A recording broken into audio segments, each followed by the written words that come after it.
Well, we're back, baseball fans. There's Robbie Wartburg. Hi, how you doing, Robbie? Good to see you. Good to see you. All right, so we're back. We're back. We're back for the only sport that matters, baseball. So, hope everybody had a good weekend and all that kind of stuff. Think I'm over the getting over the creeping death. I'm just really tired today, but not cause of illness. So, and not because of a hangover either. Just a good day, good night, whatever. But seemed to be over most of the creeping death. So where are we? We are in 20 August in our schedule, 1900, where we have this league normalized to. Players between 1880 and 1919 drafted by 10 members, um, or 10 people in our community. Is the best way to put it. Yep, doing very well, Robbie. Thank you very much. So obviously we haven't played any Ned McGreevy, but doing a lot of Ernie Harwell during the day, which again surprises me. That's starting to get some love too. I'm noticing that love is coming from the hardcore baseball fans in the community, which is really nice. Though do have a new guy that's very interested in it though, so maybe tomorrow he's been wanting the 1990 Cincinnati Reds and the 1992 Braves, so I'm going to add them to a sort of just play for fun league that I'm doing along with that other one.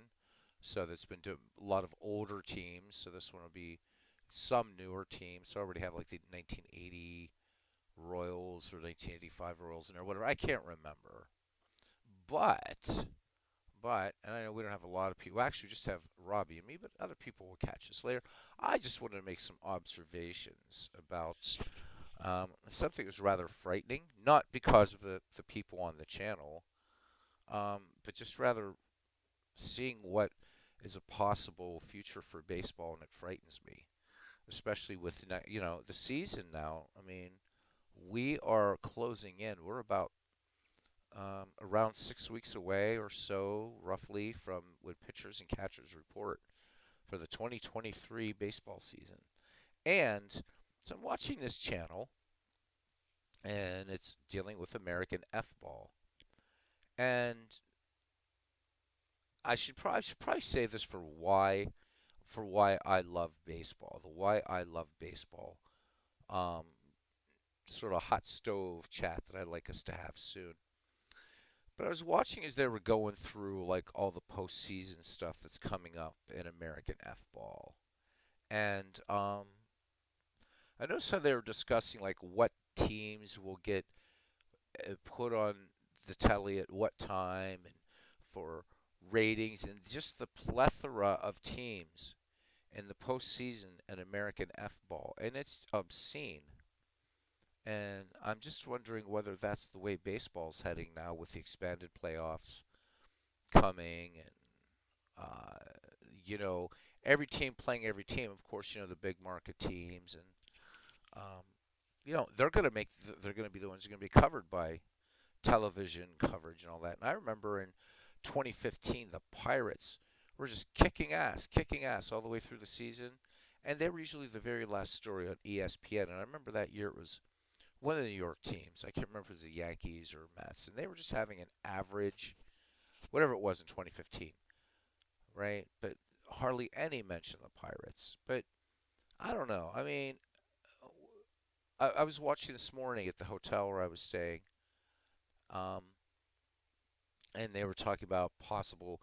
It was for the Pittsburgh Steelers, so back, American F ball, how they could make it into the postseason.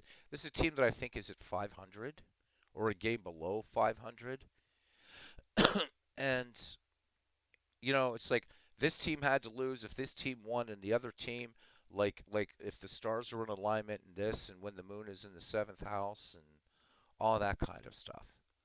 And is that what awaits us in baseball? Conceivably,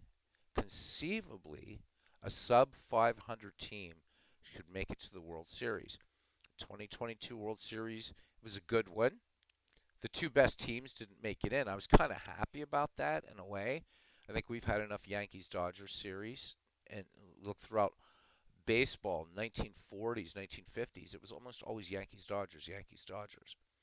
So that was nice. Hey, and cousin Ken, good to see you. I was lurking where you were elsewhere, my friend. So good to see you. So I'm just doing a little mini thing about my fear of what's happening, what's going to happen with baseball. I'm afraid baseball, Manfred and all that little mafia there, and I hate to insult the mafia. I think baseball's going the way of American F-ball, and I am afraid to see, even if it be my Pittsburgh Pirates that somehow get to, they flirt with 500 this year. I would be absolutely appalled if they made the World Series. Yet there are teams again like the Pittsburgh Steelers. I guess they lost today. Again, I don't follow. I have no idea. But how can you follow a sport where a mediocre team can be the champion of your sport? I don't get it. At least up until last season, at least right. So not the best teams made it to the World Series, but they were damn fine teams. But now with everything expanded, I mean, so the Pirates had a good first half of the year again this year. They were a surprise all the way through. They played tough. I mean, we swept some tough teams. But, in any given series, the worst team can beat the best team. I mean, even the 1962 Mets won some ball games, you know? And I'm really worried that they might have finally American F-ballized baseball in the coming season, and I hope that doesn't. So, yeah, I wasn't listening. I was kind of just watching. I listened at the end. That was before you were doing the favorite game slam. Um, but and that's when I was listening. So that was after that because I was on the phone to a young lady friend, as it were. I guess you might say. But um, I don't know. I was listening to it and I thought, is this what we've come down to now? And it kind of makes me sad. Makes me sad if that's what's going to happen with baseball. The Cubs, the Bears agree the Pirates making the playoffs would be a sign of Armageddon. There's probably a Bible prophecy about it. Absolutely. And you know what? I don't take umbrage against that. The Cubs, the Bears, not at all. And I'm using them as I'll use my favorite team as an example. We are rebuilding, but again, now let's talk about trading Reynolds away. But my point being is, with the way American F-ball is, and I was watching all these, as again this morning at the hotel, we're sitting there having breakfast, and I'm kind of just looking over, and I'm like, oh, the Steelers could still get into the playoffs if this happens, and that happens, and that happens. It's like, it's just sick. So theoretically, and again, I don't know. I don't care whether the Steelers won or lost. I don't care. But this could happen in baseball, and it really scares me, man. I don't want to see that. You know, I mean, I'll just pick it. I'm just going to pick a sub 500 team here at random, an hour league. All right. So we have two teams here at a 488 winning percentage. All right, Arsenal and Carolina. So if we had some expanded playoff bracket thing, and we're going to do just the top two teams for our mini 3-game World Series at the end of this, so that we don't just have, Manchester running away with it twice. I think it'll be fun to have the two best teams face off, and hopefully we can do it where both managers are in here. But I think Manfred and everybody they've done it, and I think the 2023 season is going to be. I'm usually not a doomsayer. I'll always love baseball, but I can't believe it. It's like they were talking. Well, and I'm not knocking the guys in the channel. This has nothing to do with the channel. It's what they were discussing it about American F-ball. And I just don't get it. So there were probably Pittsburgh Steelers fans on this Sunday morning, the day after Orthodox Christmas, thinking about the Steelers could make it to the Super Bowl. And I hope it doesn't happen in baseball. I really don't. But I'm afraid dangerous precedents have been set. I, you know, let's speed up the game, speed up the game, speed up the game. Let's do this, let's do that. No, let's figure out a way to reach out and bring in fans. Of the four major team sports, baseball is still it's still, even though it's expensive, it's still the best value for a family, right? You have to take out a mortgage to see an NHL game. NBA games I hear are exorbitant, and yeah, just what have you. I don't know. That's just my little thing, but why I've what and now I'll just keep this for our later chat. One of the reasons that I've always loved that I love baseball still, and I will even after the season, is there's so many things that set the game apart from the other three major sports. One of those being it's the most difficult of the team sports. And you guys are all baseball, you're all students of history of the game. Some of you are historians of this game. Some of you are veritable historians of baseball. Ken Castro, the Cubs, the Bears, JT Dutch, who we don't see enough, Big Clue, right? Steve Tate, Clinton Parks. You guys are historians of the game. I'm a student of this game, you know, and I'm afraid to see what's going to happen, and some of the other things that make this beautiful game so unique. You know what? If I had my way, and I never will, I would get rid of the division series bullshit altogether. And I will stick with the NLCS, ALCS. That would be fine.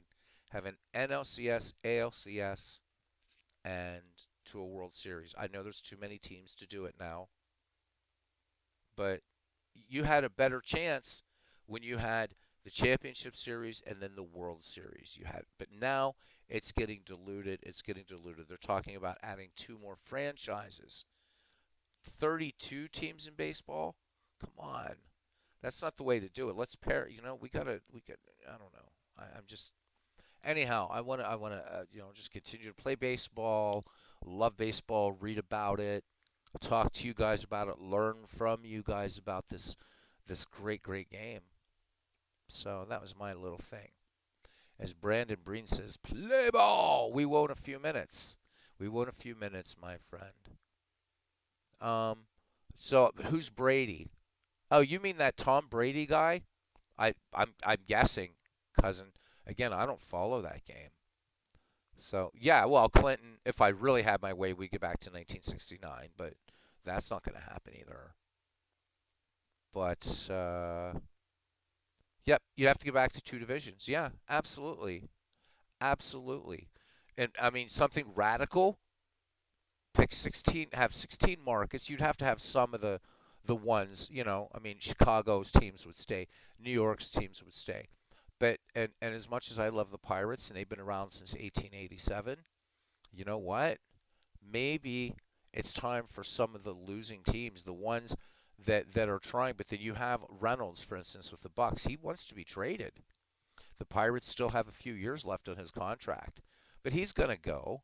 And it's getting. I'll never give up on my Bucks as long as they're the Pittsburgh Pirates. But you get your hopes up, and we have a good young crew, and we've traded away so many players that begged to stay in Pittsburgh. Josh Bell wanted to stay. Andrew McCutchen wanted to stay.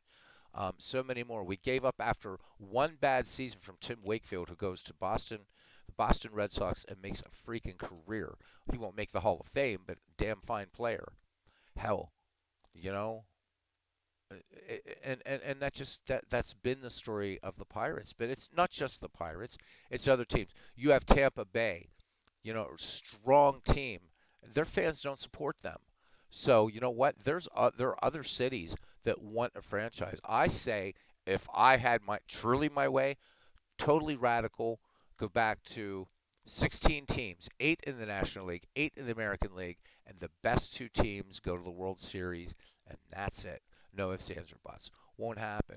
But I'd like to figure out is there anything we as dedicated fans of baseball can do to stop the F-ballization of football? And I don't know. I think I'm sad. I hate to be a doomsayer, but I think we're past the point of no return. We really are. And irresponsible owners like Bob Nutting of the Pittsburgh Pirates and others, they're just going to keep sucking up the money and they're going to keep trading for freaking prospects or they're going to sign washed out veterans for 1 year contracts to try to draw in some fans. I mean, I don't know, man. This is not a butthurt Pittsburgh Pirates fan at all. This is a fan who loves this game, who's seeing it been violated and bastardized so much. And watching these football fans, and there I cursed on my channel, watching these F-ball fans talk about what team's going to be and what where, and I'm sitting there trying to count how many teams are going to be in the F-ball quote-unquote postseason. And it was like, are you kidding me? Really? I don't know anything about F-ball, but there's some, I don't know, man. I just don't get it. I don't get it.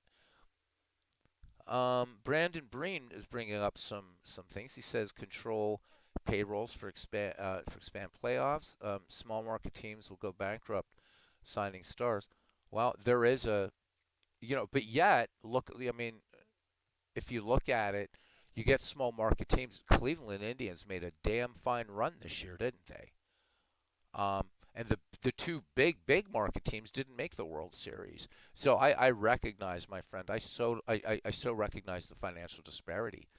But and until you get these owners, and I know that's what part of the thing was last year, is trying to get owners like Nutting and others. And I'm sure to look, you got to spend money. You have to spend money. I mean, Bob Nutting's a billionaire. All right, let's face it. You know, build teams, not only in Pittsburgh. You know what? But if the Tampa Bay fans really, if it's because of their ballpark, look at Oakland. Look at Oakland, man. Right? Every year, if you live in the Bay Area, what was their attendance last year? Average per game. What was it, guys? I don't even know. I've already lost 3 viewers because I'm doing an F-ball rant. It is what it is. But now I am on to baseball, and then we will get back to this league in a minute. But I just wanted to talk about this for a little. My streams go long anyhow, right? But what was Oakland's attendance? There were sometimes they had like just a couple thousand. But yet across the bay, right? Just across the bay in San Francisco, right? Giants are outdrawing Oakland all the time, all the time, all the time, right? And it's the same. It's that metropolitan area. San Francisco, Oakland. San Francisco's the largest city. People are going to see Giants games, you know. And I don't know, man. I hope baseball doesn't get ruined, but I'm afraid. I'm just afraid. All right. So let's thank Ned McGreevy for coming in, and he's got a shillelagh ready behind the bar. So thank you, Ned. We'll let you go ahead and draw Guinness, and let's get to this. All right, so it's been a while since we played, since I came down with a creeping death, and then had a most fun night last night. So some things do take precedence even over baseball. All right, so Manchester holding a 2-game lead. In second place, we have Philadelphia, 2 games back. Cleveland is only 3 games back. Providence and Liverpool, 4 games out. So those teams definitely in the race. Marginally in the race, Bellingham and Butler at 5 out. Arsenal and Carolina are 7 games out. Yeah. St. Louis, I think, is going to be playing spoiler now throughout this. So they're 12 games from elimination. Arsenal and Carolina at 23, and so on. Upcoming games tonight, the one we are going to do is going to be Manchester at Cleveland. But other possible games, if we decide to do a doubleheader, we have Butler at Arsenal. Providence at Bellingham could be a good game. And Carolina at Philadelphia be a chance for Carolina to play, spoiler, whatever. Liverpool and St. Louis is a possibility if Clinton feels like managing. But otherwise, we'll just auto that out. So, Ken Castro says, I was on a Zoom meeting with Jeff Passan. He said he didn't foresee large player contracts ruining the game. Right. Right. I'm the Pope. I am the Pope. Not Francis. I am the Pope. All right, let's get to it. So this is going to be Manchester, Cleveland. Tonight we'll see, or today we will see. I like to say today because they're all day games. We will see 19th century Hall of Famer Tim Keefe with a 13-14 record against Cleveland and Cy Seymour, who is 4-12. So this looks like this might be a spot start. Cleveland has been very, very strong. So let's get to it. Keefe and Seymour.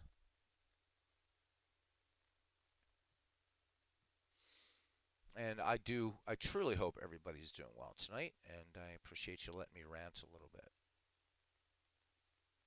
All right, let me make sure I got everything set up here on this side first. And really, really appreciate you guys understanding that I was under the weather and everything. And you know there's no baseball on Saturdays, so. All right, think we're ready to rock here. All right, let's get our pitchers in. Tim Keefe from Manchester. There we go. And let me see, they're going against a lefty. There we go. And let's go to the opponent. And Seymour. And they're facing a righty. There we go. We're ready to go.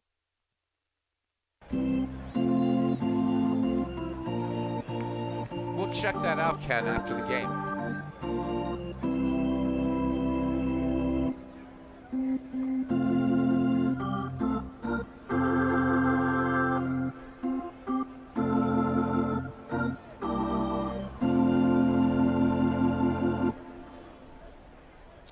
Yeah, so before we start the opening festivities here, starting again.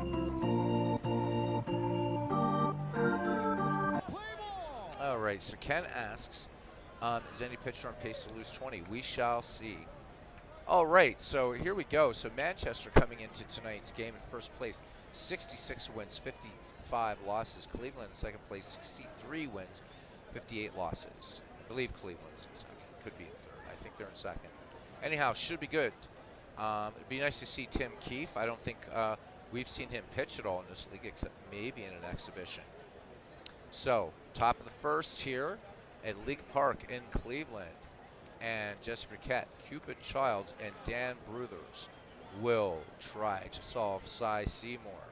Cy Seymour in the league right now, 3.33 earned run average. He's 4-12, 154 innings pitched, 104 strikeouts, 103 walks, a whip, a rather lofty 1.643, and opponents hitting 258 against Seymour. Jesse Burkett leads in, hitting 308, 34 runs batted in, and welcome in everyone to the ballpark. And nice to see we have a nice little crowd here for some Sunday night 19th century dead ball, Ned McGreevy, enough said, baseball. Seymour peers in, ready to deliver the 2-0 delivery to Jesse Burkett.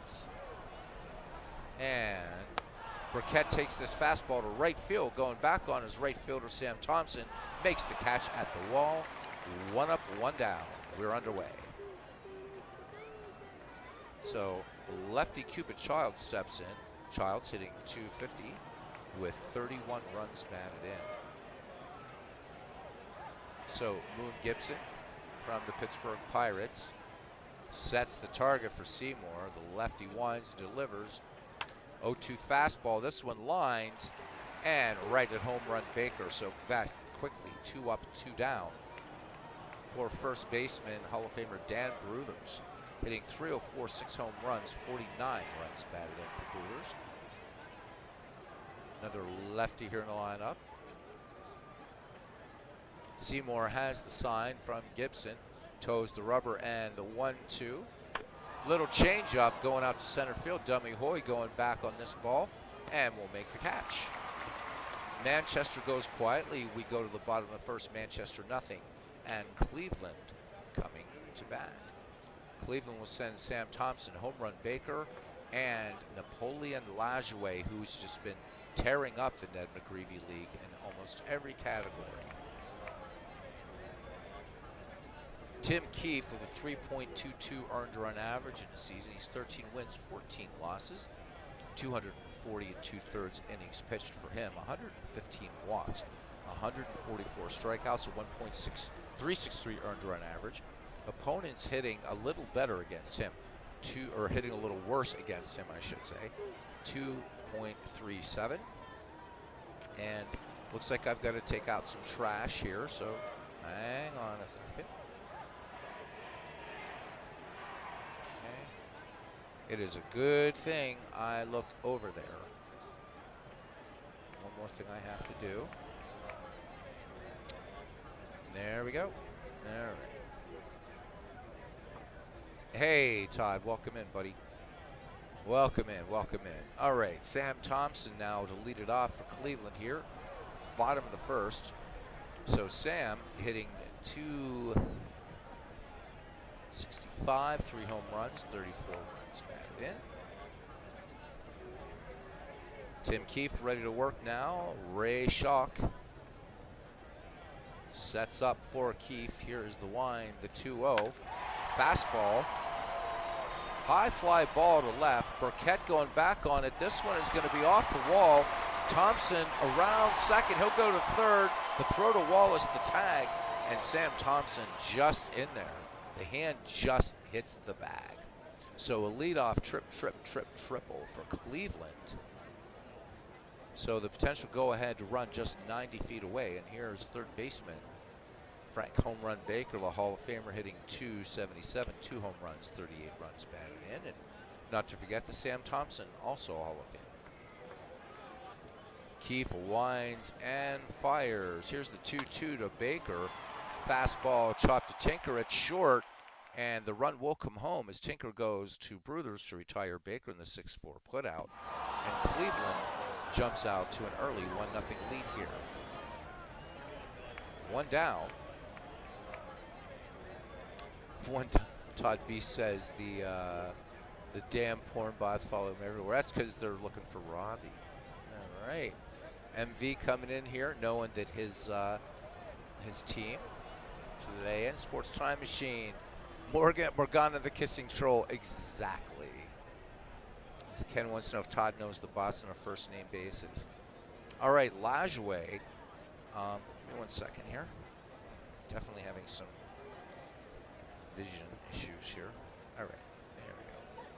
Much better. All right, Lajoie hitting 350 with a home run. 80 runs batted in for Napoleon Lajoie. Base is empty. A run in for Cleveland. Keefe rocks and deals. Lajoie takes this spitball all the way to low right field, extra bases. Lajoie going for 3. Here's the throw from Wilson, the tag by Wallace. 2 triples in the game. Both hits from the Spiders, triples. And Lajoie now camped at third base, just 90 feet away, the potential Cleveland second run. As first baseman Fred Tenney steps in the box. Tenney hitting 306 with 28 runs batted in. He bats lefty. So Keefe getting rocked a little bit early here in terms of base hits. Keefe fires it in. The 0-2 fastball. Tenney lofts this one to left. Burkett had it played perfectly, brings it down. Lajoie tagging at third, and he will score without a challenge. So it's now 2-0 Cleveland, 2 down. So it's been a triple and a sacrifice, a triple and a sacrifice, and we are 2-0. Dummy Hoy hitting a disappointing 186, 2 home runs, 39 runs batted. Keefe deals now to him, the 0-2 delivery, and Hoy cuts and misses, strike 3. Side retired, however, 2 runs, 2 hits, no errors. We've played an inning here at League Park in Cleveland. It's Cleveland 2 and Manchester nothing. Due up, Chick Stahl, Chief Wilson, and Bobby Wallace for Manchester. Chick Stahl, the center fielder, he's sporting a 260 average right now, home run, 32 ribbies. And Clinton Parks coming in. He says 1-0 Cardinals after 3. MV asking Tim Keefe what he's doing. He's covering his eyes there. Cousins should be ready to get back to work. Glad to see you back, Clinton. We were worried about you. We definitely were worried about you. Had to give you a little bit of love, though, hoping that maybe the knocking head bumped some sense into your head, but Ken and I agreed that that just will not happen. But we love you nonetheless, Admiral. All right. Back to business here. Chip Stahl waiting for the delivery by Cy Seymour. The 0-1 pitch. Fastball chopped down the third base line. Baker, the long throw across the diamond. This is going to be a bang-bang play. Did Stahl beat it out? He will not. So Fred Tenney making the long stretch, and the ump saying he kept his foot on the bag. One down. Right fielder now, Chief Wilson. Wilson hitting .263, 57 runs batted in. He has 5 home runs. Lefty waits for Seymour's delivery. The southpaw winds and fires. 2-0 fastball to Wilson. This one, fly ball going deep to right. Sam Thompson going back, making the catch against the wall. Thompson with superb range out there in right field for Cleveland has made a couple brilliant outfield assists during the season. So earning his paycheck out there in right field for manager Todd B. and these Cleveland Spiders. Hall of Famer Bobby Wallace now hitting just 188, 8 runs batted in. Manager MV wanting Wallace in there for his defense, and certainly one of the great defensive players of his era. 2 down as Cy Seymour wheels and deals the 0-2 to Wallace, and Wallace cuts and misses, so nothing across, and we go to the bottom of the second. It's still 2-0 in favor of Cleveland. Due up for the Spiders, Jimmy Sheckard, who should be in the Hall of Fame, Ray Chapman, and George Moon Gibson.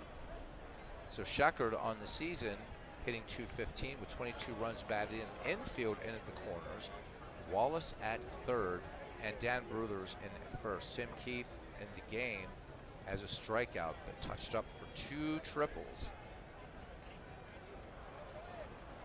Cracker sets the target. Keefe delivers the 0-2. And Jimmy Sheckard cut and missed on a nice hammer from Tim Keefe. So 1 down in the second K for Tim Keefe. Brings in Ray Chapman. Shortstop hitting an anemic 190, a home run, 36 runs batted in. Just remember, Todd, if you want to make any play calls, anything like that, flash a nice big emoji that I can see. And MV for you, you know the usual rules, right? You know the usual rules. You can make substitutions. Again, same thing. Okay. Todd says as long as he doesn't manage, he has a chance to win. 4 innings in, Clinton says. 4 caught stealings. Love it. All right. Keefe delivers now to Chapman. Here's the 0-1. Chapman base hit into center field. And Chapman going to second, slides ahead of Joe Tinker's tag. So 1-out double for Chapman, and the potential 3rd run for Cleveland perched on the Keystone stack. And that brings up George Gibson, longtime catcher for the Pittsburgh Pirates, acquired by Cleveland, just 85 miles down the road. Gibson hitting .240, a home run, 36 runs batted in for him. Chapman at second, decent speed, pretty aggressive lead off of second. Keefe peers over his right shoulder, checks the runner, has the sign from Schock. Here's the 1-0 pitch. Fastball chopped down the third. Bobby Wallace has it, throws it across the diamond in plenty of time to retire George Gibson. 5-3 putout. Chapman holds second, 2 down, and here's Cy Seymour. So Cy Seymour hitting .278 with 8 runs batted in. Keefe ready to work now. The 0-1 pitch. Little curveball. This one right field going all the way to all extra bases. Chapman's going to score on that. Seymour will hold up at second. So the RBI double scores another run, and it is 3-0 Spiders here in the bottom of the second. Back at the top of the order, and Sam Thompson. Thompson in the game tripled back in the first, and he would score on the home run Baker sacrifice. Keefe checks Seymour 2 down. Here's the delivery. The 0-2 pitch. Curveball. Sam Thompson, base hit, right field. Wilson up with it. And Seymour will round third and score. RBI single for Thompson, and it's 4-0. So Cleveland scoring 2 in the first, 2 in the second, 2 down, 1 on for home run Baker.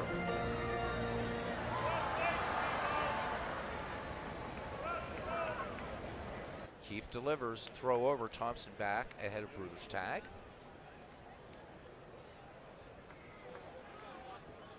Todd B says Mordecai Brown never told me never to bring him into relief again. That was carnage, man. Ouch. So Sam Thompson has 21 steals in the season, baseball fans. Baker back in the box now. Keefe with a check of Thompson at first. And there goes Thompson. Shocks throw down. Tinker's tag. Not in time. Sam Thompson stealing with 2 down. And that is the 22nd steal for Sam Thompson on the season. Love the 2-out steal. Love it, love it, love it. Gutsy stuff. Baker back in. The 0-1 from Keefe. Fastball, base hit into left field. Thompson rounding third will score. Home run Baker with an RBI single. So 2 RBI today for home run Baker. It's 5-0 Cleveland. Not sure if Manchester wants to stay with Keefe all the way through this game, but he can certainly make substitution if he wishes. In the meantime, till I see it, we will go on. Napoleon Lajoie is 1 for 1. He tripled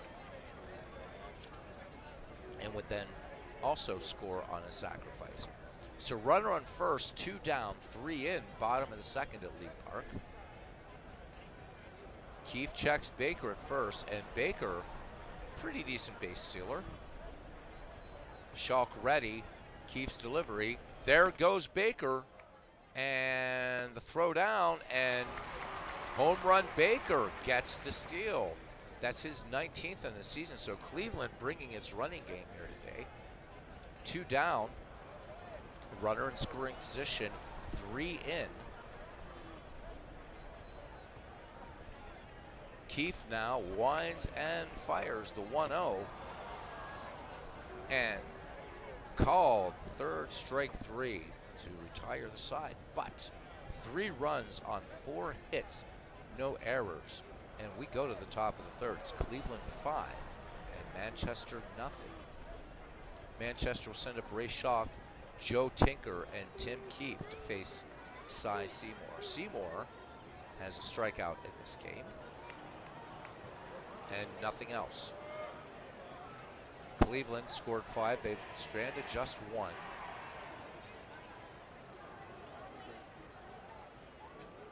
It's Todd B says they all have the green light and just spit and scratch in the dugout. All right.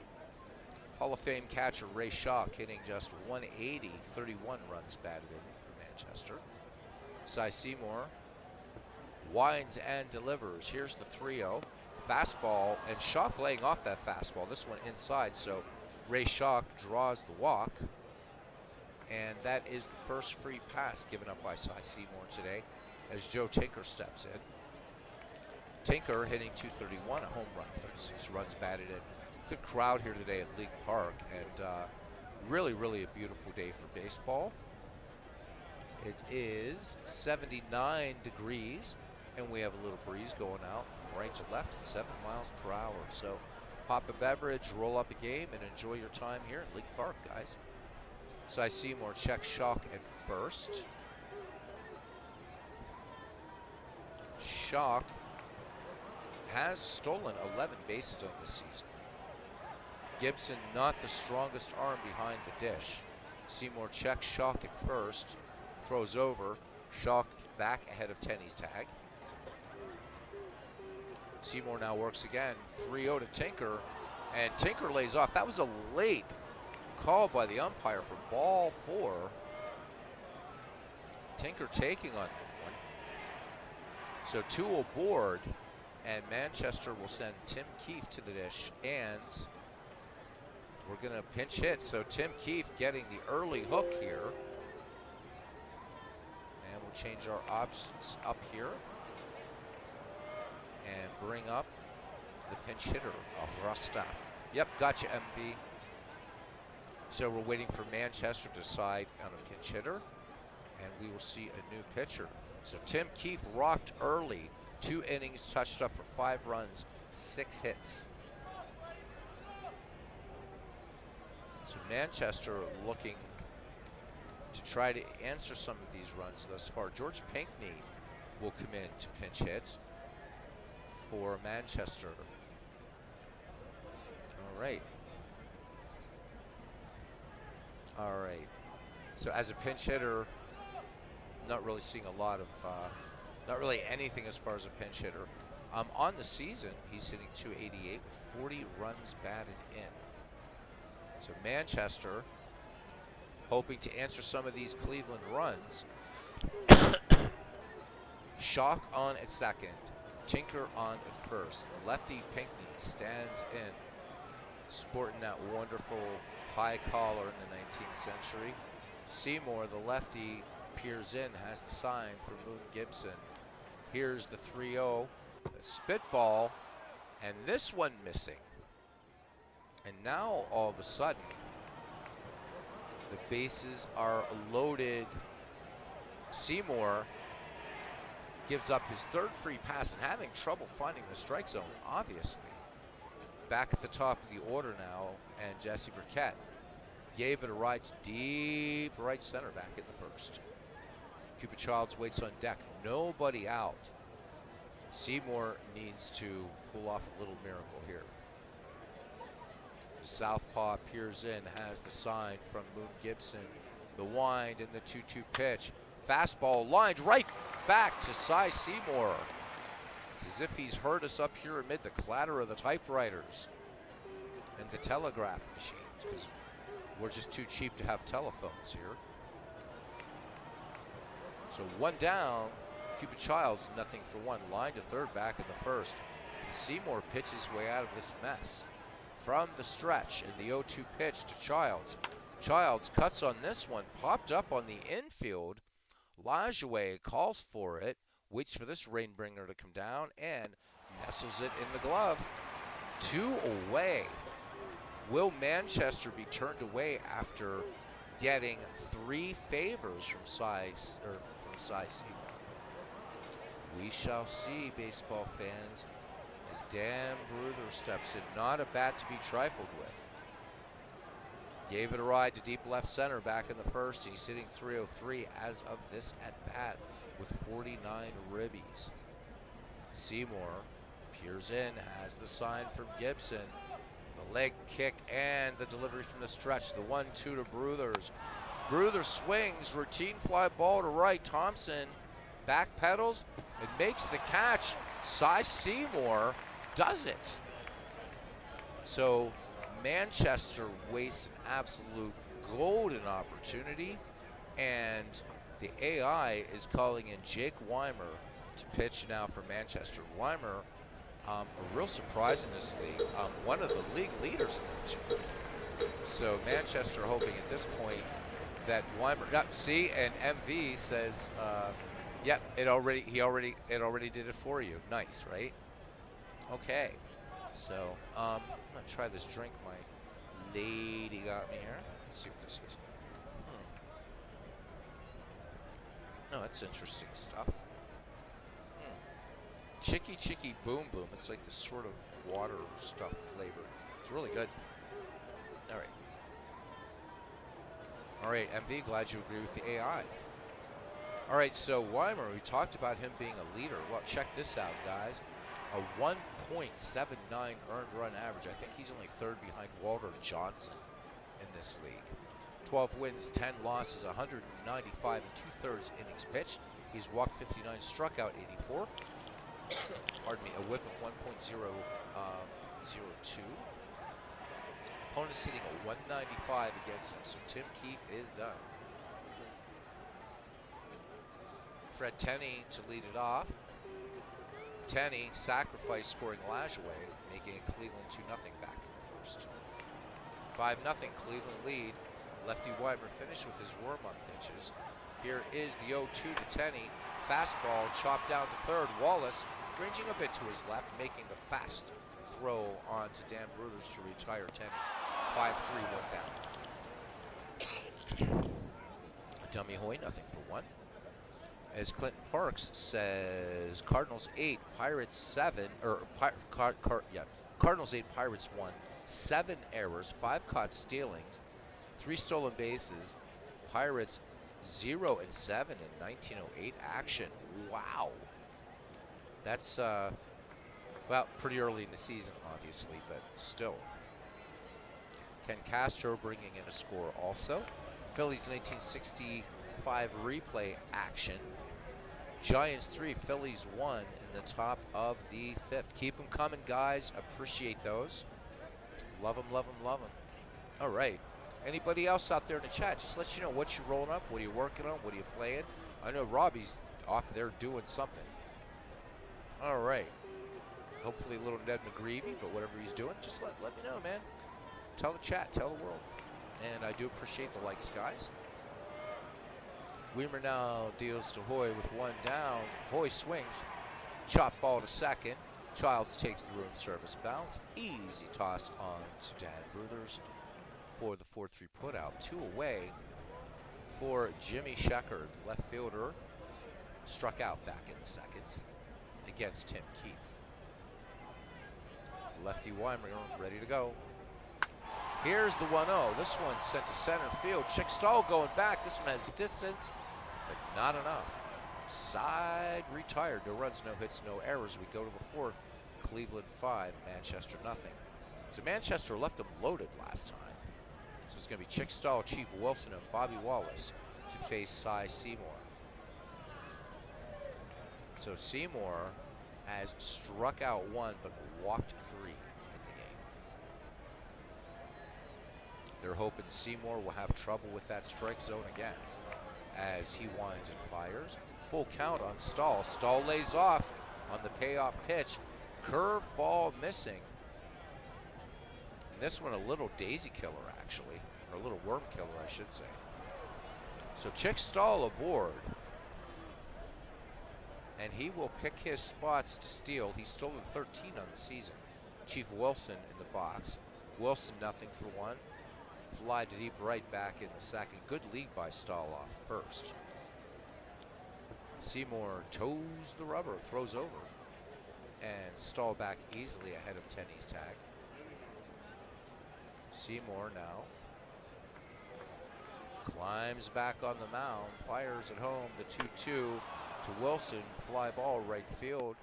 Sam Thompson over toward the stands, will make the catch and throw into Lajoie for 1 down. And that brings up Bobby Wallace, who is nothing for 1. Wallace struck out in the second. Ray Schalk waits on deck, 1 down. Seymour now throws over. Stahl back ahead of Tenney's tag again. Seymour appears in, has the sign from Moon Gibson. 3-1 to Wallace. Wallace laying off, and it continues. And I'm sorry, it was Cy Seymour who, yeah.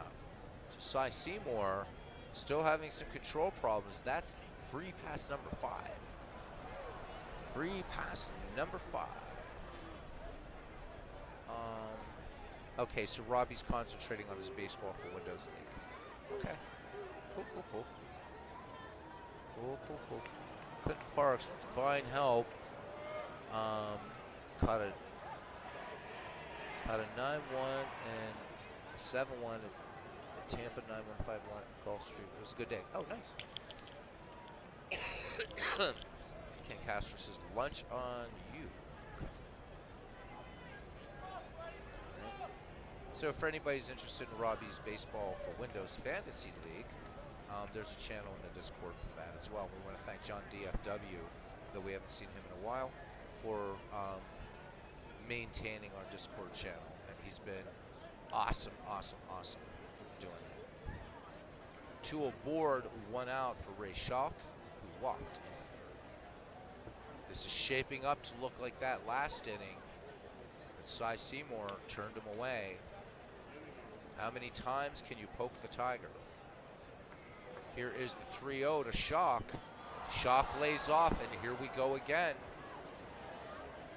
Last time it was bases loaded, nobody out. This time it's bases loaded and one out. And here's Joe Tinker.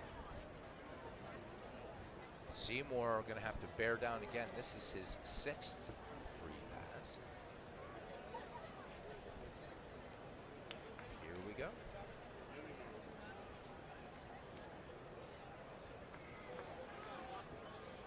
Robbie Seymour, not running a baseball windows for right yet. Not while you brought. Yeah, just curious what you got up to, Robbie. That's all. Hope you won't forget about the Ned McGreevy League. But good luck with your baseball for Windows Fantasy Draft League. That's awesome. Seymour delivers the 1-1 pitch to Tinker. Tinker swings, base hit into left field. Stahl will score. Wallace around third as Schechter comes up with the ball, and Manchester flashes the stop sign. So a run in. Manchester finally on the board here in the top of the 4th, baseball fans. Base is still loaded. Base is still loaded. Should mention also, for those of you that are interested, in minor league baseball, Robbie is doing a 1946 Pacific Coast League. He's also doing 1908 on Baseball for Windows, and Stone Cold Hockey, and all kinds of other stuff. Clinton Parks' Beatles Eternal in 1897, 1898, and 1899. Seymour led the league in walks as a pitcher in 1897, 1898. He also led the league in strikeouts. He had control problems. Boy, are we seeing that now. Wow. As MV's flashing something here. Let's see what he wants to do. Ignore. Oh, okay. Well, yeah, you got a base hit. You gonna let the A manage? Okay, cool. All right. Bases loaded. I would think you don't want to take Weimer out of the game yet.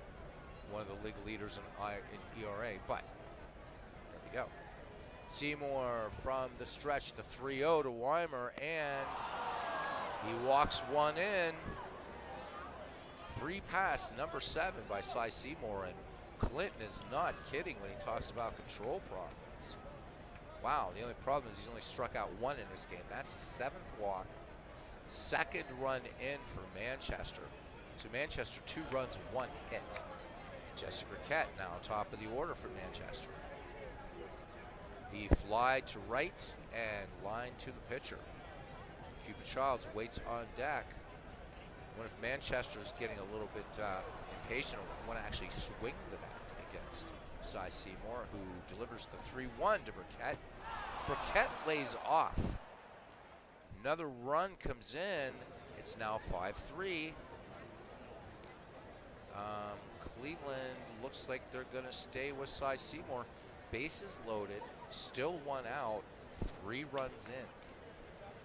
And only one of those runs scoring on a base hit. Cupid Childs, 0-for-2. Cleveland had a 5-0 lead until this 4th inning. Now the wheels have not only fallen apart here in Cleveland, but they've gone all the way across the state and landed somewhere in Toledo, Ohio. Robbie Wertberg says, oh, I won't forget the Diamond Mine version of our league. We just seem to have a lot of baseball windows remaining. Okay, Todd B is going to go to his pen. And I'll bring that up for Todd so he can study what's here. And I'll let him know if he can't see. That'll be fine. Clinton says, want the real hilarity of Cy Seymour? He led the league in hits, doubles, triples, batting average in 1905 for Cincinnati. Yeah, talk about, right, as MV has, all right, so both managers here making some moves. So MV can make some, a pitching or a substitution move. Todd B can bring in, this is Todd B was first. Okay, so Todd, you want lefty or righty? Right now, at the dish, I'm trying to see who you have up here. You have a lefty at the plate. Actually, all lefties coming up against you now. So you have so for right-handers, you have Mordecai Brown, who you don't want to bring in. You have Addy Joss, Ed Rollbach, John Montgomery Ward, and Jim Bagby as righties if you want to do the whole platooning thing. And then you have Epirexian as Epirexian is your only left-handed choice. So if you want me to go through them again, let me know. Again, this is not Action PC 2023. We're finishing this out in 2021. We could have done that analysis, but so who's rested most? Let me see.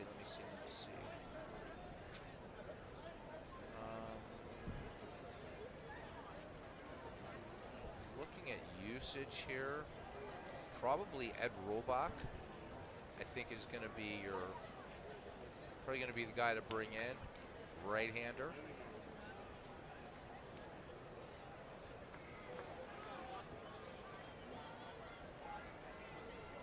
Rolbach seems to have some innings in him.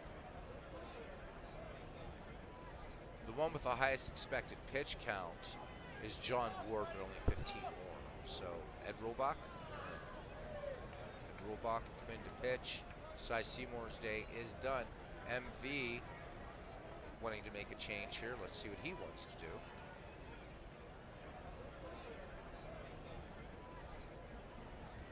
Well, at least Cy Seymour has made it a ball game. Yeah. No, you are not. That's a play call. So that's, since you're the visiting team, that's going to be the AI. So Todd can bunt and do stuff like that because he's the home team, but you can't.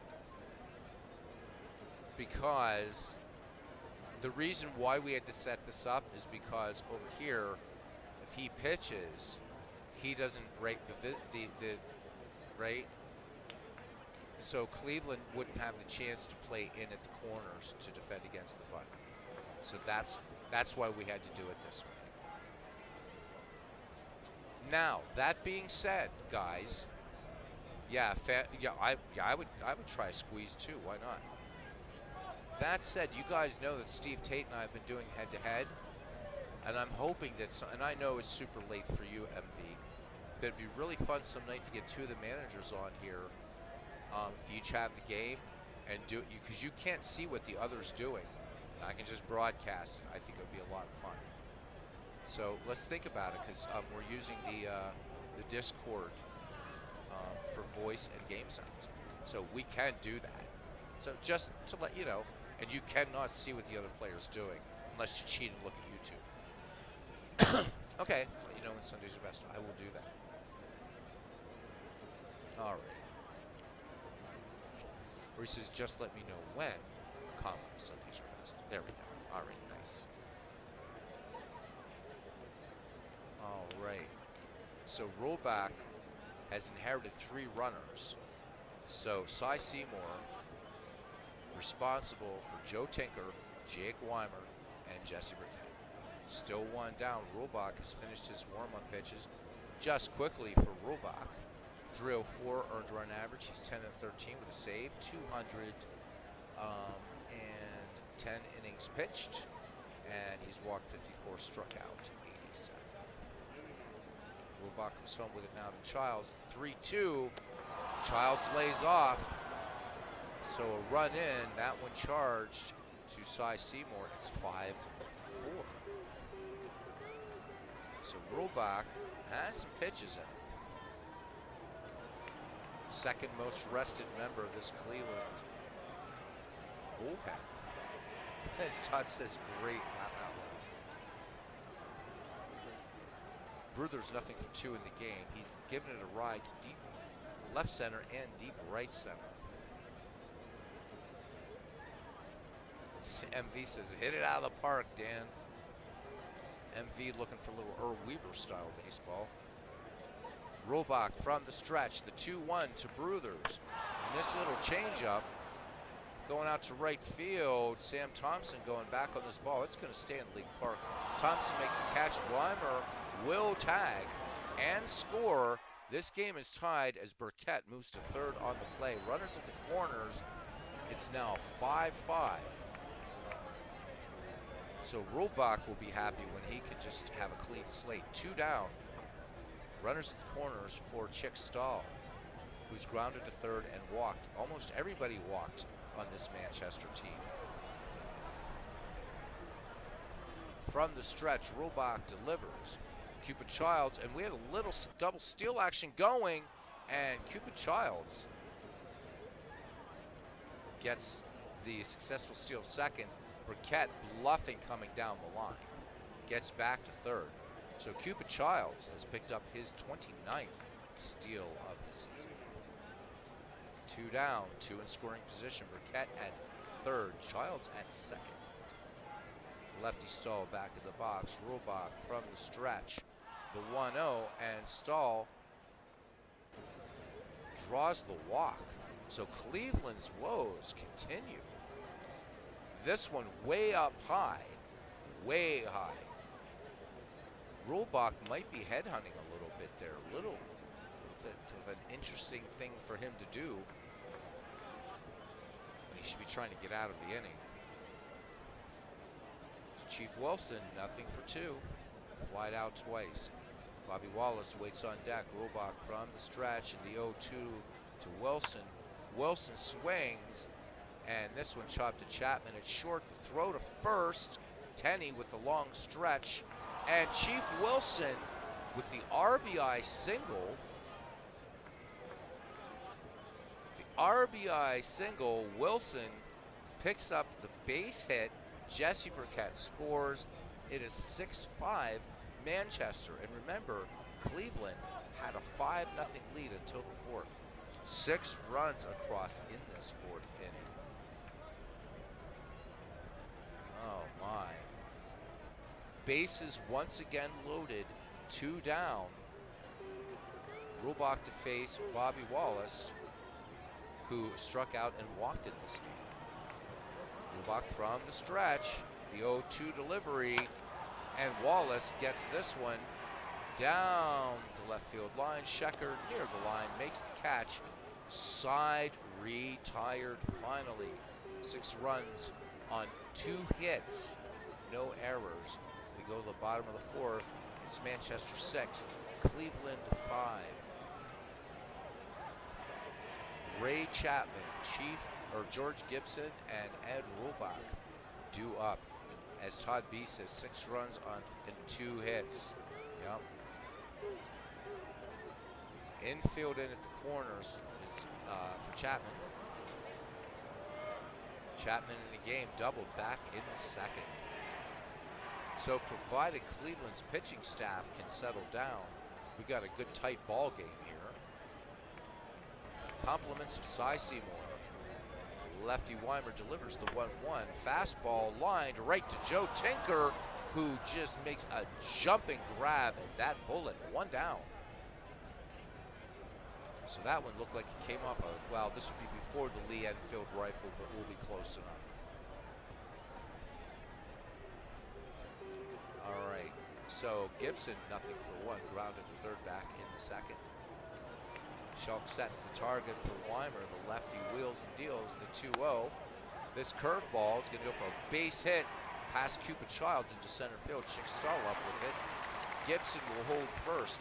So Cleveland ahead in hits 7-2. Gibson, in terms of stealing bases, not really a threat with only 4. Ed Rulbach batting now, infield at the corners. Bruthers in at first. Wallace in at third. Rulbach as a hitter, hitting 130 with 6 runs batted in. And Cleveland looks like it's going to go pinch hitter here. I think.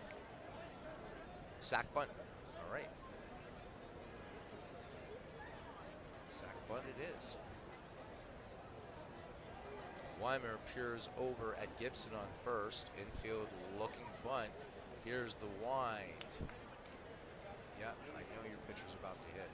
Really want to try out. Here's the delivery. Throw over. And Gibson back. Here's the delivery. Rulbach gets the bunt down. Schulk up with it. He's going to go for the lead runner. Tinker over to Bruthers. Unbelievable. It's a double play. It is a double play. And Cleveland just cannot get a break. Unbelievable. It's a 1-4-3 inning-ending double play. Todd B says he gives up. Second place Cleveland just I don't know, man. This is before the curse of the Bambino. This is before the GOAT in 1908 West Side Grounds. This is, wow. This is bad. All right, anyhow, top of the fifth. It is 6-5.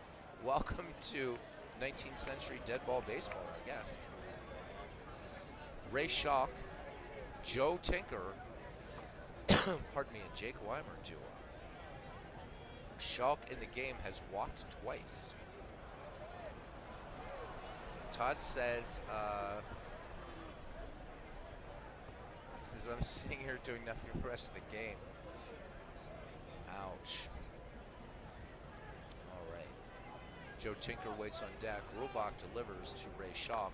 First pitch swinging, gets the bunt down. Gibson up with it.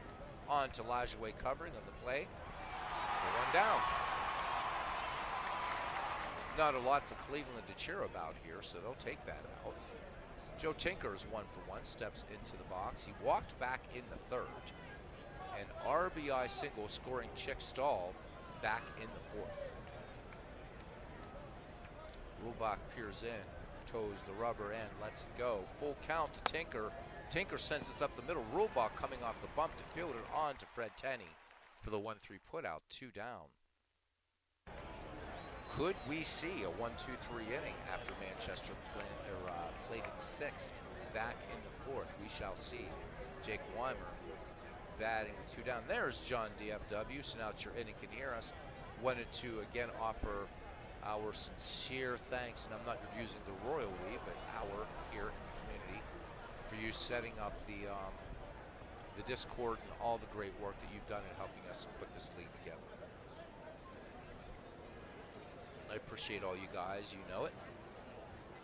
I hope you know it. As my cat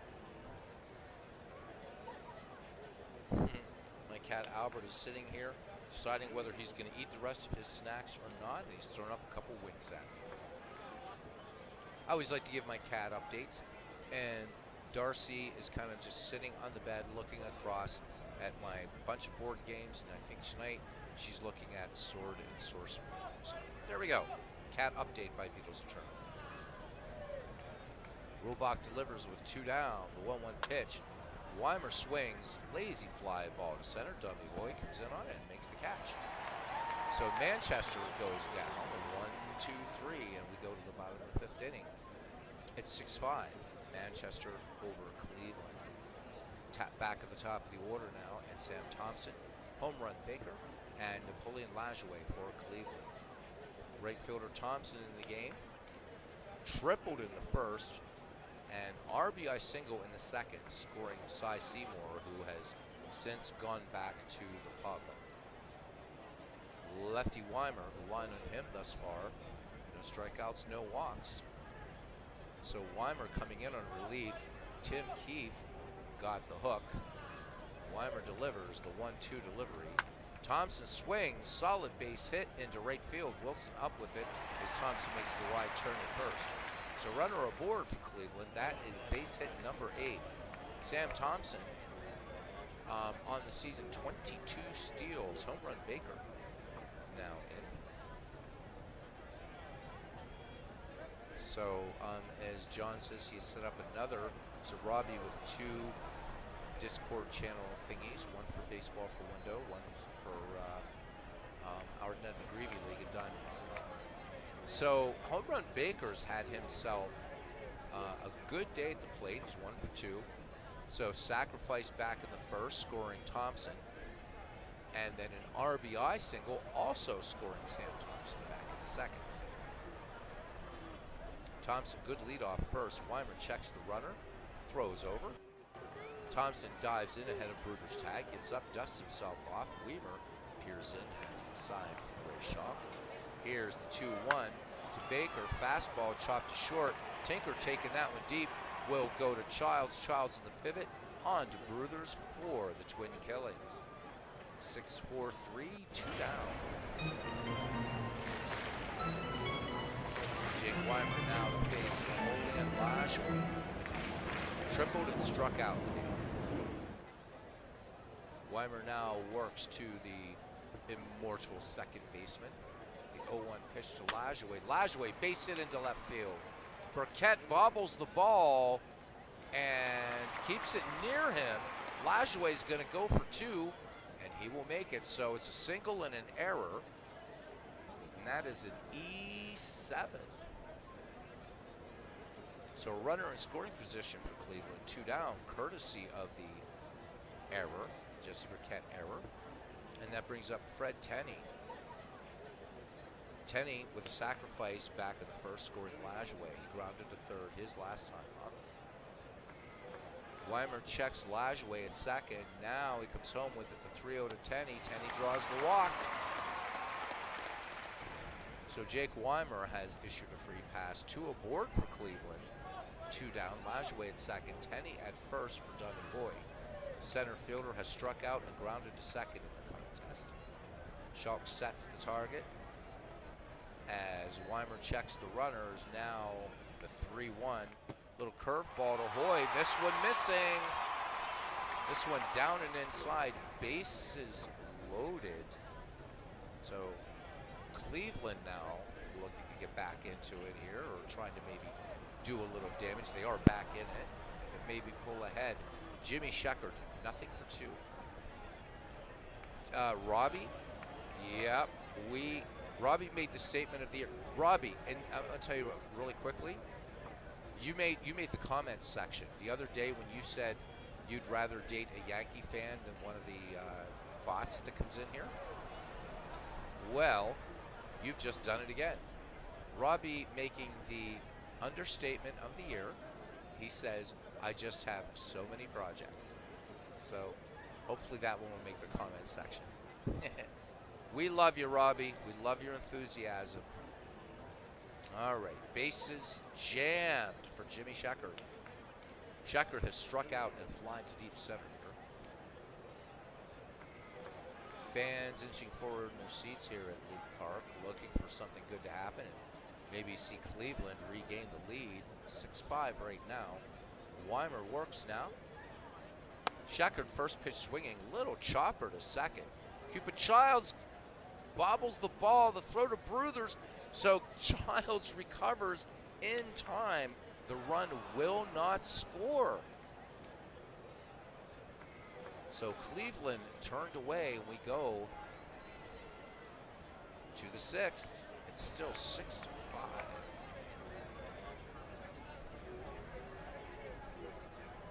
6-5. John says just started an out of the park fictional league. Games tied after 10 innings are tied games. Don't kill me. We won't kill you, John. You are, for all intents and purposes, the commissioner of the Ned McGreevy League. So we will not kill you until the end of the season. How's that? All right, Rollback looking strong out there on the mound as Jesse Burkett steps in. Hall of Fame left fielder, part of that crazy 4th inning. Walked. And he scored the 5th run of that 6-run 4th for Manchester.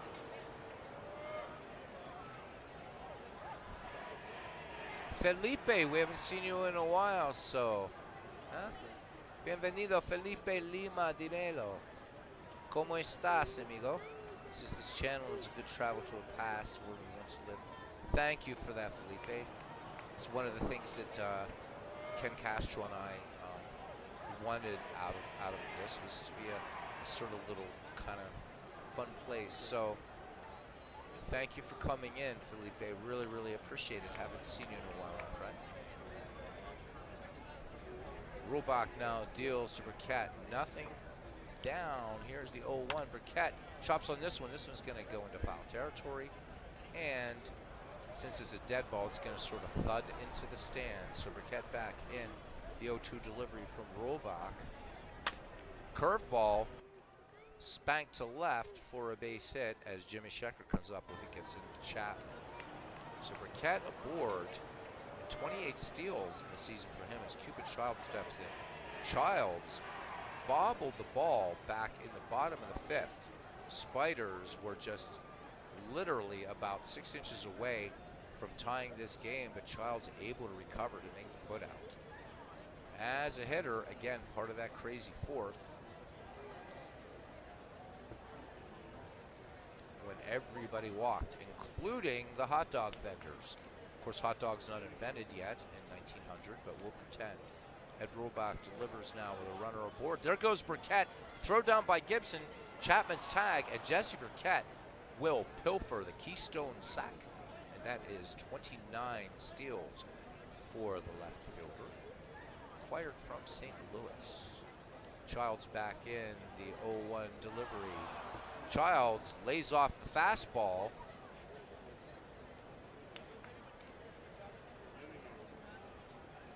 And that is a walk. So Rollback has issued 3 free passes. Walks the big story in this game. It looks like Burkett moves to third, so we're looking at a replay here. 1900 style as we check the typewriter of Huey Fullerton. And looks like that was actually a wild pitch, according to our play-by-play, or replay. Bruthers in now. Bruthers is nothing for 3. Sacrifice scoring Jake Weimer back in the fourth. The lefty waits for Rollback's delivery. Here is the wind and the 2-0. There goes Childs. Hit and run play. Lajoie up with it. Burkett's going to score. Chapman has it. Hard slide by Childs is going to break up the double play.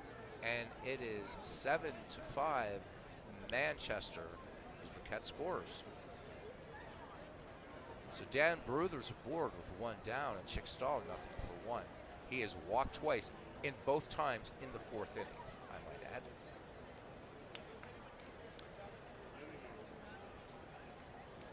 Felipe Lima de Melo says it's a good late night TV show. That's so nice. He says I'm well. It's been a long time. I'm quiet.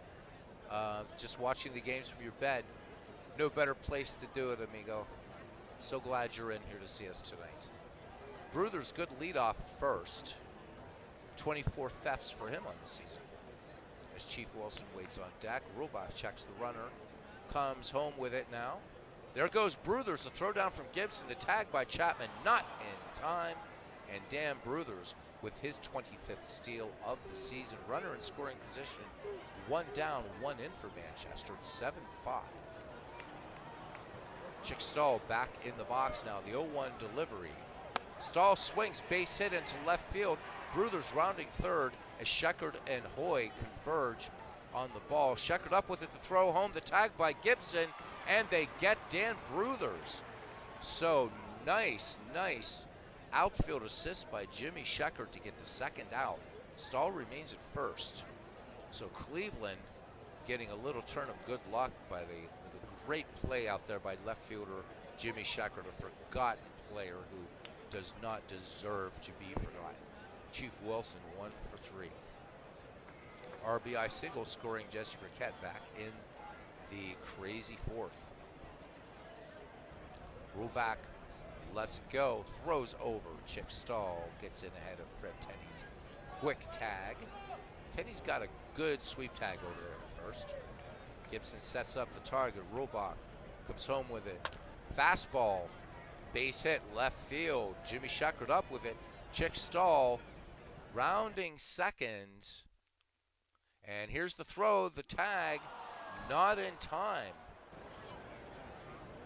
So runners at the corners. 2 down for Bobby Wallace. Nothing for 2. Rollback wanting to get out of this inning desperately. He has struck out, walked, and flied out. Rollback works from the stretch now. The 1-2 delivery. Wallace swings, base hit, center field. Boy up with it. Wallace going for 2. The throw to Chapman, and the tag not in time. Another run in, 2 plated for Manchester. It is now 8-5. So they're going to credit Bobby Wallace with the double.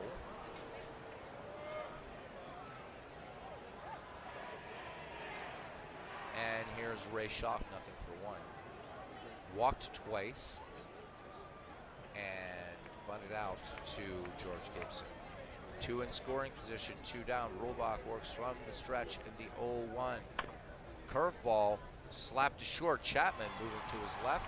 Gets it on to Frenteni to retire the side. Manchester, though, adds to its lead.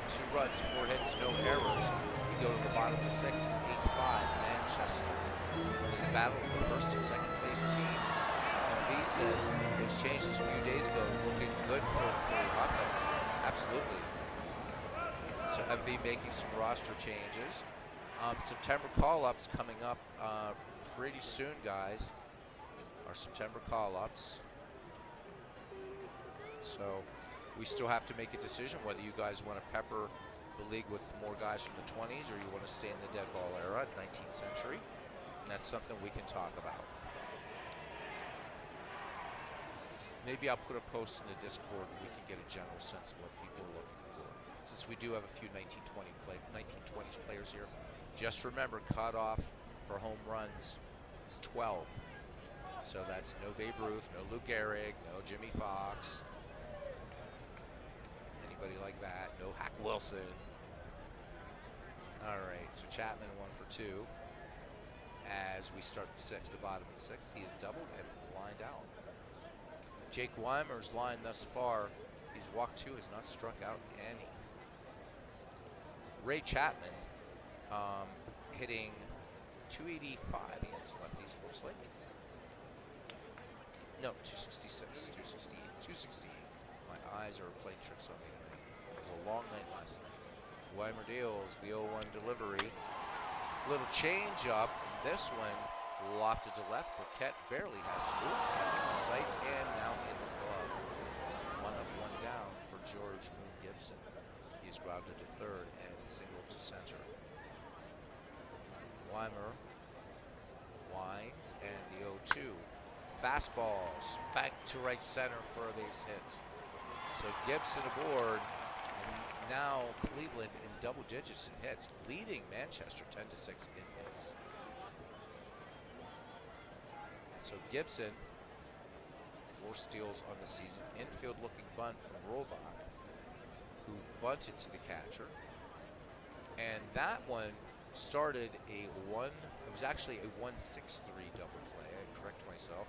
I said 1-4-3 earlier. So the 1-6-3 double play. 1 down. Jake Weimer would like that to happen again. Weimer checks the runner. The 1-0. And Cap Anson into pinch hit. Let you guys know in a second. Long fly ball to center. Stahl has it. Gibson will get back to first. He will not tag. So Cap Anson, we'll see whether he stays in the game or not. And we go back to the top of the order for Sam Thompson, who is 3 for 3 today, including an RBI single back in the 2nd, scoring the late but not so lamented Cy Seymour. Gibson about 4 steps off first. Weimer checks the runner, delivers now to the right fielder. Nope, throws over.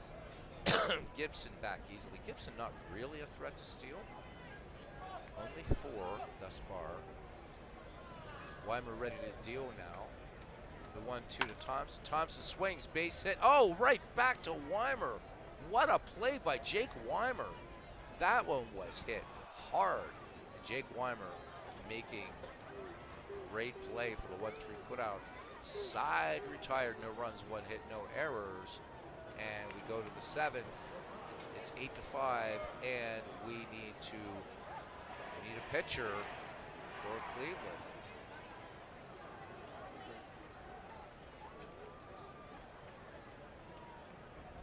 Let's see what Cleveland would like to do. Cleveland, you have Epirixie as a lefty. You have Mordecai Brown, Addy Joss, John Montgomery Ward, and Jim Bagby as right-handers in your bullpen. Jim Bagby to come in. The Cleveland man going for Cleveland. And here we go. So Bagby in there now. Bagby's numbers, pretty good in the season. See how he fares today as Joe Tinker steps in to lead it off. Will be followed by Jake Weimer and then Jesse Burkett. Joe Tinker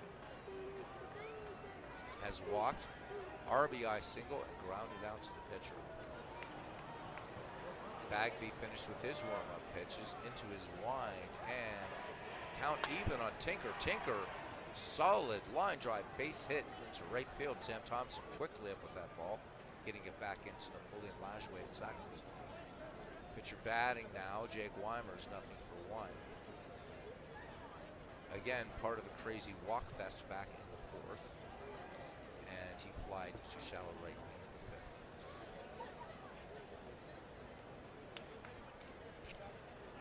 MV, being very sportsman, says Bagby kills Manchester. Good call.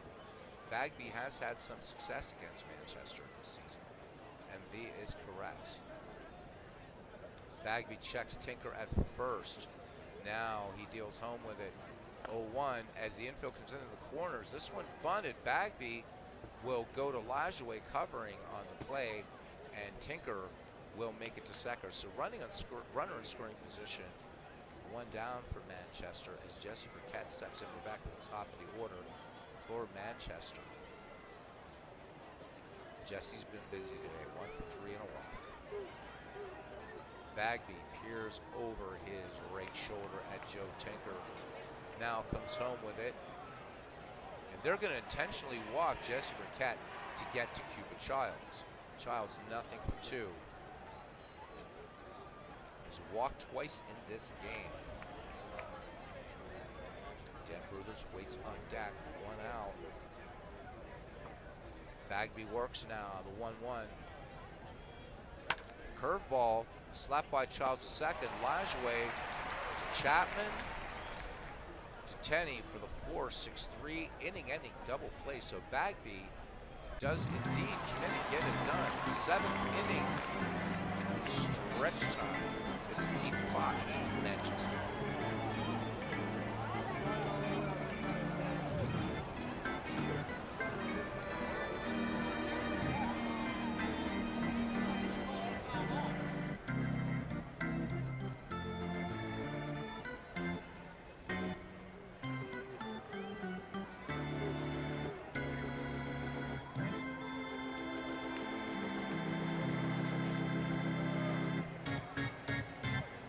Just about to say, Todd. Todd's saying in the chat, dueling organs. I'm hoping, I haven't run into that yet in Action PC 2023. I'm going to try to test that out later. But yeah, they need to do a little bit more intelligent sample triggering in the game, because you won't hear that happen in Baseball for Windows. So yeah, that happens occasionally. I don't know if that's been fixed in 2023. I haven't played enough games yet in Action 2023. I know it happened in Action PC 2022, so we'll have to see. That does happen. It's really bad when you have a real full take me out to the ball game going by the crowd and it's completely off. It's crazy. I'm working on something for Ken Castro, one of his hitters. I also want to find, since it would be royalty free, I want to find a version of a Tessie song and put it in here. Try to figure out which team has the most Boston, because since I'm doing some custom walk-up music for one of Ken Castro's players, maybe for Clinton, the other New England guy, maybe we'll do the Tessie song. We'll see. Just to find a little royalty-free, put a snippet of that wave file in here for one of his hitters. All right.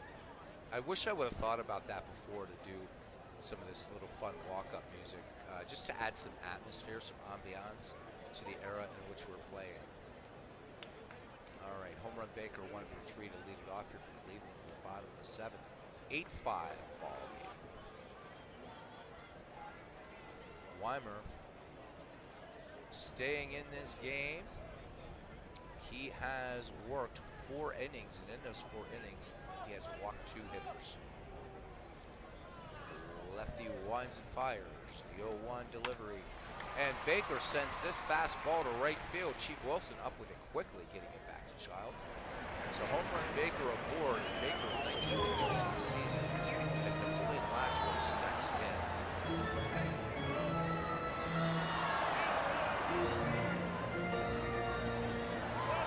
So the organ sound that's hard-coded into the game, I might be able to, definitely. Yeah. So unlike Baseball for Windows, you can customize a lot of sounds in action PC baseball. By the way, I'm going to take a minute. I know we got 10 watchers here, but we got 5 likes, so that means half of you like it. I wanted to bring up something Steve Tate's working on.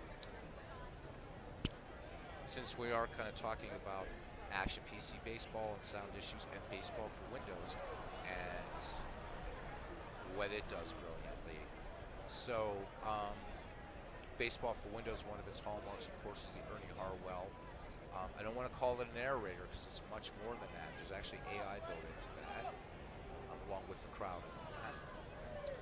But in Steve Tate's latest stream, he is continuing to experiment with different Microsoft narrators, and the latest one was the best attempt yet. Pretty good. I don't think it's going to get to the Ernie Harwell level yet, but Dave Cook needs to be on the lookout for. I've been looking at some really cool AI stuff. Chat AI is brilliant, Chat GPT, and there could be a way to work that AI into actually creating a bona fide announcer, something baseball for Windows could even pursue.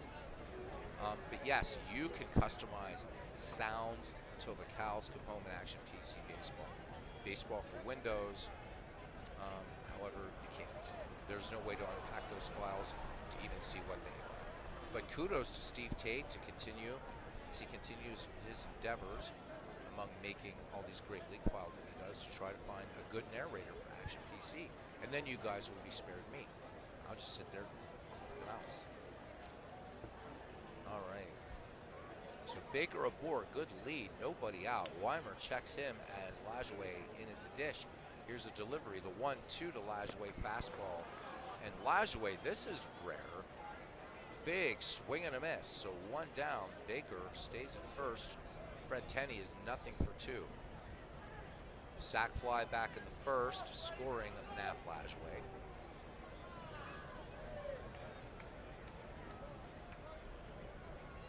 Well, you can't.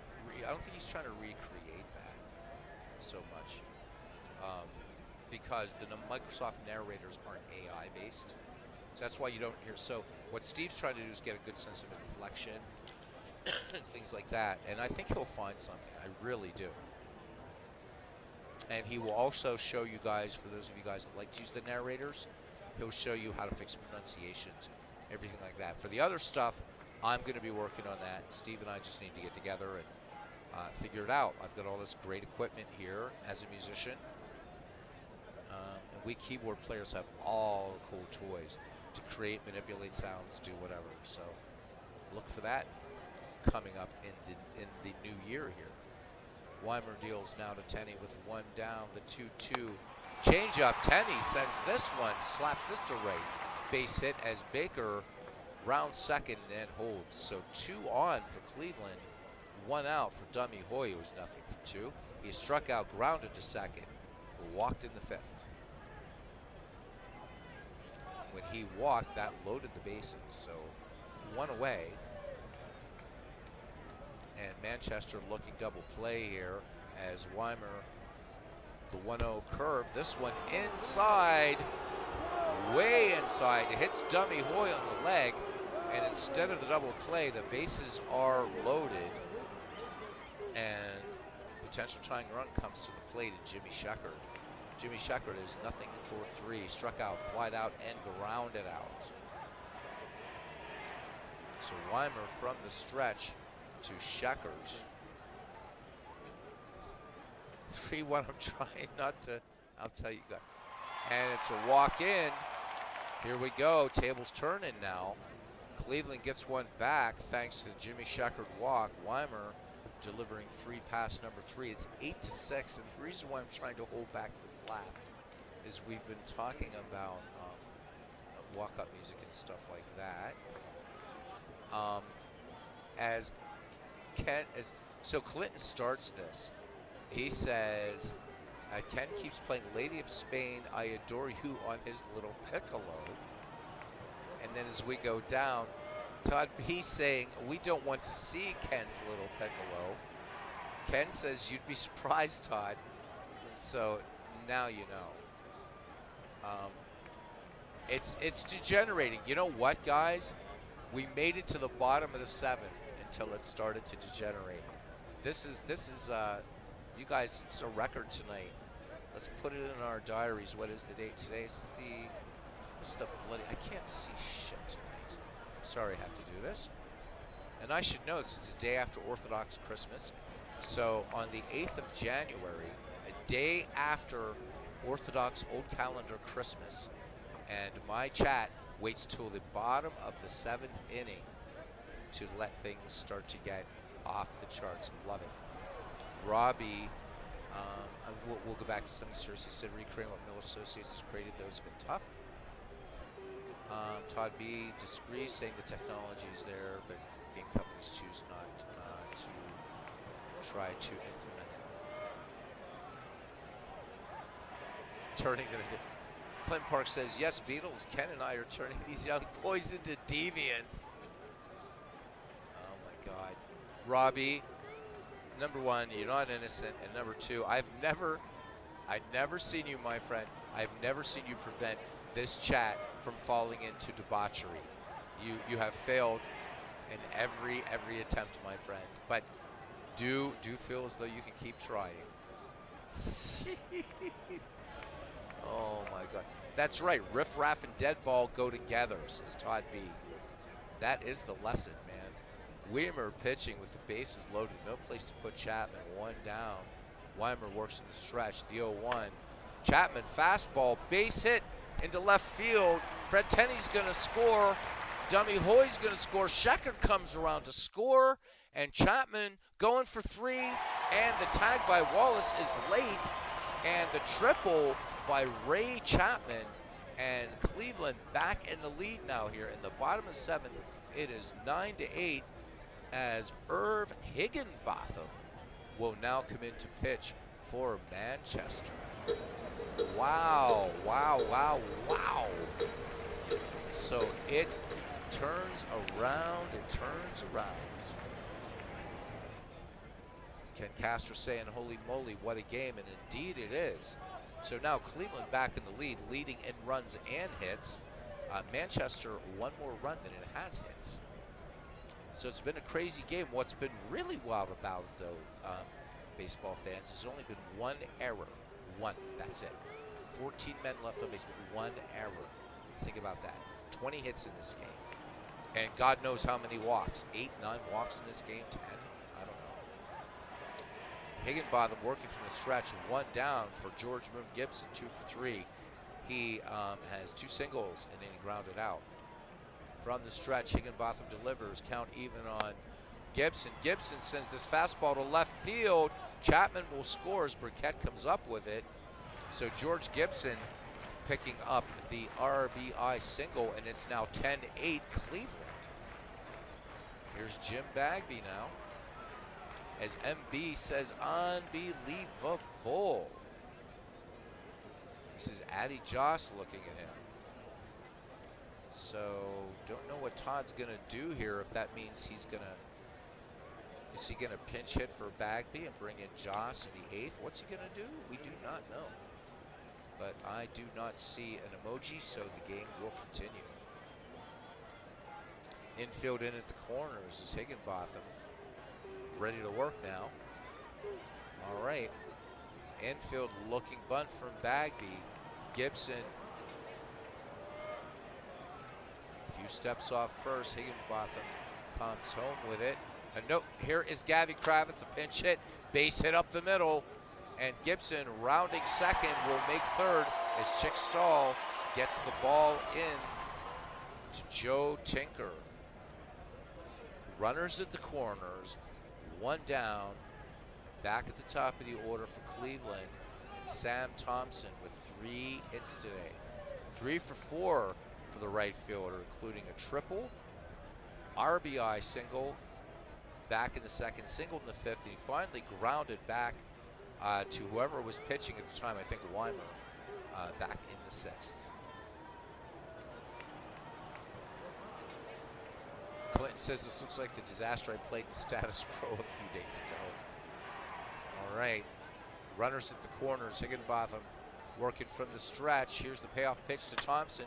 Fastball, base hit into right field. Wilson up with it. Gibson will score on the play, Kravith will hold at second. So Sam Thompson makes it 11-8 Manchester. What a fun game. Fourth hit for him today. If Cleveland holds on to win this, Sam Thompson's got to be the clear MVP in this one. Home run Baker batting now. Still one out. Kravitz at second. Thompson at first. And Frank Baker, so RBI in the first, RBI in the second, and a single in the seventh. Higginbotham works now to Baker, 2-2 on Baker. Baker fouls this one off to the left-hand side as Felipe Lima de Melos, as Manchester reverses a tough game. Right? Wow. So Higginbotham looking a little tired there, should let Manchester know that. He's one pitch over his count now, showing some fatigue. 2-2 coming in now to Baker as D. Scott Howard says, hello, suckers. Higginbotham deals to him, and Baker base hit into left. Kravitz will round third as Burkett comes up with the ball, but they're going to flash the stop sign. Bases loaded, and we get signs from Manchester, and I do believe we are going to see the relief pitcher. Felipe says, and a guy named home run to complete the disgrace. All right, let's bring up MV's relief pitchers. All right, MV, you have Jack Feaster as a left-hander. You have Walter Johnson and Pete Alexander as righties. Steve Tate finally in here says, Dead Ball Sunday Baseball. Steve was telling them about your latest stream that you did yesterday that I caught today. Working with the narrators and Action PC Baseball and the cool stuff you're doing there. So waiting for MV to make a decision. So Jack Feaster will come in. As manager Todd B says, Nap Lajoie needs to unload the bases. Lajoie 2 for 4 on the day, and you guys, you've been following this league, you know what Nap Lajoie's been doing. This has got to be the craziest game in this league that we've seen, at least. Bases loaded, one down. Higginbotham responsible for all the runners. Feaster now finished with his warm-up pitches. The southpaw peers in, has the sign from Ray Crackershaw from the stretch. The 1-2 delivery. Fastball, this one fouled on the left-hand side. Bobby Wallace will let it go foul. Lajoie back in, the 1-2 delivery by Feaster. Little change-up, and Lajoie sends this one to Tinker. Tinker to Childs to Bruthers for the 6-4-3 inning-ending double play. So Kravitz, the run does not count. We go to the top of the 8th, but Cleveland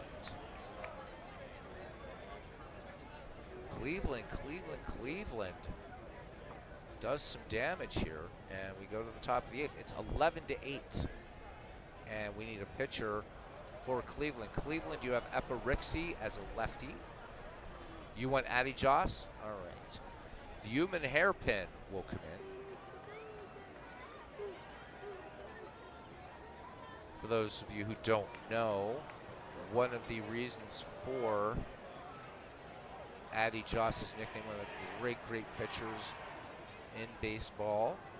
Addy Joss, unbeknownst to anybody else, pitched his entire career with meningitis, and which of course messed with his posture, but a brilliant pitcher. And when he passed away, league owners wouldn't contribute anything to his widow or to his funeral. And there was an all-star game picked up in the American League, and if you ever see it, you'll see Ty Cobb in there, and he's wearing an oversized Cleveland Indians uniform. So a little story there behind Addy Joss. and I think they raised something like $13,000 or $14,000 for Mrs. Joss, and in those days, a lot of money. Addie Joss, I believe, um, going to the big diamond in the sky, I believe in 1911. Bruthers in now 0 for 4. Bruthers sac fly RBI in the fourth, scoring Weimer, and grounded into a force that scored Jesse Burkett in the sixth.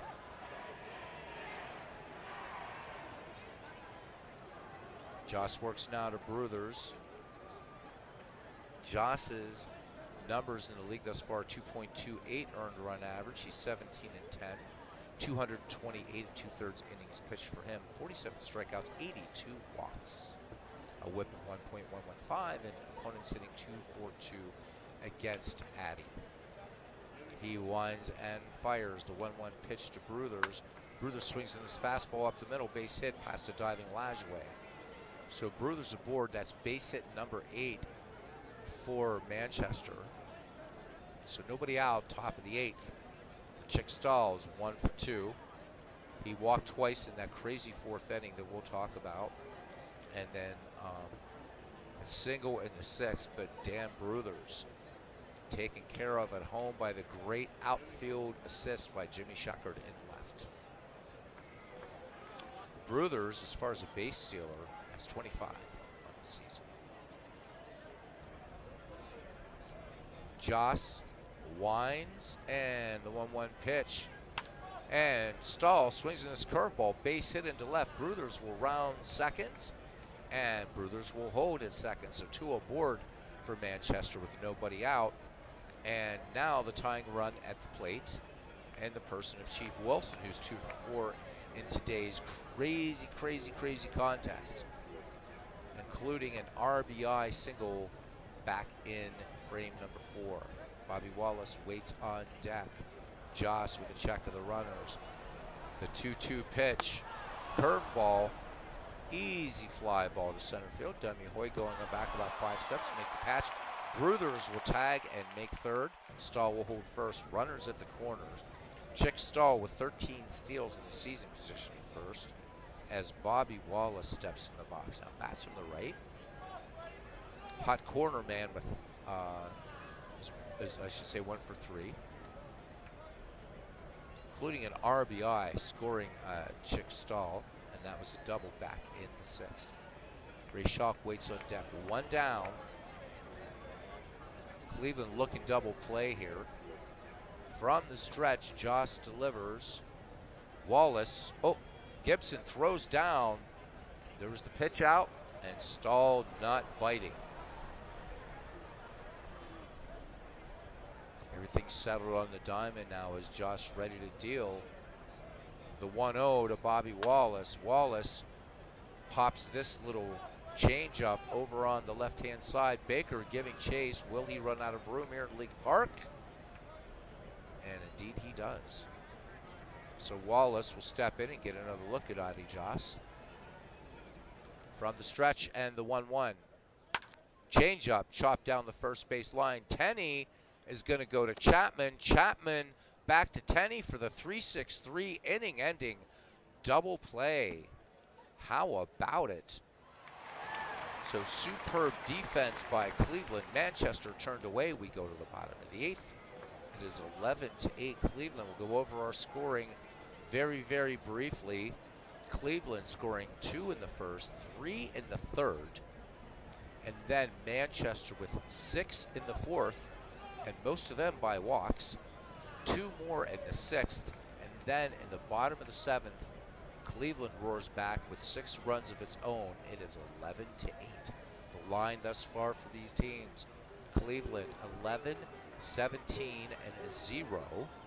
Manchester 8, 9, and 1. Manchester has stranded 10. Cleveland has stranded 7. That's where we are right now. This game starting 2022.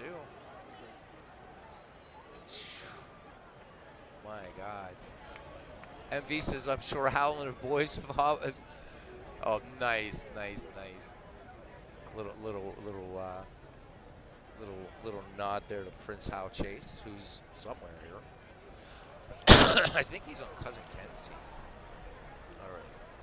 Feaster now works to Fred Tenney. Fred Tenney leading off here, the home half of the 8th for Cleveland.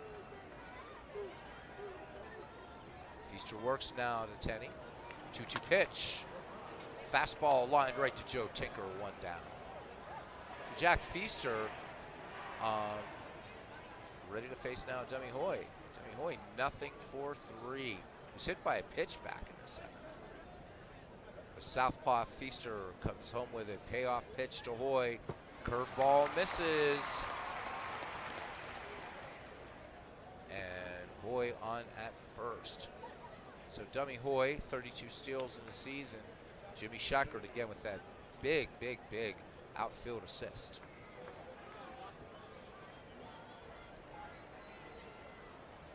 Feaster checks the speedy Hoy at first. The 0-2 curve. Shackert shoots this one down to second. Childs up with his only place will be to Bruce at first before 3 put out. Dummy Hoy advances to second on the play.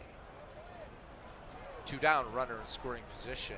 Ray Chapman steps in. Cleveland shortstop, 3 runs batted in today. He is 2 for 4. Cleveland knowing its lead in this game, not safe. Hoping to get more here. Feaster winds and fires the 1-1 pitch. And they will intentionally walk Chapman to go to Boone Gibson. Interesting, as Gibson is 3 for 4, including an RBI back in the 7th, scoring Ray Chapman. So this is a little interesting.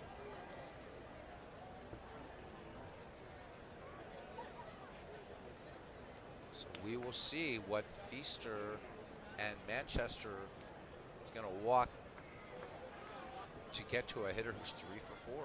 Interesting choice. Feaster peers in, has the sign from Schock, the wind, and the 1-1 to Gibson. Gibson swings on this curve, base hit into center, stall, getting to this ball. Hoy is going to score. Chapman will hold third, so it backfires. George Gibson with his 4th hit today. And Cleveland plays one here to the bottom of the 8th. It's now 12-8. So Manchester may have to go to another pitcher as Feaster showing some signs of fatigue. I will hold up gameplay to see what Manchester would like to do with 2 down. Addy Joss at the plate. So I think MV's just going to let Feaster go in and just take one for the team. He says it's gone. He can't risk Pete Alexander and Walter Johnson. Jack Feaster will stay in. So Addy Joss, never known for his stick, really. Stick, I said, at .071 with 3 runs batted in. So could there be co-MVP for Cleveland should they win this? Sam Thompson and George Gibson. Feaster works now to Josh from the stretch. The 0-2. Josh chops on this little fastball. Wallace has it. Wallace throws down to Bruthers. Did Josh leg it out, though? Nope, they get him by a step. So 1 run, 1 hit, and no errors. We go to the 9th. It's 12-8. Cleveland over Manchester. Don't let that score fool you. This has been a really fun game. Cubs Bears. Today was probably programmed by Tony La Russa, who walks Chapman intentionally. All right, welcome into Cubs Bears. MV going up here. See what he's going to do. Managerial decision. Todd says interesting algorithm, which worked out in his favor.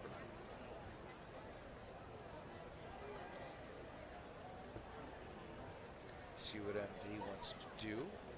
Pinch hitter. Alrighty. Remember, guys, if we can, let's try to do a couple of these where we get you guys on a to manage, as Steve and I have been doing, just right. And if you do, let me know.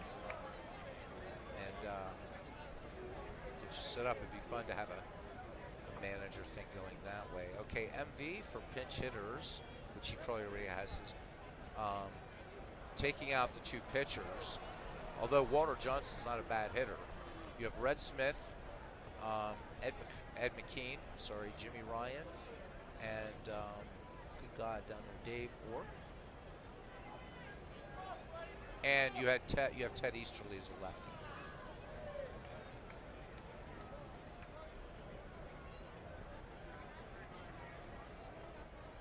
Comes the Bears, I think Aaron Rodgers just joined the chat. He has a lot of time in his hands now. Todd B. I had a first the other day, a walk-off inside the park home run by Davey Lopes. Nice. All right, so Ted Easterly will be tapped to pinch hit. All right. Easterly's numbers as a pinch hitter is hitting 500 on the season, hitting 214. Easterly with 9 runs batted in. And we're ready to get back to the festivities here. So Addy Joss face Easterly, Joe Tinker, and Jack Feaster. We'll probably see a pinch hitter for Feaster as well.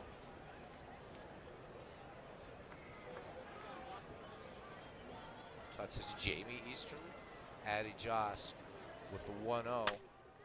Little change up. This one sent up the middle for a base hit. So that is the 10th base hit for Manchester. So 28 hits between these teams. And that brings up Joe Tinker, who is 2 for 3, including an RBI single, scoring Chick Stahl, if you can remember the 4-3. Easterly at first with 3 steals. Jack Feaster waits on deck. I doubt he'll be long for this game. Josh checks Easterly at first. The 0-1 curveball, and this one hit hard into the corner in left field. Easterly around third. Tinker gets into second. They're going to flash the stop sign. 2 in scoring position. And MV, yeah, it's you got to try to anticipate, my friend. I'm sorry. Remember, we have a lag from the time you hear me. But now we see the glove going up. Feaster's day obviously done. 2 in scoring position. And we got pinch hit. Yep, that's okay. We got you. We got you. MV typing something that looked sort of Welsh there for a second. All right. Yep, Felipe Lima de Melo says game's still on. It is, Felipe. This is, you know what? W.P. Kinsella would have written about this game. Of course, who wrote Box Socials and Shoeless Joe, right? I mean, just like Field of Dreams, of course, based on Shoeless Joe Jackson. And also, what is it? The Iowa Baseball Confederacy. So great Irish American novelist W.P. Kinsella would have written about this game, I think. All right, so pinch hitters. Whoops, sorry about that, guys. Let's click away at some point. There we go. So you have Red Smith, Ed McKean, and Jimmy Ryan, and Dave Orr. And I know you're not a big fan of Jimmy Ryan, so, but I don't know who you're going to bring in. We will see. Curiouser and curiouser.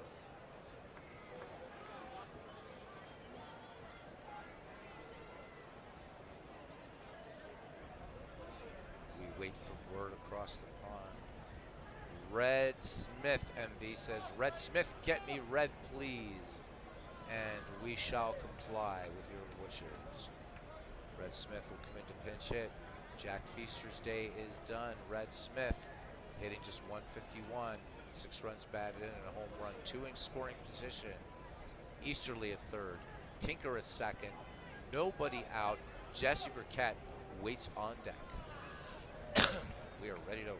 We are ready to go. Dave Orr looks interesting, says Felipe. Maybe a good call for hit and run. Oops, gotta set something back here. There we go. Ready to go. D. Scott says nothing says dead ball Like 20 runs on 29 hits and only one error, right?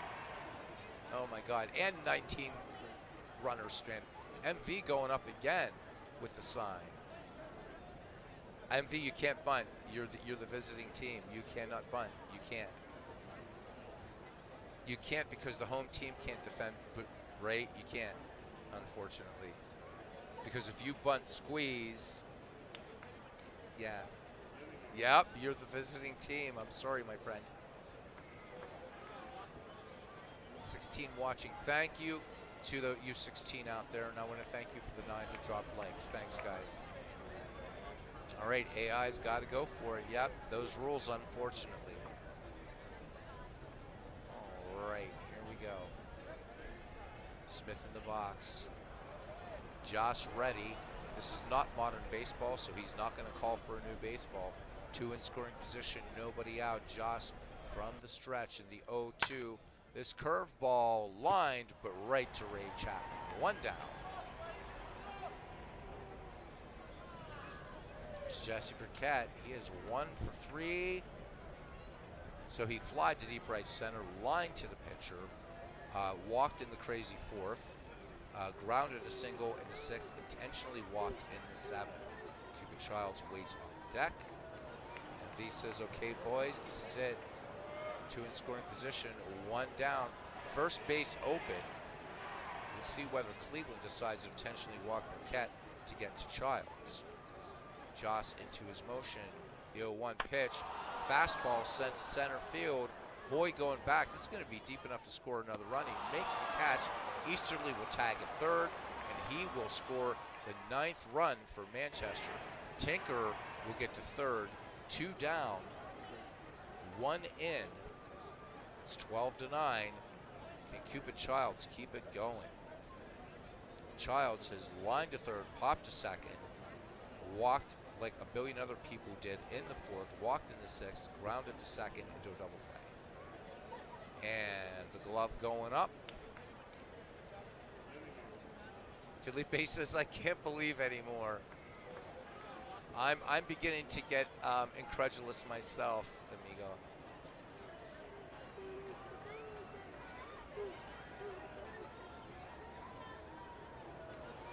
All right, we will wait for. Oh, I should let. I'm guessing you're going pinch hitter here. I don't think you're going to do something crazy like a suicide squeeze with 2 down. So what you have left as far as position players, you have McKean, Ryan, and Dave Orr left MV on your bench. And of course, Walter Johnson and Pete Alexander.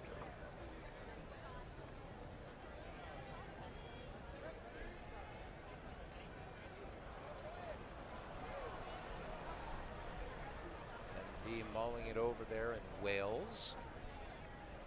Dave Orr, and he does it in all caps. Baseball fans, in all caps. Dave Orr's numbers look like this. 301 average, a home run, 13 runs batted in. MV says this is the last roll of the dice. In this game, could it be? We shall see, we shall see. Only reason we don't go pitch by pitch is this game's already been crazy enough. All right, Denver, there's weights on deck. Orr steps in, bats from the right.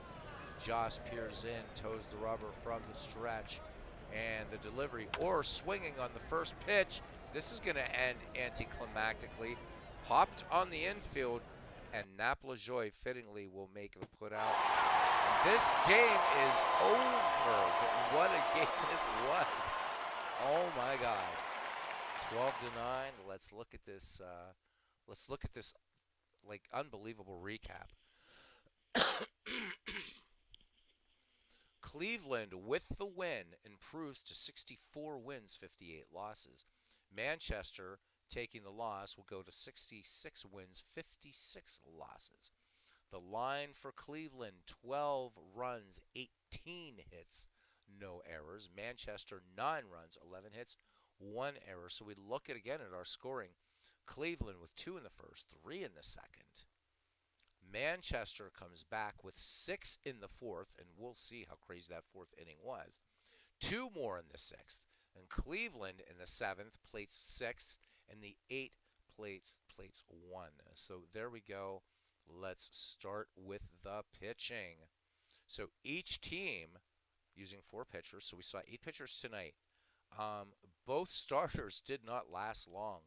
Tim Keefe had to start for Manchester. He went 2 innings, 6 hits, 5 runs, all earned. So that's legit.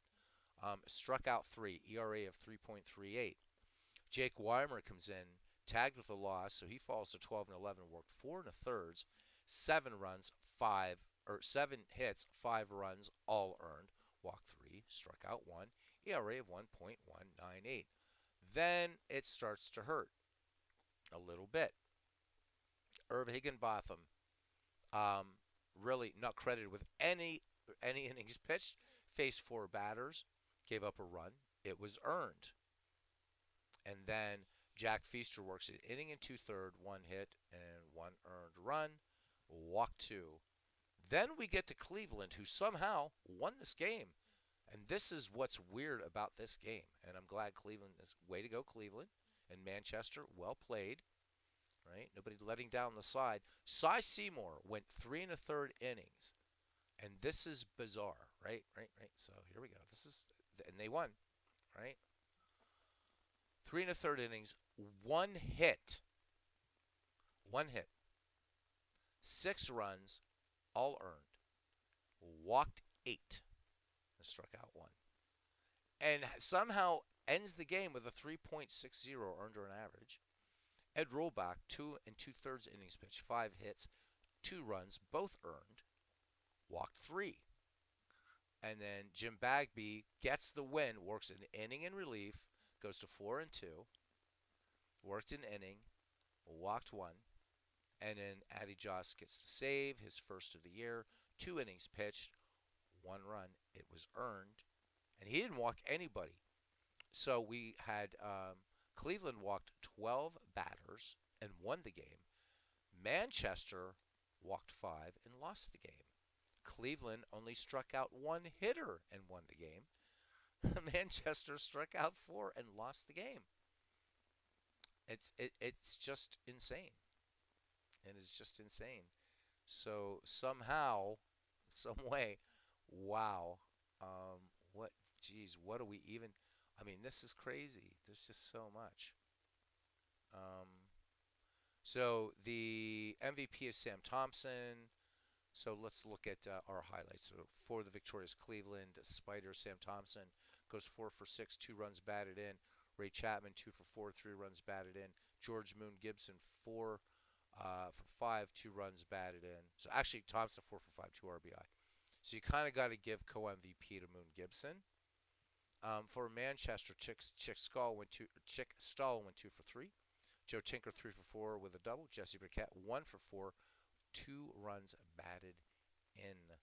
Um, so the recap. Where's that crazy 4th inning? So here it was. Manchester in the 4th sent 12 batters to the plate, scoring 6 runs on 2 hits and 7 walks. Joe Tinker singled, scoring Chick Stahl. Then Jake Weimer walked, scoring Bobby Wallace. Burkett walked, scoring Shock. Childs walked, scoring Tinker. Bruthers hit a fly ball, scoring 1 to make it 5-5. So in the sac fly, then Chief Wilson singled, scoring Burkett to take the lead 6-5 at that point over Cleveland. Um, just, um, just, I don't know.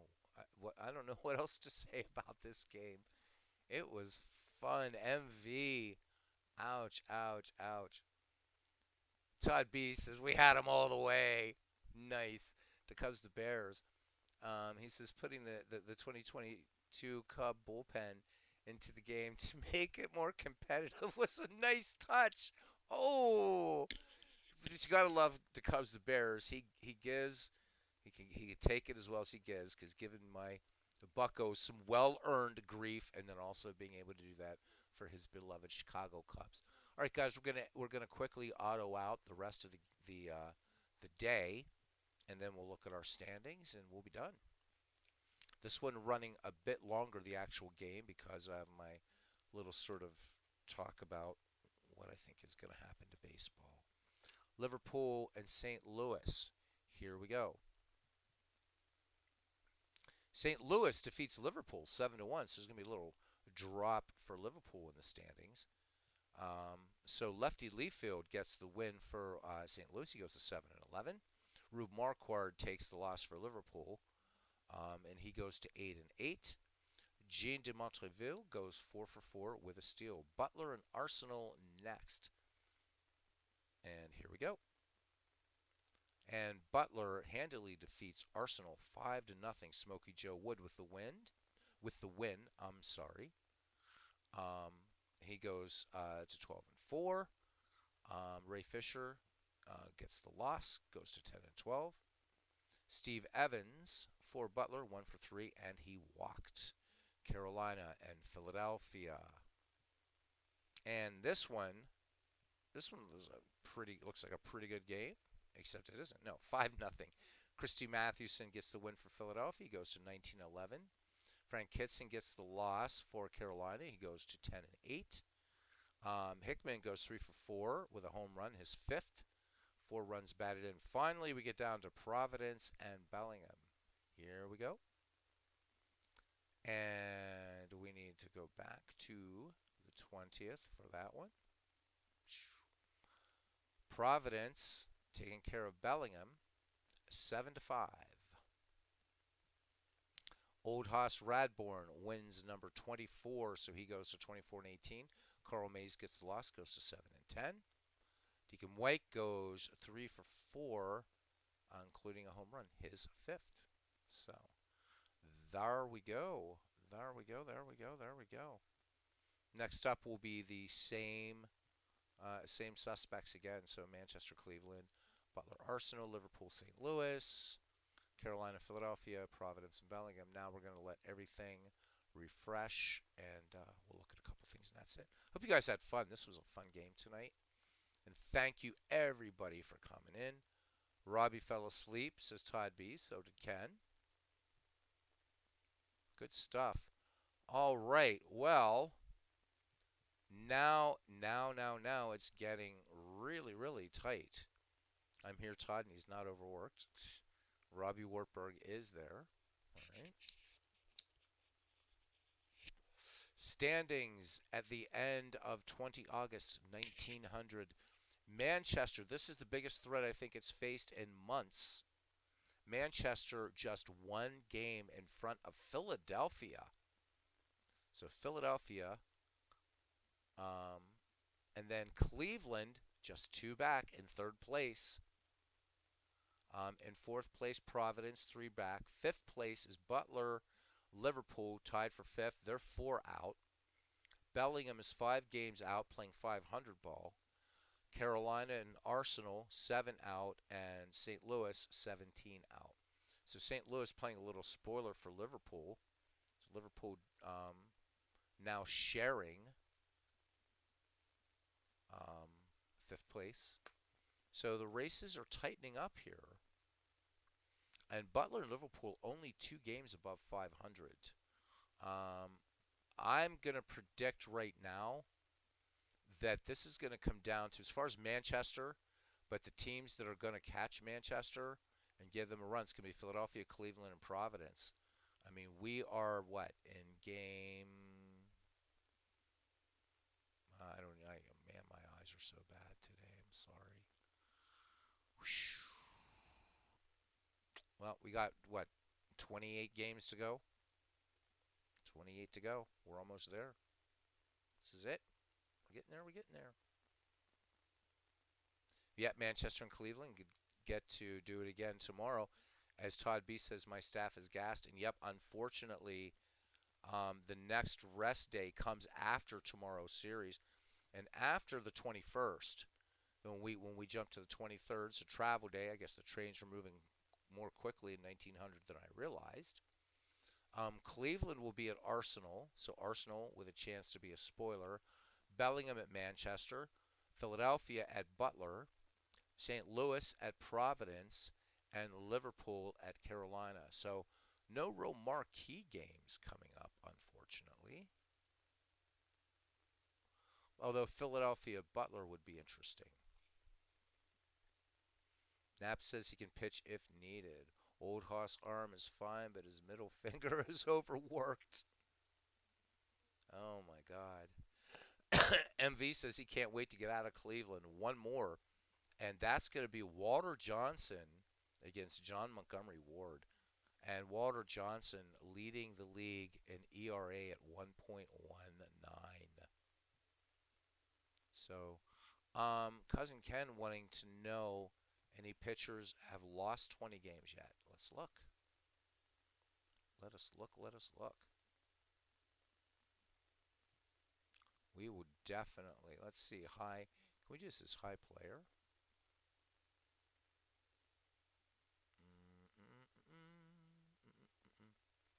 Well, this is doing pitching game score, batting game score. We might have to go up into reports and get kind of deep into it, man. Let me see. Let's just look at. We can look at pitching. I think Steve Tate's asleep already, though. So Radbourne with the most wins, 24. Let's look at not a snapshot. Let's see if we can get leaders here and anything. Why don't we just do it this way? Reports. Pitching. And we'll just do it this way. Todd B says Wilbur Wood won more than 20 in 1 year and lost 20. Not surprised. Still a good crowd in here. Thanks a lot, guys. I really, really do appreciate it. All right, what do we have here? And this is, no, I don't want real stats. We want replay stats. Let's let this refresh. And let's see, who do we have here? So behind Radbourne, we have 3 pitchers at 17 losses right now. Sam Lever, Knapp Rucker, and Larry Corcoran. And then Tom Hughes has 16. So it's still a chance to get a 20-game loser in here. Radbourne actually 2 away himself. So there we go. Guess that's it. We had a great crowd in here tonight. Thank you. It really means a lot. Really, really means a lot. Ken, I don't know, man. I'm like shocked, pleasantly so. I really didn't think that but this league has gotten a lot of people just coming in and checking it out, and it's awesome. It is awesome. So tomorrow night, it's probably going to be a rematch between these 2 teams, and then we'll see what happens after that. It's been a lot of fun. Yeah, I'm guessing Steve is off to Slumberland. Let's go ahead and exit. Maybe we can take a second here and just, if you guys want to talk about doing September call-ups, we can do those soon. We can decide. Oh, Ken Castro says most Ks by a pitcher. We can certainly, I can tell you that right now. It's Rube Waddell, 193. Or no, yeah, 193. The closest to him is Christy Mathewson with 174 and Cy Young with 173. So Waddell, no surprise there. Waddell, one of the great strikeout artists of all time. Clinton Park says, night fellas, in your last 3 innings, I managed to get a national pastime 2 game going in Yankees over the Angels, 3-0. 1965, Jim Bouton gets his 2nd win. All right, thank you. Thank you, Clinton. Yeah, Todd B asking if anybody here has any new projects, and if you do, what are they? So we have September call-ups. They're going to be happening soon. Hannes Wagner still leading the league in steals. Willie Keeler trying to catch him, but still 5 behind him. Steve Tate is still awake. And Felipe Lima de Melo says, good night, mates. All right, good night, Felipe. Thank you so much. It's been a while since we've seen you. Please do come back. And I'm glad you enjoyed the game immensely. Steve Tate says, who manages that last place St. Louis team? Todd B will tell you. There it is. Walter Matthau at the moment, he says. Felipe says, and great game. Um, got it. Yeah, but 6 innings is a killer. Absolutely, Felipe. Absolutely, 6 inning is a killer. Stolen base leader disputed by Liberty Tree. So Clinton has 1908 going in National Pastime Next Generation Plus, Status Pro. He has 1965 in National Pastime. Is that three? And 1960, 1970, 1980. Wow. Sliding Billy was blackballed. Well, you're going to have to yell at the program. I'm sorry, man. Todd B says Clinton was fired before the All Star break. Robbie Wartburg with a number of projects going. For the purposes of this stream, anybody who's here, by the way, and if you'd like to join our Discord, if Robbie would be so kind, or anybody's a member of the Discord, but Robbie, if you would please, just put a link in the Discord if anybody would like to join. It's all kinds of baseball, chat, gaming, whatever. Please feel free to join. It'd be really nice. So, Clinton Park says he's 0-2 in Status Pro Ned McGreevy. They've been tight games. Look at Discord. Robbie's going to put that Discord link in there. Hopefully, you guys will come in. And we have a section on there for other games and stuff like that. Or you find some videos, and it doesn't have to be dead ball. Just, put up some cool baseball stuff. I think it'd be fun. Just try to make it a little gathering place. If anybody wants to hang out, you're welcome to our Discord. Please do. I saw that. I saw your idea of um, an all-star game. So, guys, cousin Ken Castro thought we would have an all-star game and pit them against one of the later great teams in baseball, like I don't know, maybe the 1927 Yankees, as he said, so we could keep it in there. I think that would be fun. We could talk about an all-star game. I think that would be kind of fun to do. I think. So, what else do we have in here, man? I don't know. So, nothing in. Oh, it's just run-timed error. Can you believe that? Well, you gotta love it. So to hide the, oh, it'll just die, and I'll bring up Action PC 2023. So an out-of-memory error now, Steve Tate, and then you see all my wonderful icons. An out-of-memory error, runtime error, whatever it was. There's the Discord, guys. So please check it out. Todd B says he's working on a project helping a couple of gentlemen get new play-by-play for Action PC basketball. Good for you, Todd. Nice. As Clinton advises Todd to talk to Dave Little. Dave Little, probably the premier basketball broadcaster in the community. Absolutely.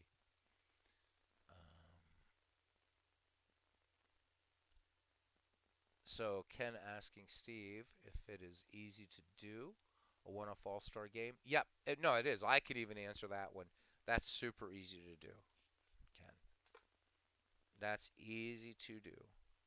So we can do that. Just generate an all-star team, and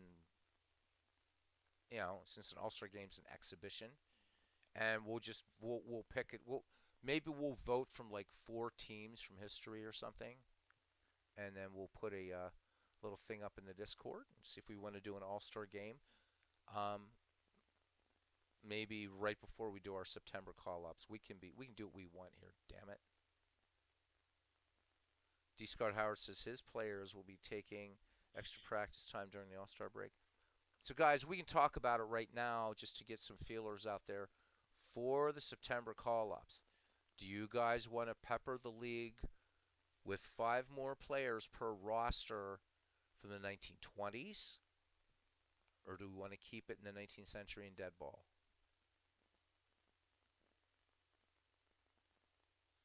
As soon as I find that All-Star.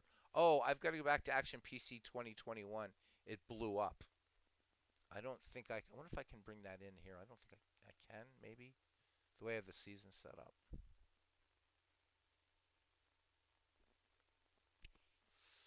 Show that all-star list again. Oh, right. Oh, you mean in our Ned McGreevy League. Right. I've got to go. Let me do one thing at a time. So, Cousin Ken says a poll. Well, let's think of. Okay, so poll. Let's come up with the teams first. So one is the 1927 Yankees. Okay, so two things going on right now. First, what do you want to do with September call-ups? And then let's pick four teams from history, and then we'll vote on one of those teams to face the All-Star team from the Ned McGreevy League. All right, so we have the 1925. Let me write this down, and then I'll actually see if I can be arsed to make a poll in here. Why the hell not? I usually don't, but where is that? Where is that way to make a poll? Engage with my audience. There we go. Start a poll. All right. Let's see. Okay, so we have. I'm writing them down, or I'm typing them in. So, let me see. Yep, I see. Okay. Team to play All-Star game. All right. So we have. Somebody said 1925 Pirates. Right. What's the next one? The 1922 Giants. Nice call to Cubs to Bears. Excellent team. Pretty strong team. 1927 Yankees, of course. Yeah, because that was Ken Castro and MV. And then we'll do our poll. We need one more team, right? And it doesn't have to. I mean, just shout it out because there's one. There it is. So Ken already beat me to it. All right, let's add one more option. The 1929 A's. We're going to call them the Athletics. Okay. And I'm going to ask you guys, hang on a second. All right, there you go. Go ahead and vote. There are your teams, the 1925 Pirates, the 1922 Giants, the 1927 Yankees, and the 1929 A's. Go ahead and vote.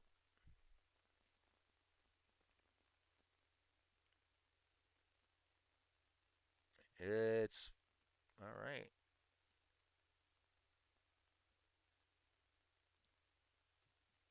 This ought to be fun.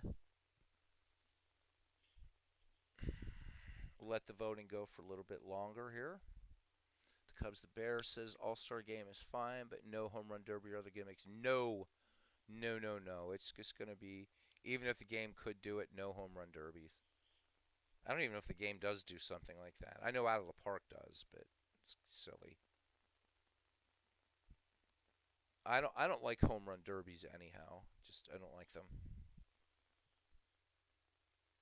Yes, Action PC Baseball 21 funeral services are coming soon, Steve. They are definitely. I always keep the game, but yeah, it's going to be uninstalled. And Action PC 2022 I'm going to uninstall as well.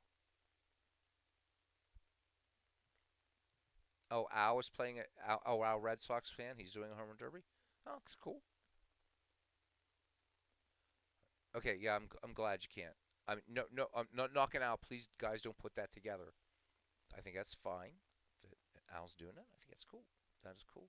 I personally don't like them in All Star games, but makes other fans happy. So people like the long ball, and that's cool. So do check out what our Red Sox fan is doing. He's always doing some fun stuff. As somebody called him yesterday or the other day, sorry, Friday, that he is a jewel. He is always streaming something. Indeed, he is. Big Clue said that, by the way. All right. I'm guessing we're going to give the voting another minute, but I think we have everything in.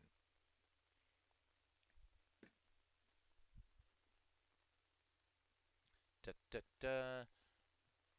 Clinton Park says 1944 St. Louis Browns. Good God. Any chance we could play a team of dead ballers not drafted? They would get murdered. They would absolutely get destroyed. All right. See what we got here. Well, well. I'll let it go one more minute. Yeah, thanks, says Todd.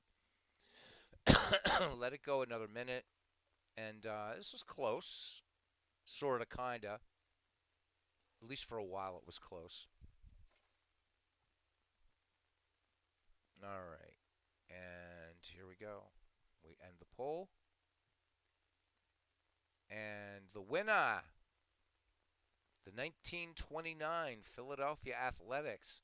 42% of you selected them. The Yankees, 28% in 1927.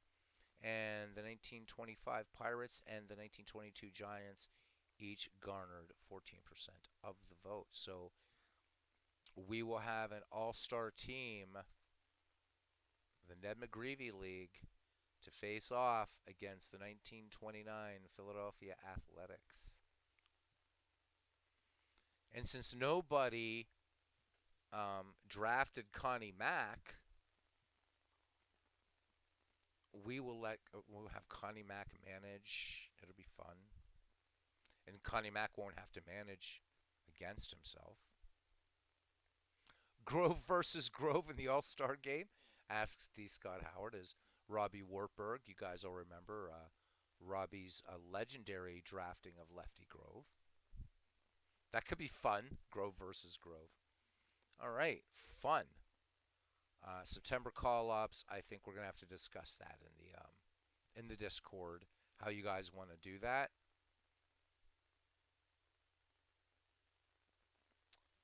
Who's gonna manage our club? Well, I think it's. I would say this, that it should be, depending upon where the standings are. We could say, we don't even know what club. Do we do a random? We could do a random number generator. Who's going to host the All-Star game? So I know that if we do it in Providence, Ken, you're usually here. Todd says he'll manage the bullpen. The Ned McGreevy League is screwed, ladies and gentlemen, because he's going to bring in Three Finger Brown, right?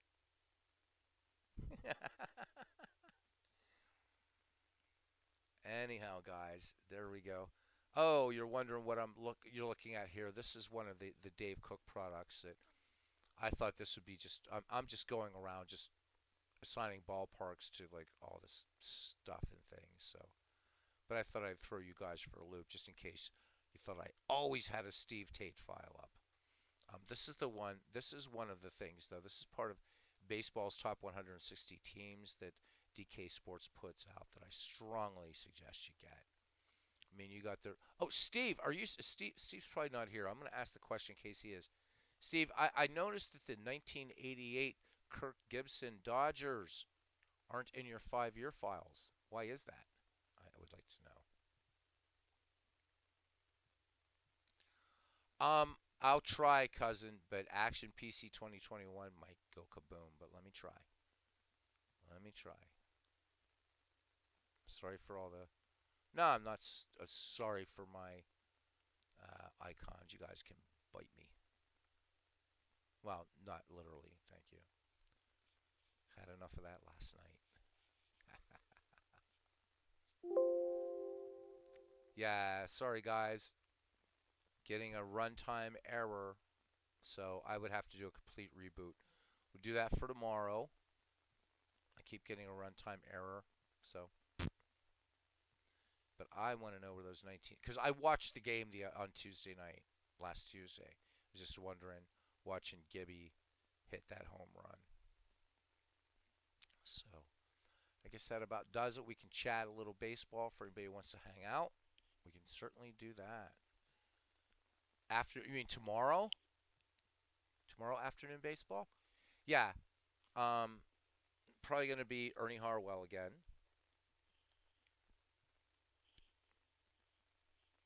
If I do a game, it's not going to be Ned McGreevy. It'll be like something 1960s.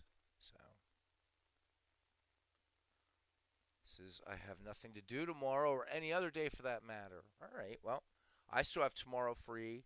I have something to do on Tuesday for a half hour. And I might be starting a new job Wednesday. I'm not sure. But, yeah. Yes, definitely there'll be some baseball tomorrow. In the daytime.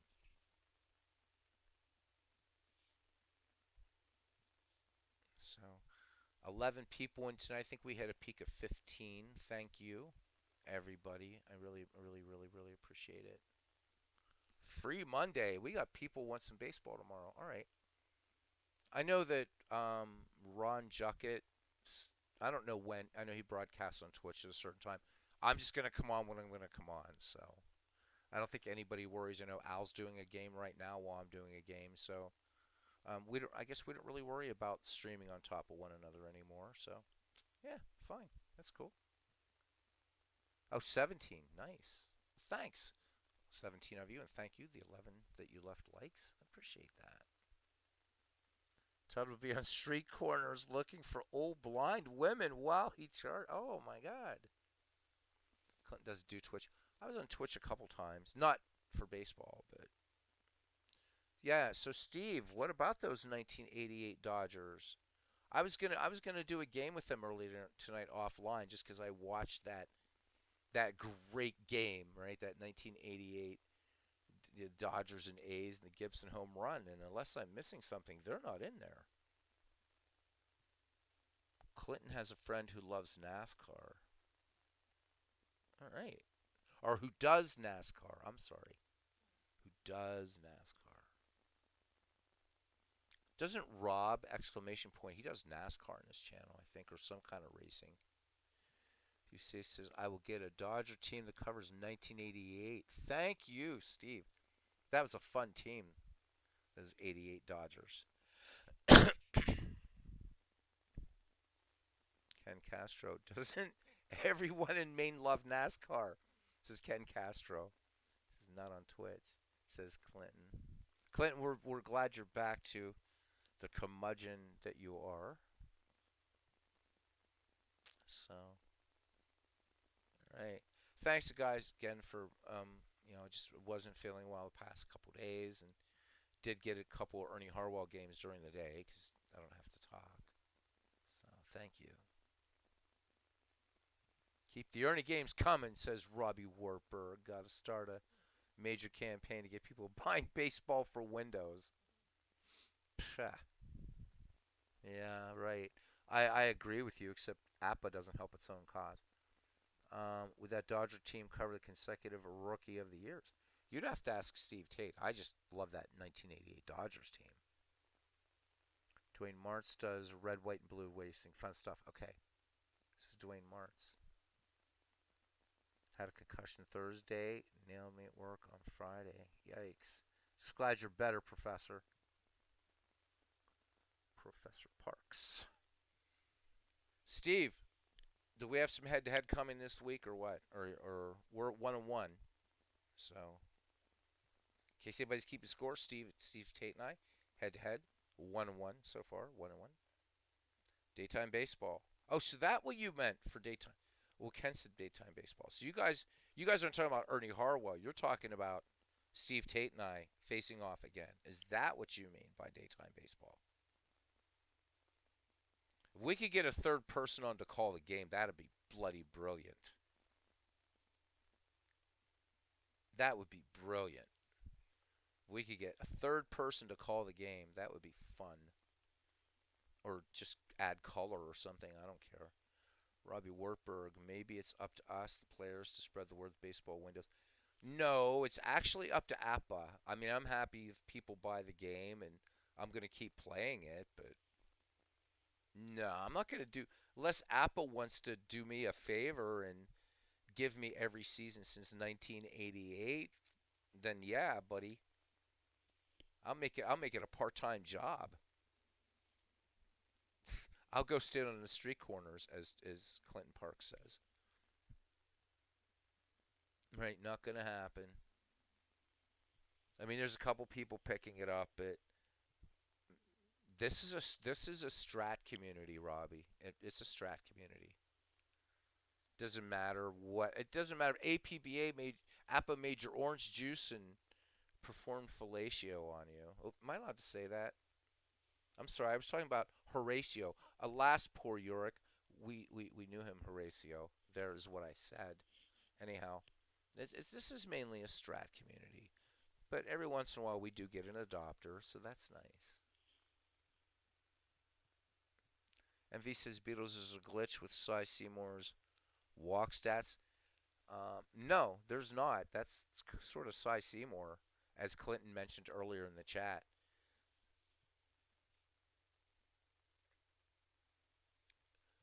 Clinton, you know I'm not swearing, buddy. There's definitely look at everybody's channels here. Look at everybody's channels, even in Cards and Dice, and you're gonna see more Stratomatic baseball than you're gonna see APA, than you're gonna see Inside Pitch, um, all the other thing. I know Al was doing History Maker baseball. He might maybe that's what he's doing his home run derby on. I have no idea. Yeah, see there, MV, 239 walks and 210 strikeouts. Yeah, he's a 50-50 pitcher.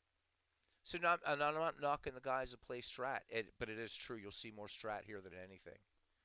Appa, I know Clinton Parks plays the clones.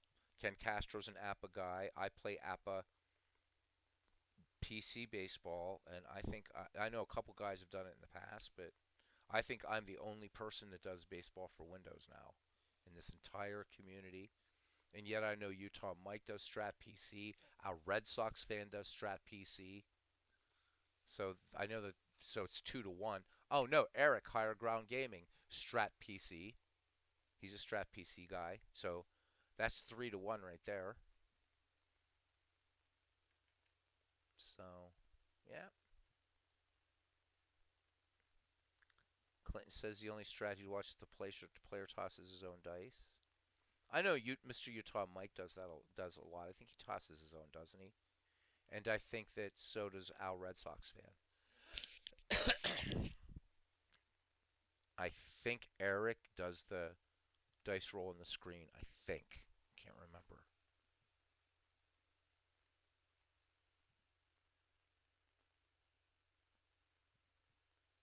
Yeah.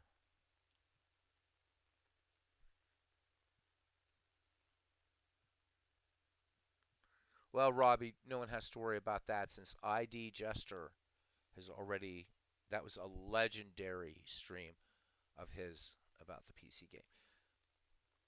But it is down to play what you like, and it's strong opinions. It's the rivalry between Appa and Strat has been around forever, and kind of makes it fun. Set what 70 years? I think it is now. 71 years. I don't know. They've been around since what? Each of them I came. Didn't they both come out the same time around 1951, something like that? Appa was 1951. Was Strat older? So Clinton says that he's talked to Eric again. Higher Ground Gaming guys. Do check out his channel. Good stuff.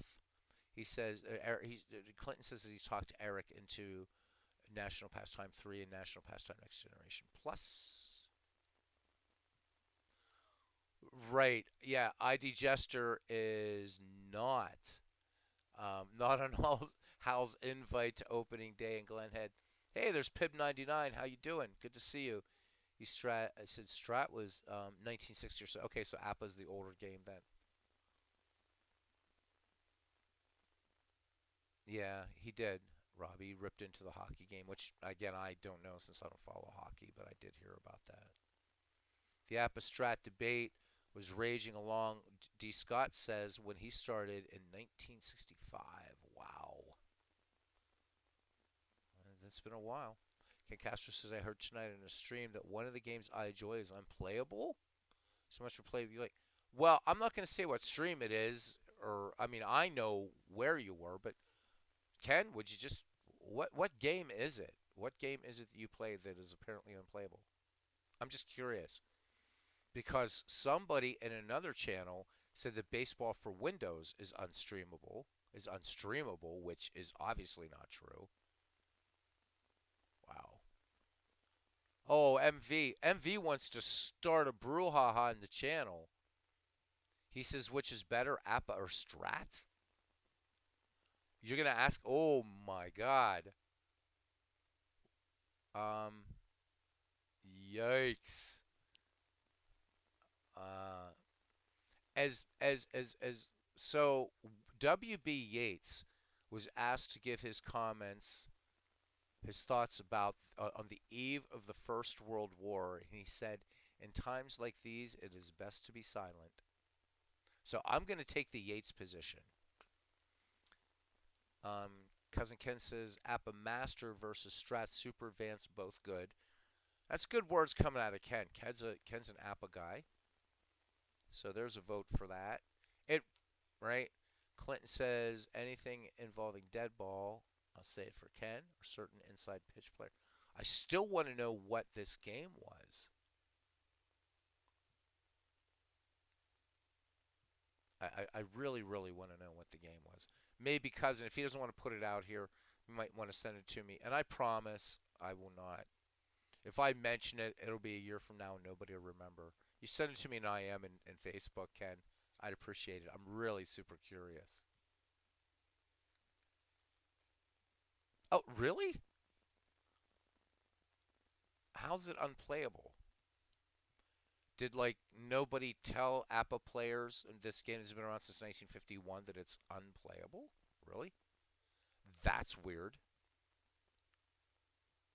That is really, really weird. I guess nobody told APA and they made money from it and continue to do so. And apparently it was so unplayable that they got a Hall of Fame announcer to uh, do their do the voice for their PC game. Uh-oh. Robbie's gonna have an aneurysm here, and I mean that metaphorically speaking. And V says, okay, cool. More tournament play online for APA streaming. Dyson card.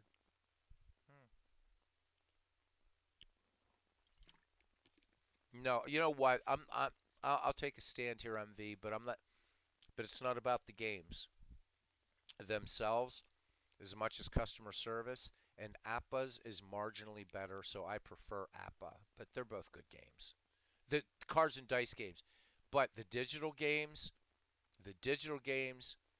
MV, it's APA 24/7, 365, and I'll even back up my reason for anybody who would like to debate me. Strat PC can't touch APA baseball for Windows. But cards and dice, it's a toss up. So there you go. That's my opinion. Uh, Pib99 says I played APA cards and dice from 1975, 1988. Still have all the cards from your old card sets. Cool. Excellent.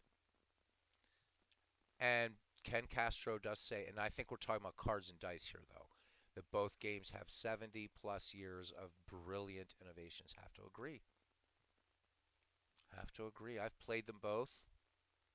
I leaned more toward APA, but actually the cards and dice I played at university was Status Pro Baseball.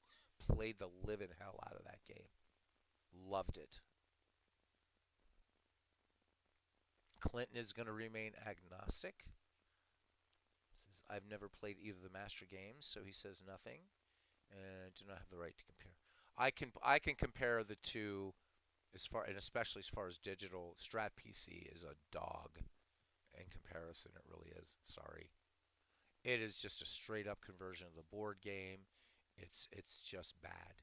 But you can check out ID Jester's stream on why Strat PC is really bad. There's a lot of guys that hate APA. They hate the Ernie voice.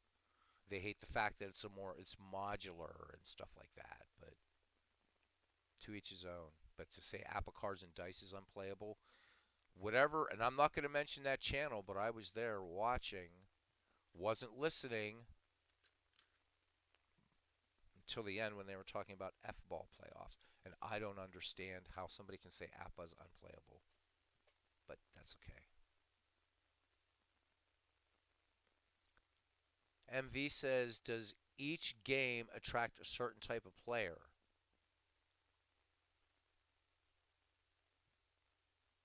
Um, so yeah, Ken says he thinks so, but not sure how to quantify it. It's hard to say. The Cubs to Bears weighing in. Appa Master is the only card and dice game that feels like real baseball. So that's what the Cubs to Bears says about Appa Master. And if I had baseball for Windows up, you could see what the cards look like and stuff, but that's not going to tell you much. MV. So remember, guys, MV's in Wales, so an excellent baseball fan, but asking a cool question here. Wants to get deeper into the hobby. It's an interesting debate. Yeah, from there where you're safe across the pond, my friend. But it's pretty heated. Heated.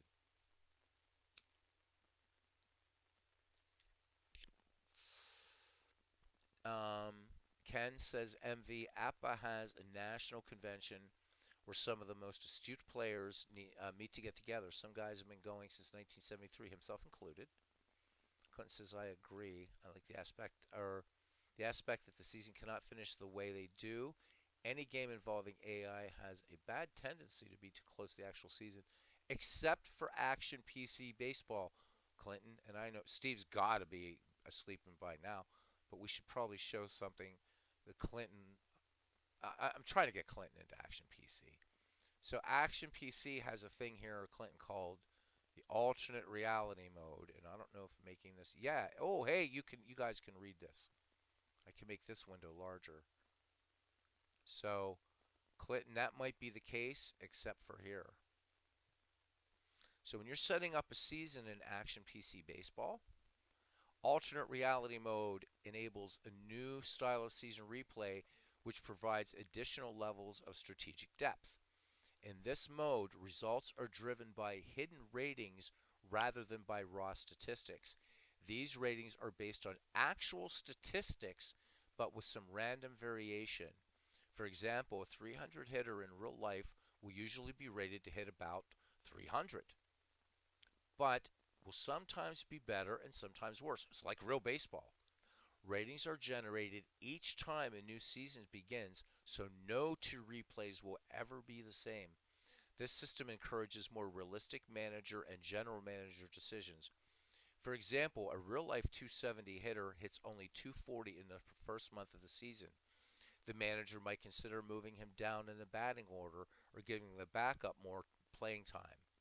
In other modes, the manager would know that the backup, who had 260 in real life, is, all else being equal, simply not as good. Ratings are generated for batting average, walks, strikeouts, home runs, doubles, triples, and durability for both batters and pitchers. So Action PC does have this really cool thing. You can go as played, all transactions, major transactions, no transactions, or an alternate reality mode. And I've never seen anything like it in any other baseball game. Correct me if I'm wrong. It's pretty cool. Todd B says, I'll play devil's advocate. If Harwell was not the voice of Apple for Windows, would your opinion change? Nope, it would not. My problem with Strat PC is the same as Jester's, and my degree's in instructional design, the master's in it in education, turned down 2 PhDs. I'm not boasting. I'm just giving you my where I'm coming from, Todd, on that. APA, or I mean, Strat PC breaks the golden rule of any type of design when you're dealing in a digital domain, and that is that the interface needs to be as transparent as possible. And if I had still had Strat PC, which I don't, I actually uninstalled it, got rid of everything, and I spent a lot of money on it, like $400 on that game. I would show you. I would love to do a comparison between the two games. It would not change, even without Ernie Harwell. It would not change. It is bad in comparison. I think there's a good game engine in Strat PC, but the interface is awful. And I think ID Jester, even without the academic credentials and instructional design that I have, ID's a smart guy. So I'm not trying to pull academic rank on him. But coming from as a designer, it breaks every rule in the book and does it in the wrong way. So I hope that answers that. Not that I'm any like real like feckin' authority on it, but there you go. So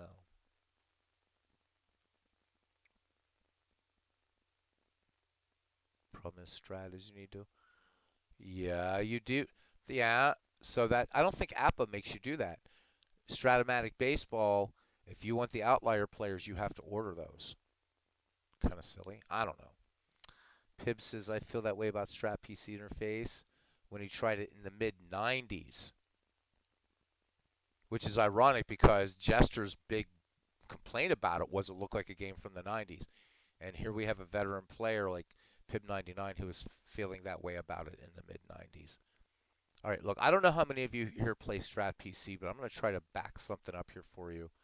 And I don't want my computer to freak out. All right, so I'm going to show you a couple things really quickly, and we're going to get out of here.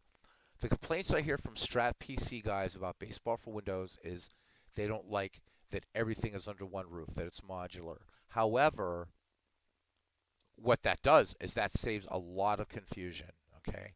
Number one, though, this thing has an extremely robust help system.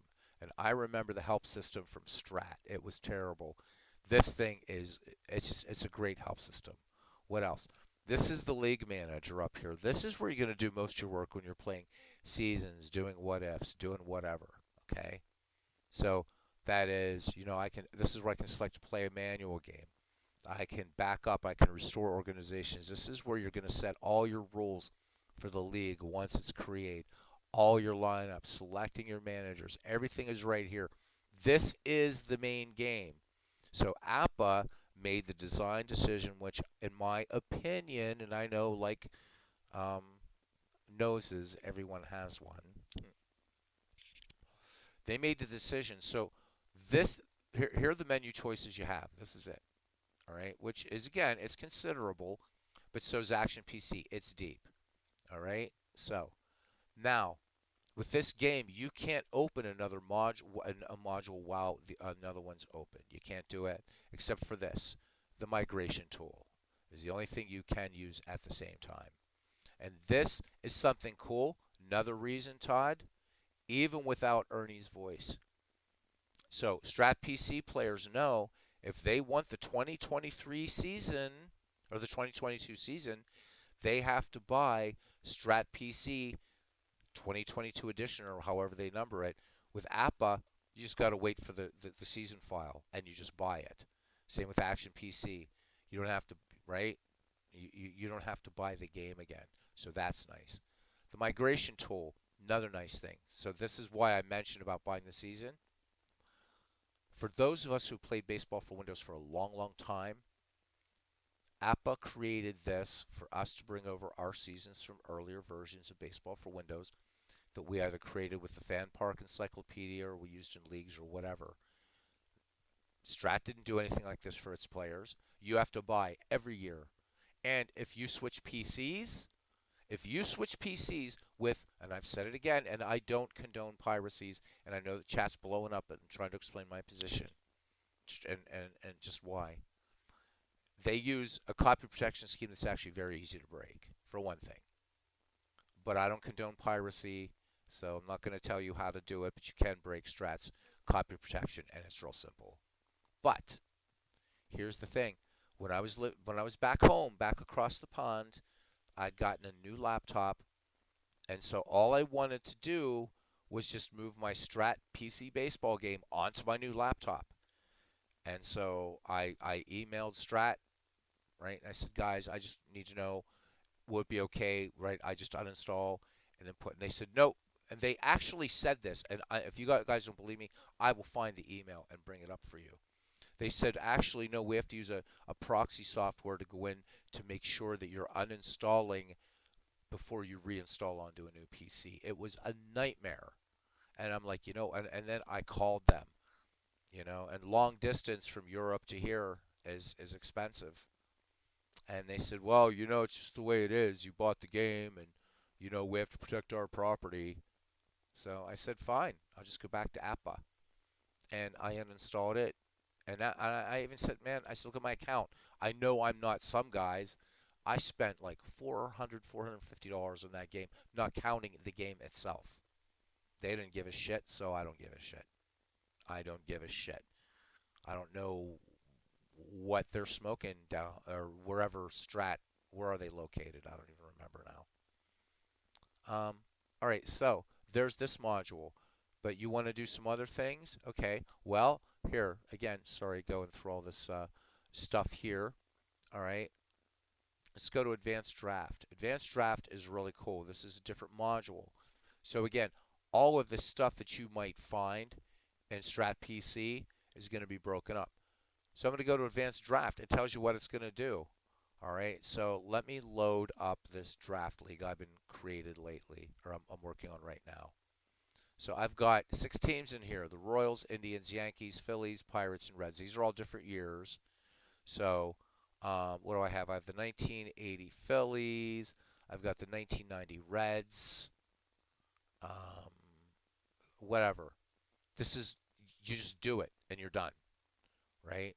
You do all your renaming, you create your teams, and as long as you have the seasons, you can do it. I can load in not only anything I've created, but as you guys can see here, anything I own, and that's all of this.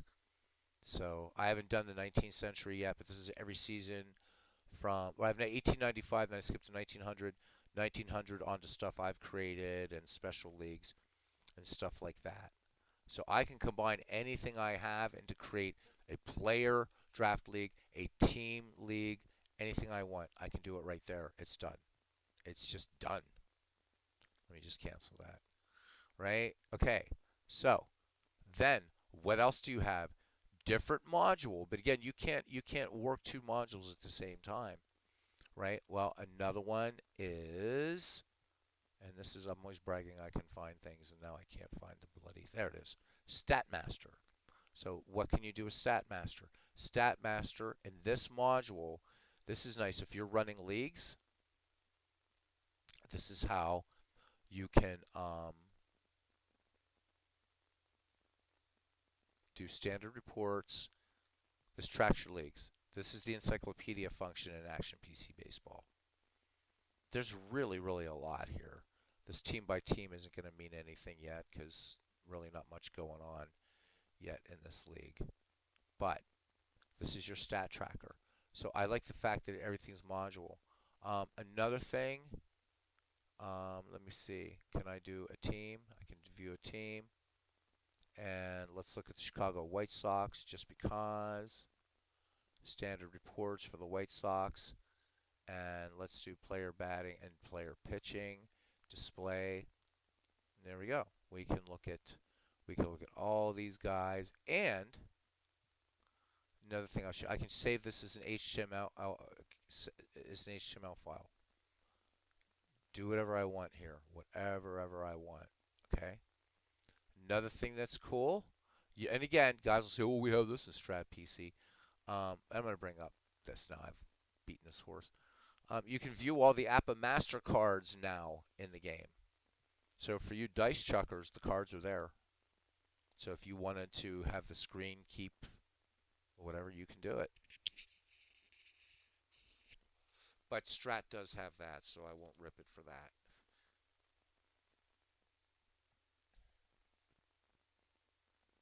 Glenn's Head. Thank you, Pib. Thank you very, very much. Chris Delaware goes every year. Okay. And again, I'm not knocking Strat players, guys. I'm not. I'm not knocking you. Please hear that. I'm really, really not. I think it's just a game that's, I don't know. But Appa's got to beat customer service though. Those two are, they're, neither of them are very good. Todd B, my thoughts on Strat are this: they have an established fan base who takes whatever they are fed, but someday down the road, this fan base will erode and they'll need to improve, or people will move on. Well, you know what? I think the same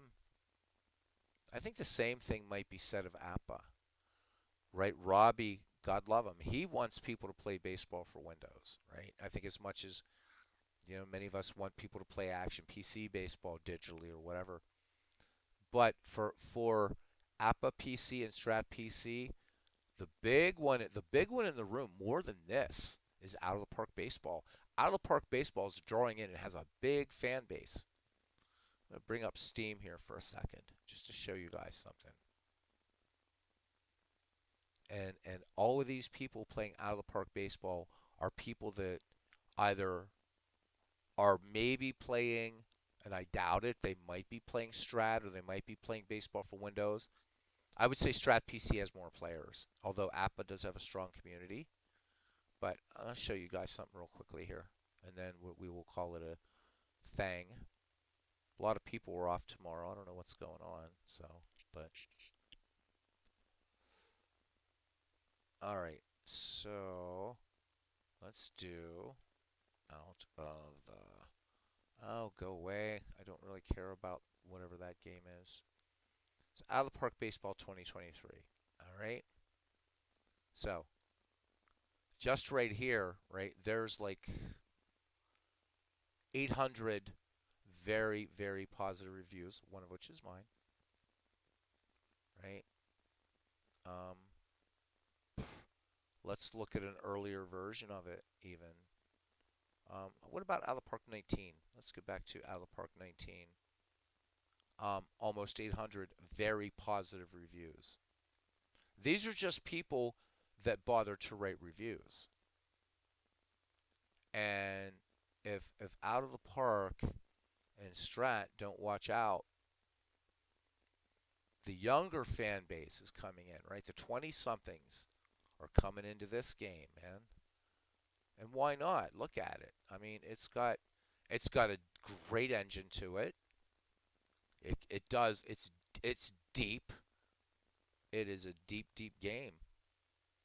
So why not? You know? And it backs up this wonderful graphics engine with a deep sim engine. It really does. I know the Cubs of Bears is it the Cubs of Bears? I believe is a big fan of this game. I know D. Scott Howard likes Out of the Park baseball, and these guys are long time players of the other games. But this is poised to be the king if it isn't already.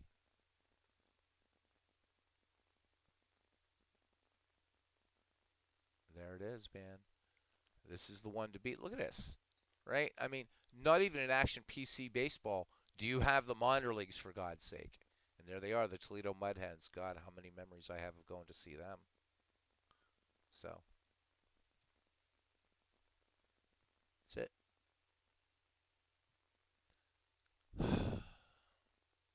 No, they won't, Todd B. This is where they're going, out of the park baseball. And a lot of the younger generation, a lot of them too, they're not even going to this. They're just playing MLB the show. No, I believe you. No, I agree with you, Todd. I agree with you, Todd. And I personally, I wish I could shake up both Strat and Appa. It's like, guys, don't you see? This was developed in 1999 by one guy in Germany. And I mean, hours played that people have in this game, just insane. Just absolutely insane. I'm trying to find some of the I wish Steam sorted by the amount of hours. I've seen people in here. I'm up to 130 hours this season. I get about 150 hours per season out of the park. So it's not gonna happen. Got out of the park 14. I don't even have out of the park 14. Oh, it's not even available anymore. So there you go.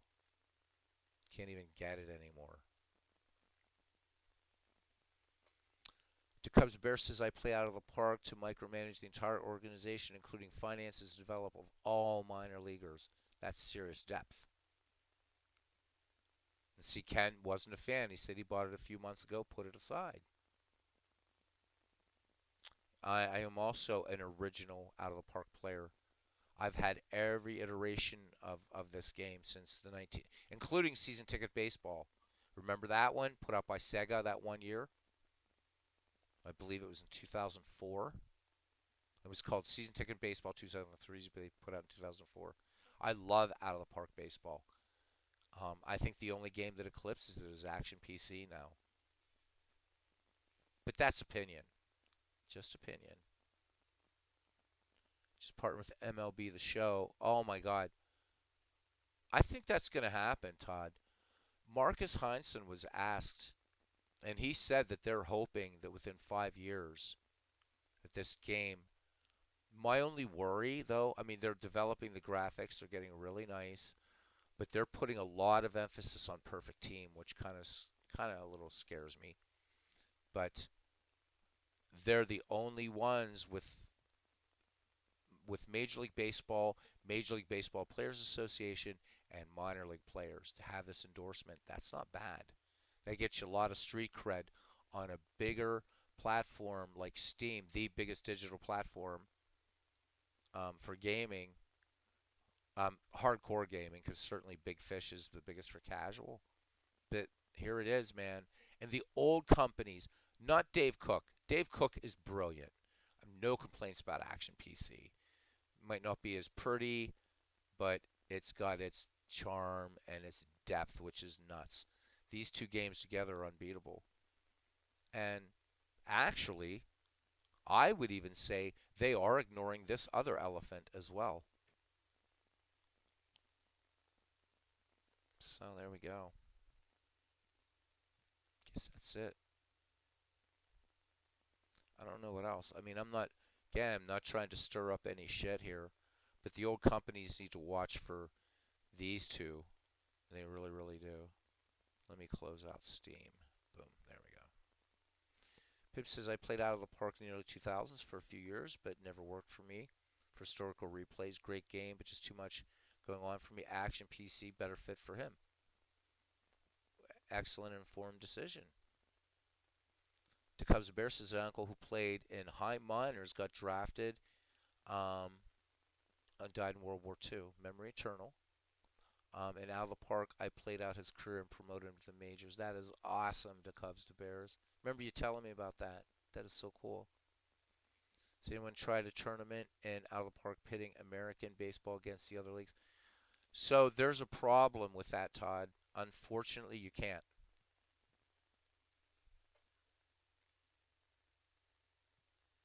Now, see, Ken, right? He said he might, he might have eschewed Out of the Park baseball, but he has Diamond Mine's intriguing. Diamond Mine is a hell of a game. Diamond Mine is a hell of a game.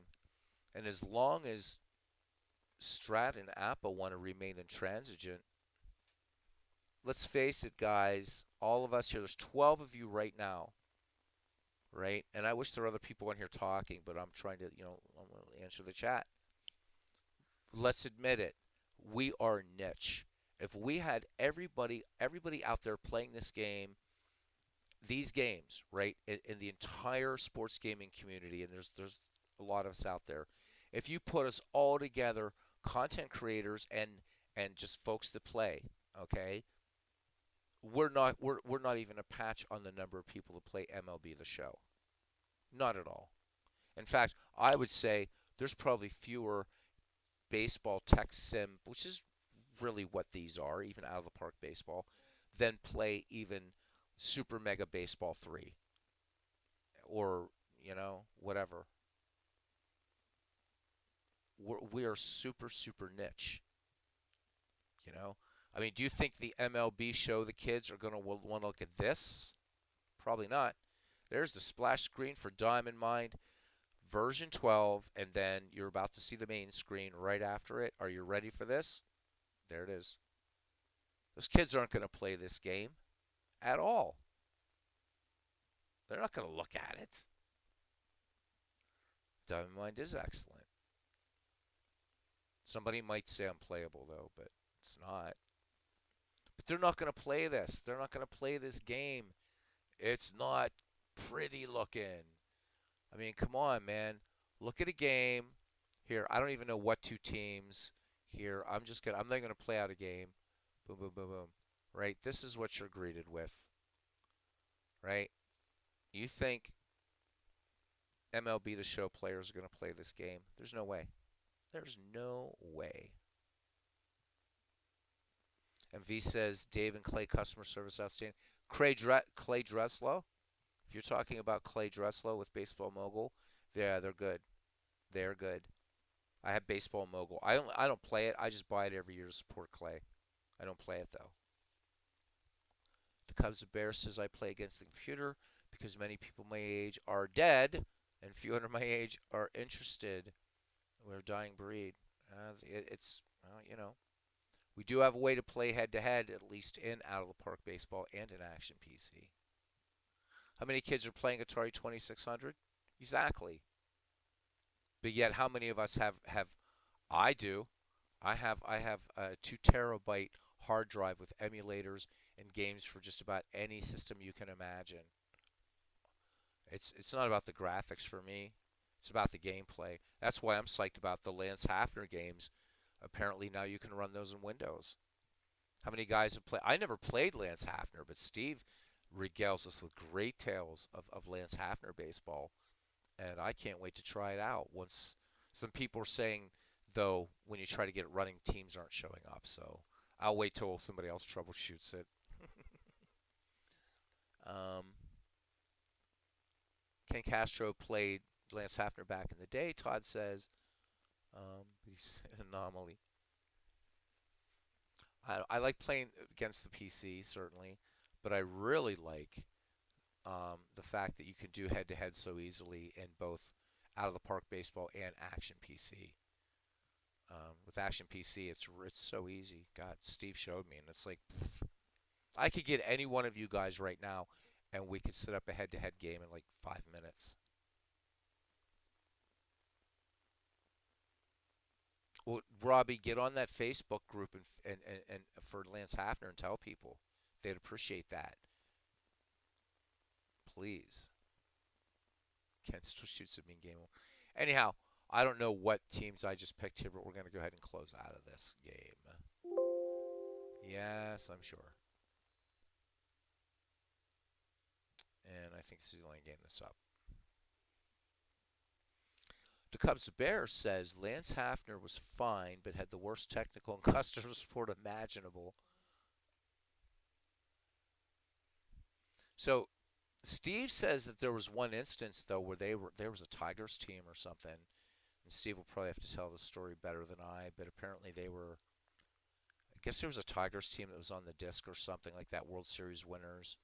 I think it was the '68 Tigers, and the disc they had was a 5 1/4 inch floppy. God, wow, isn't that like the floppy that Matthew Broderick uses in war games? I don't know.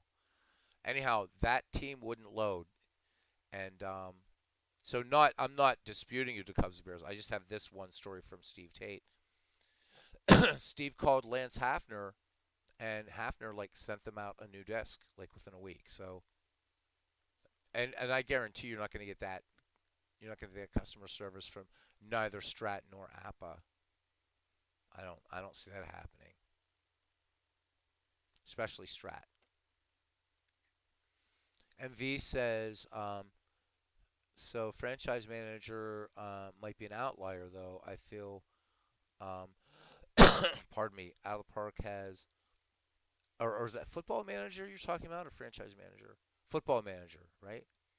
Because they already on the road with graphics. They can only get better.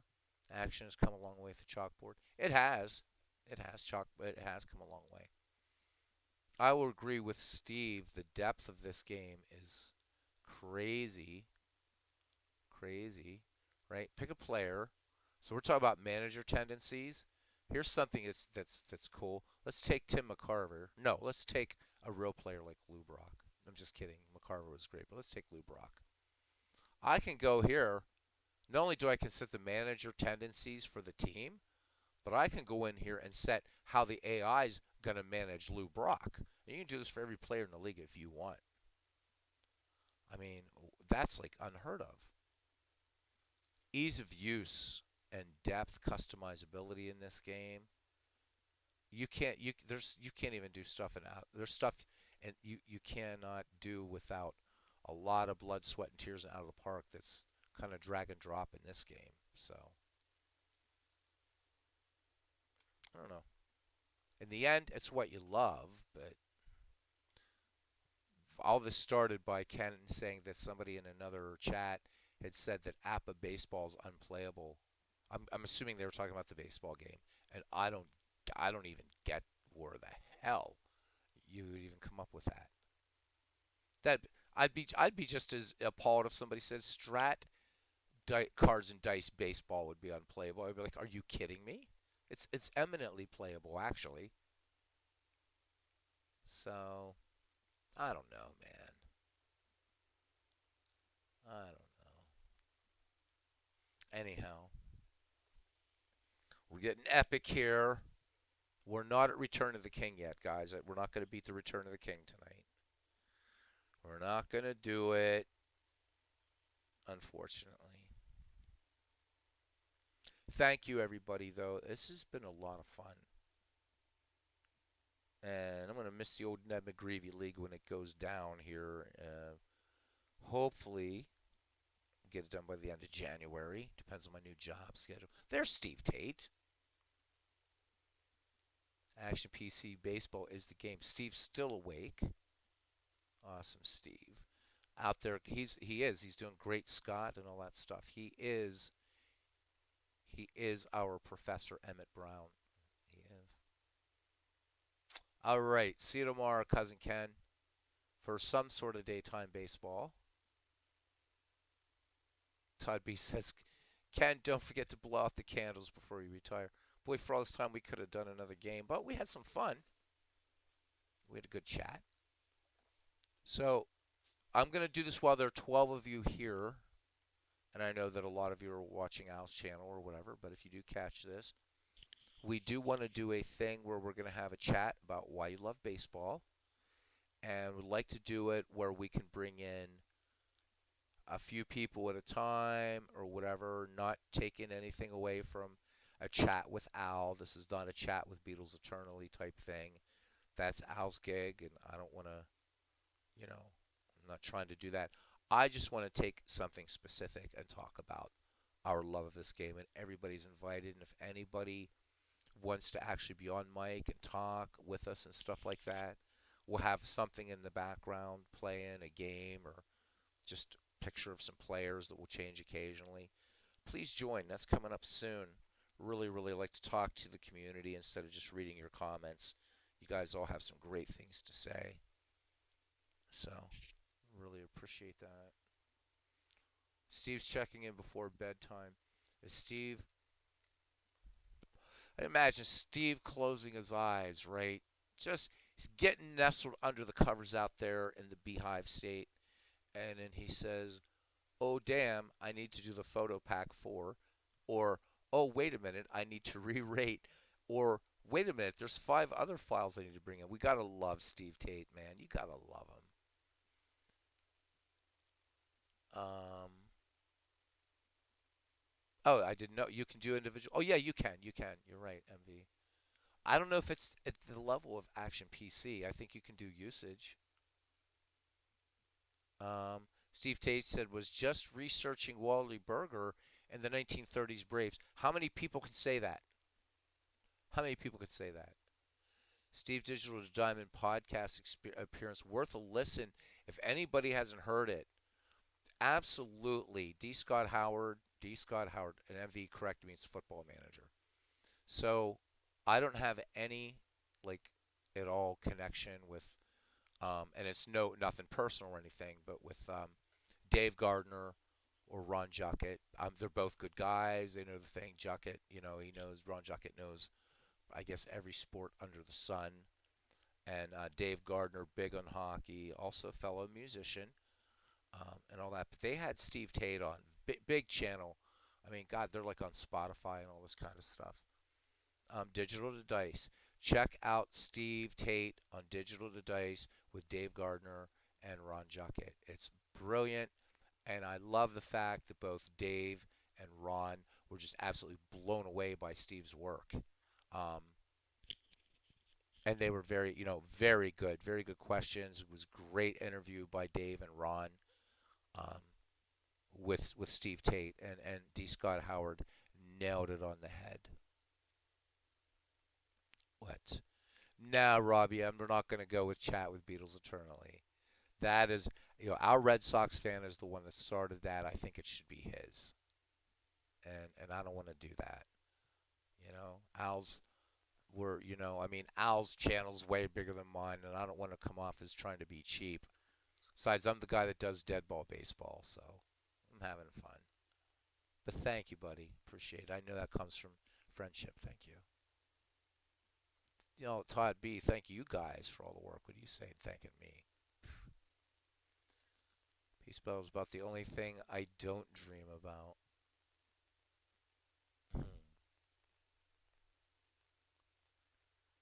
Yeah, I know. We're hanging out. Thank you, Steve. Had fun. Always enjoy you coming in, man. So get some rest. You're out there in the great state of Utah. No, no one has it on. I just don't want to use that title, and I just want to just kind of a one-off thing every once in a while. This is going to be about baseball and why you love it. So think about your memories. The 10 of you left, and thank you. I see 13 likes. Holy moly! I might be able to get my kitty some snacks. Just kidding. My channel's not monetized. It's too small. But um, think about it. It might be about the baseball cards. It might be about that first time you saw a ball game with a relative or an older brother, sister, whatever, your mom, your dad, your grandpa, your grandmom. I don't know. Was it memories from playing Little League? Maybe you played some Babe Ruth League. Um, maybe you had a relative like the Cubs, the Bears, right? And he got to you know. But what do you love about baseball? It could be about its rules. It could be its history. It could be the experience in a ballpark. I just want to know. Let's talk to each other about what we love about this beautiful game. But let's do it with some other people. I'm pretty sure I can count on Steve on that. I could probably get a few other guys. But everybody is certainly welcome.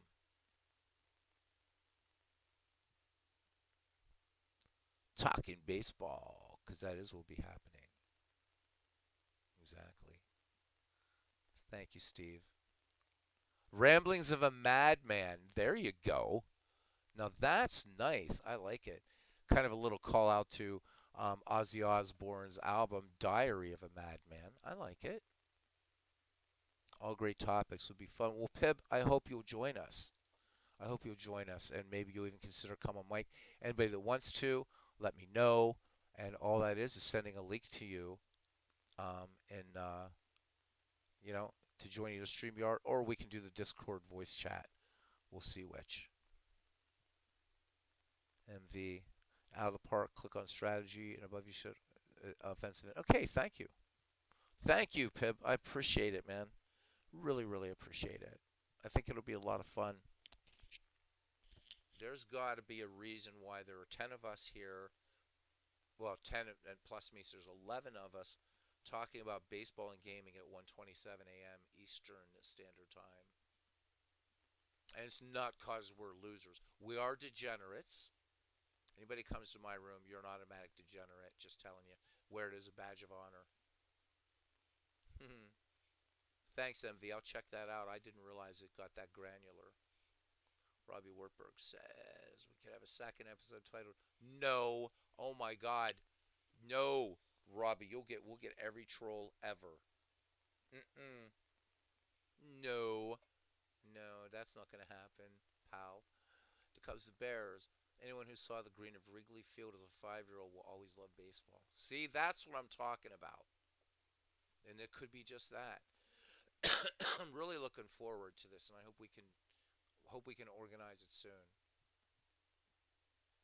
Maybe I should put some clickbait up there of Morgana just to get like 20 people in here to talk baseball. That's all right if at least 5 of them are asleep with the chat on. The YouTube algorithm doesn't know any different. Hey, I never claimed to be exciting channel. In fact, I kind of break all the rules in a way, but my streams are too long.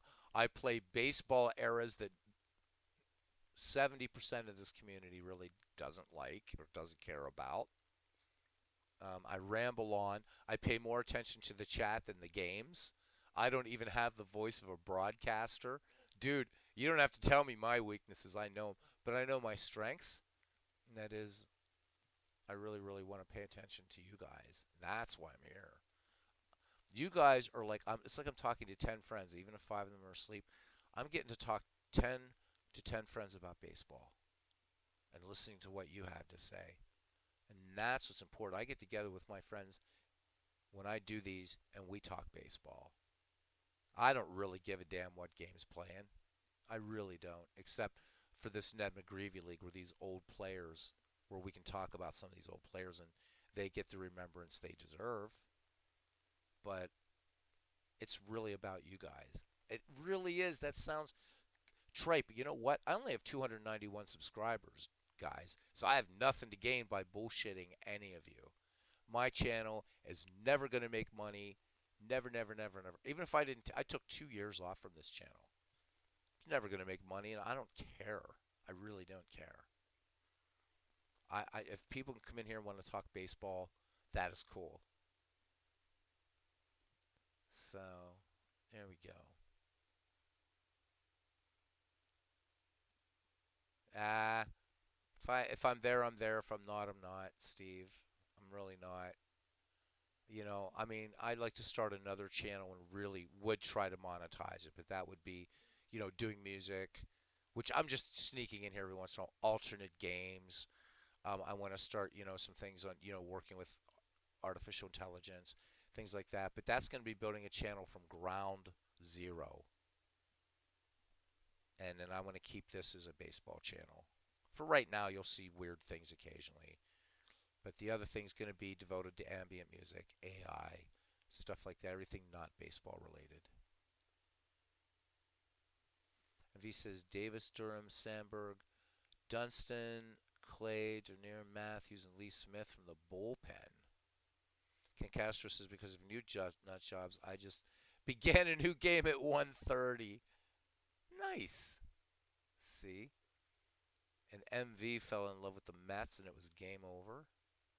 Harry Carey. MV says, I saw the Green of Wrigley as a 14-year-old in 1985 on WGN. They don't even do ball games anymore in WGN now. They're a superstation, right? DeCubs Bear says, I'll be playing out of the park baseball until about 5 this morning, so I don't mind a long chat. He says he loves retirement. Hey, that's cool. That's good. I'm glad you guys like hanging out. And as Ken Castro says, I do as well, DeCubs.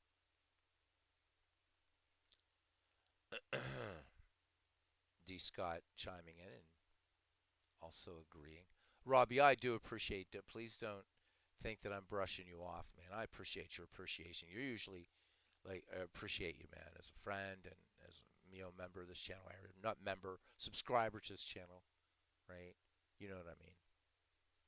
You're usually the first one here, and I know, and thank you, really. And so I don't mean to brush you off, but I don't want to. We don't need any of that. Who loves Beatles stuff? Oh my God. I can tell you the people will come in here and it won't be a lot of love. They'll be like, "Are you kidding? He's a jamoke. He picked on me for saying something." So whatever. So you guys are already starting it. Pip says it's only 10:30. So yeah, he's out in the City of Angels. Cool. Oh, the Cubs, the Bears, man, he's really got the payoff. He says the best thing is his wife will get up about 5 o'clock to make breakfast. Damn. And my girlfriend lives one county over, so she won't be getting up to make any breakfast. So, oh well, that's all right. So is tomorrow Martin Luther King Day? How the hell are there 10 people in here on a Sunday night? Am I missing something? Is that it? Or is truly 5 people are still sleeping? Has to be that. All right, when's MLK Day? I have to look. It's probably tomorrow. I think it is tomorrow, isn't it? No, it's the 16th. What the hell are people doing here? You are mad. You're all as mad as I. Steve Tate talking at what, 1 whatever it is in the morning about Wally Berger and the 1930 Braves, right?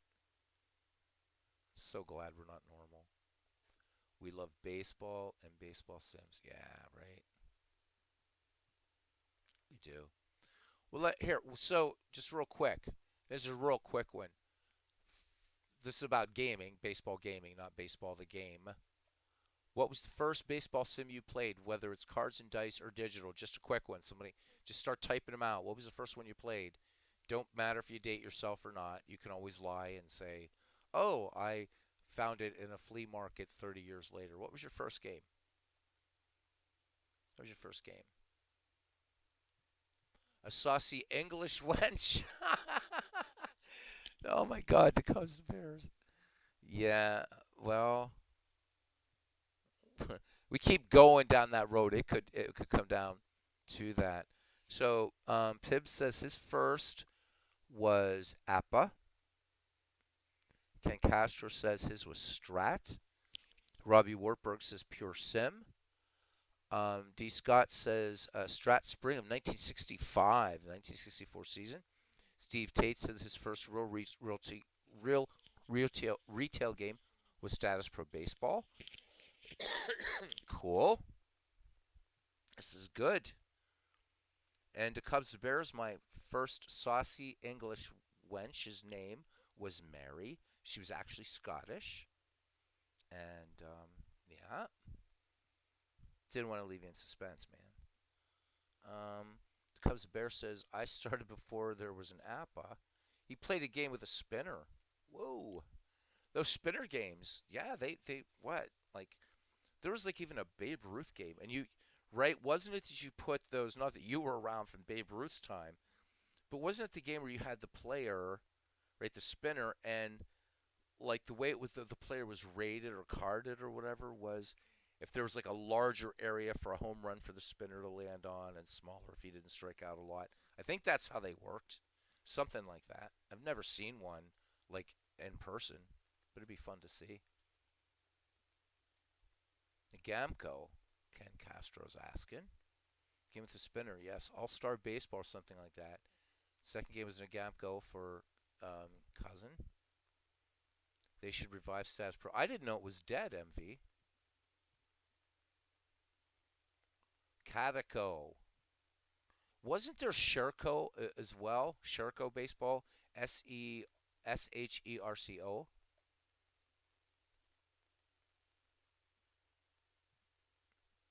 Robbie says Status Pro should come to PC. I think that'd be fun.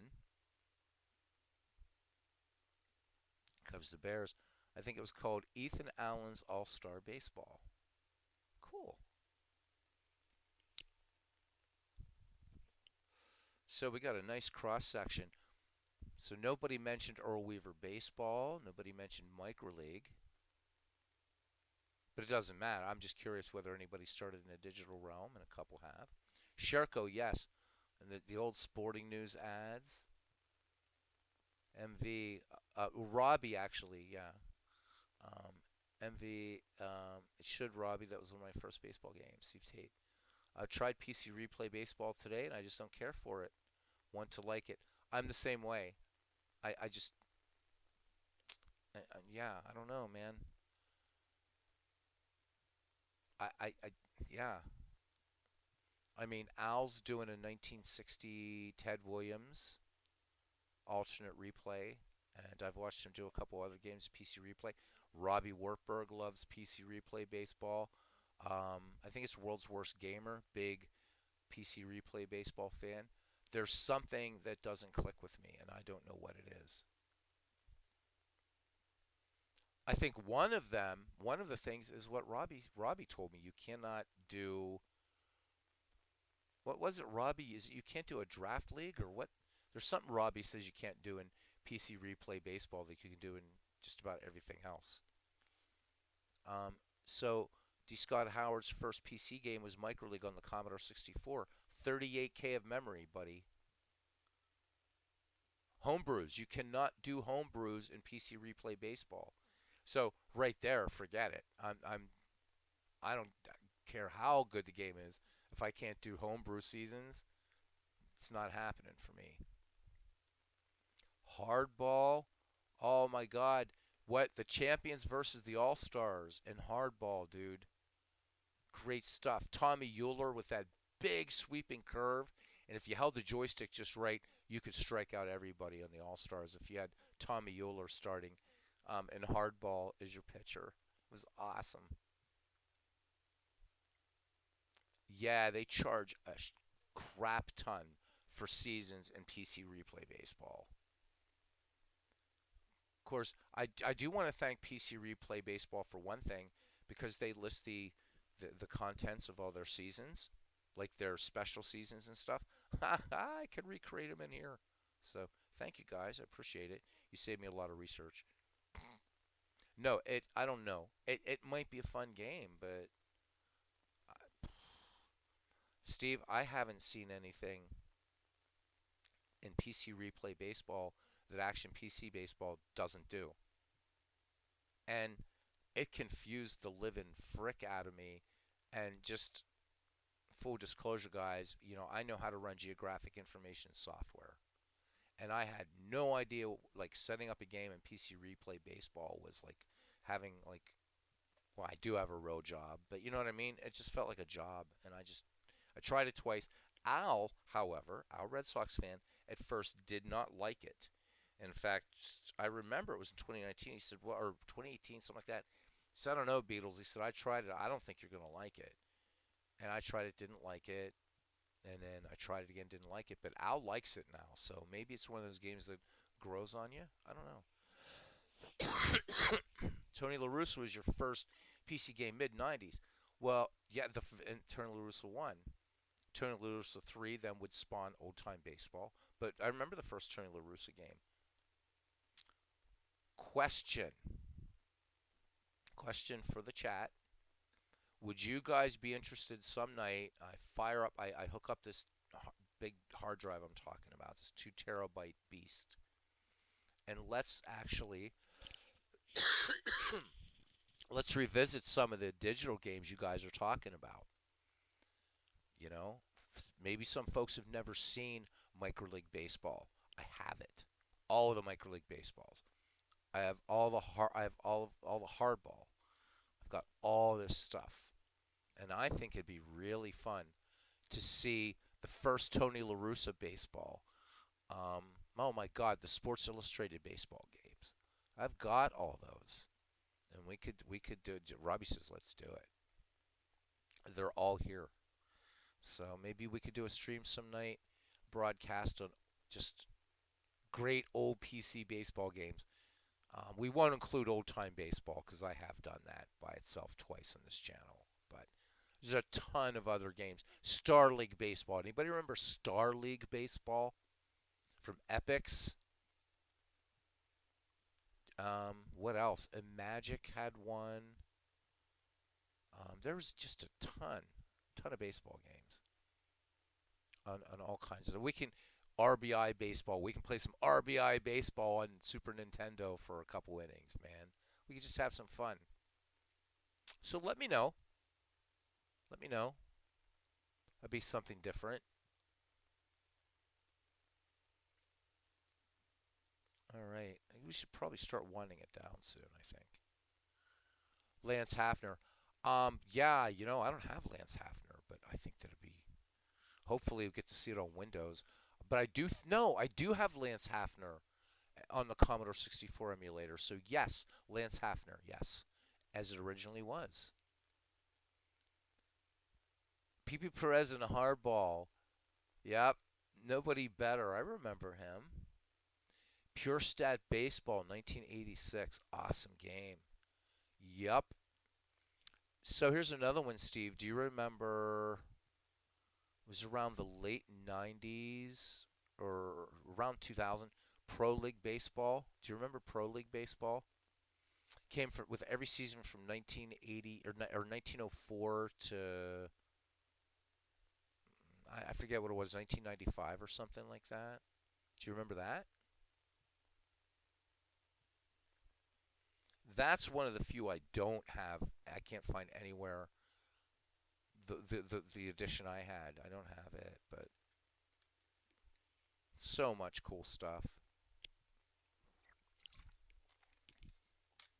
All right, so that's something to do.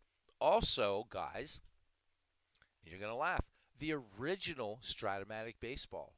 I actually have it on this hard drive. The original, the very original Strat. So that would be fun to see.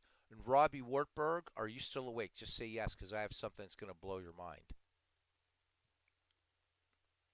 So, and Sue says, yes, I saw it on sale back at Electronics Boutique.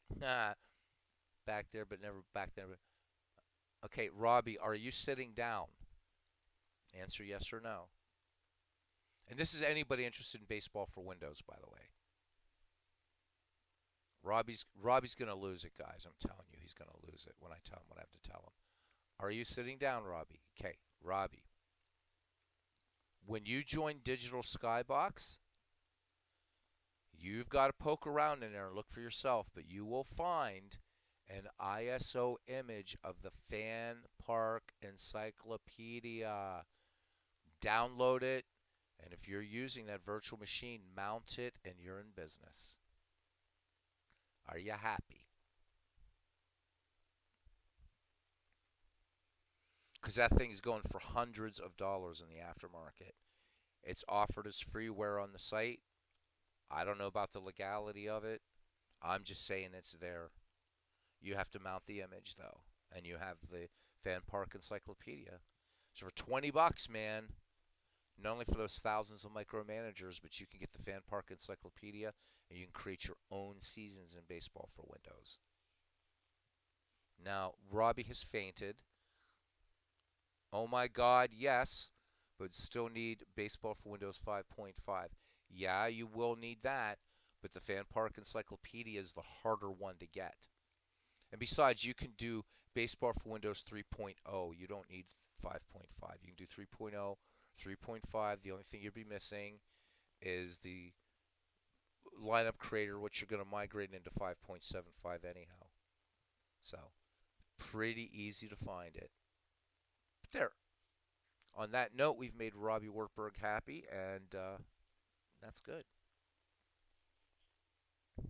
So I'm not selling mine, buddy. No. So, but it is there. So you have to look for it, but it is on there. I found it on Friday night, and I actually was even thinking in between the stuff I was doing last night. Oh, I can't wait to tell Robbie about this.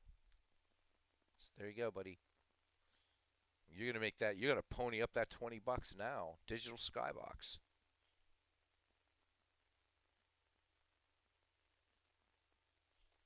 What? Oh yeah, 5.5. Because 5.5, yes, 5.5. Robbie still has the encyclopedia import. So if you have baseball for Windows 5.5, it'll do it.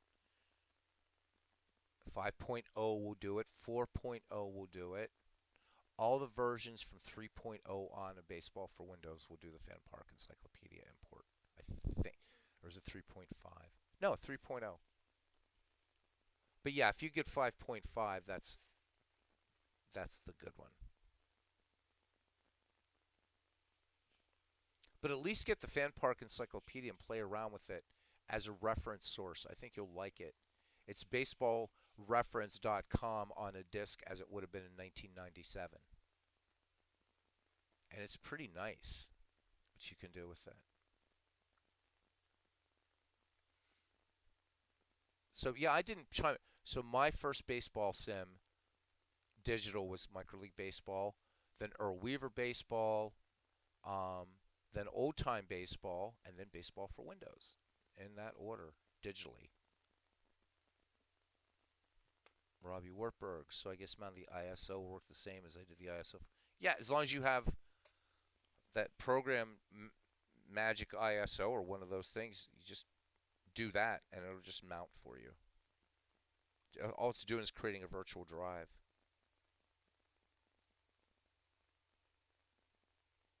But you have to run it in a virtual machine because it's a 16-bit installer, Robbie. That's why you got to run it in a virtual machine. It won't run on a modern system.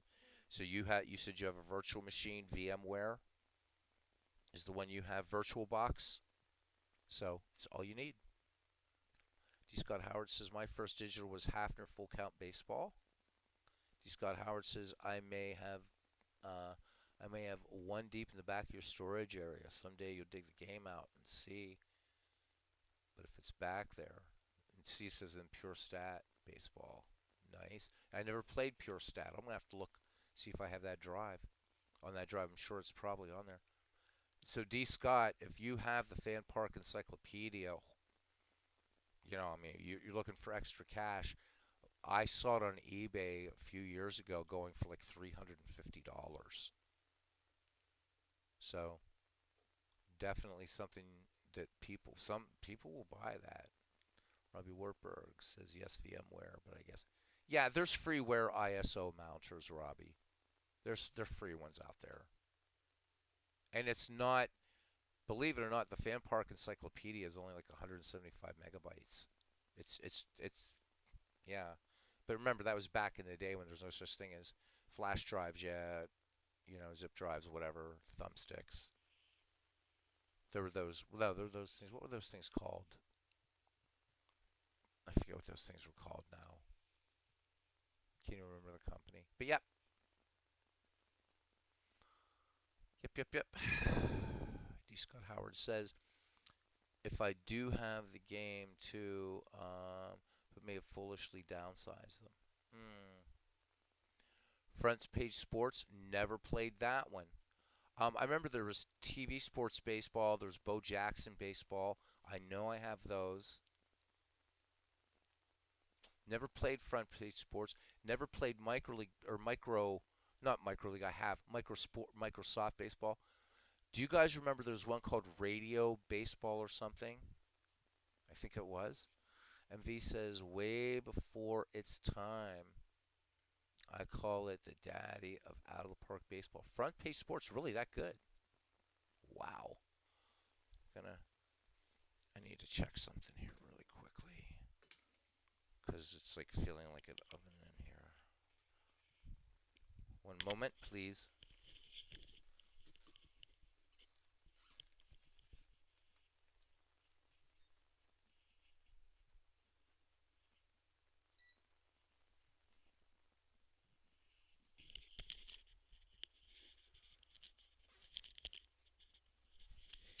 All right. So,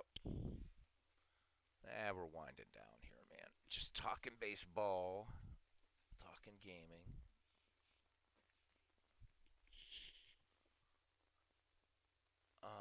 If I have it, I'll look for it. Front Page Sports, I will definitely look and see. And if I don't have it, I'll track it down because if you're comparing it to Out of the Park Baseball, I definitely gotta check it out. Robbie says, does the ISO mounting software have to be installed in your virtual machine or on your main computer? I think you have to put it on your virtual machine. Yeah, you have to put it on your virtual machine because it has to run. You have to mount that inside so the 16-bit installer can run. Yep. So that's it. Any other tech support question is going to cost you $20 each, Robbie. That way I don't have to go work for a living. No, you should be fine with it, buddy. Yep. So Digital Skybox is your Huckleberry, pal. I was actually surprised to see it. We're not at Return of the King yet. We're not going to break it tonight. Somebody else did a big stream tonight, I heard, too, somewhere. And so that's kind of cool. All right.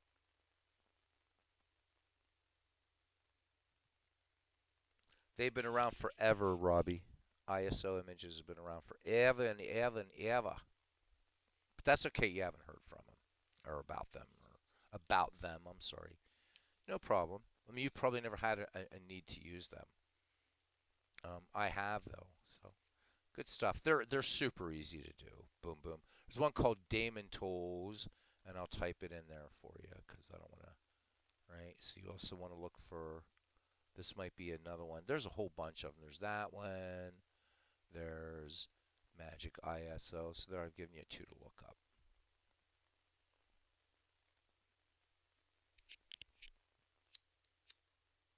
All right, one more stogie and we're out of here, man. We're down to 8 now.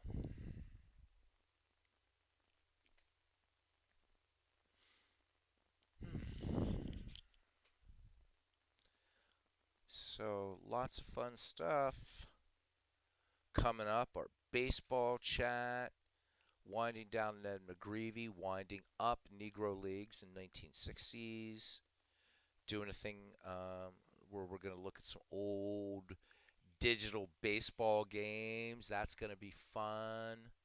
Steve Tate says, if I buy baseball for Windows, what season comes with it? Let me look. Let me look. Let me look.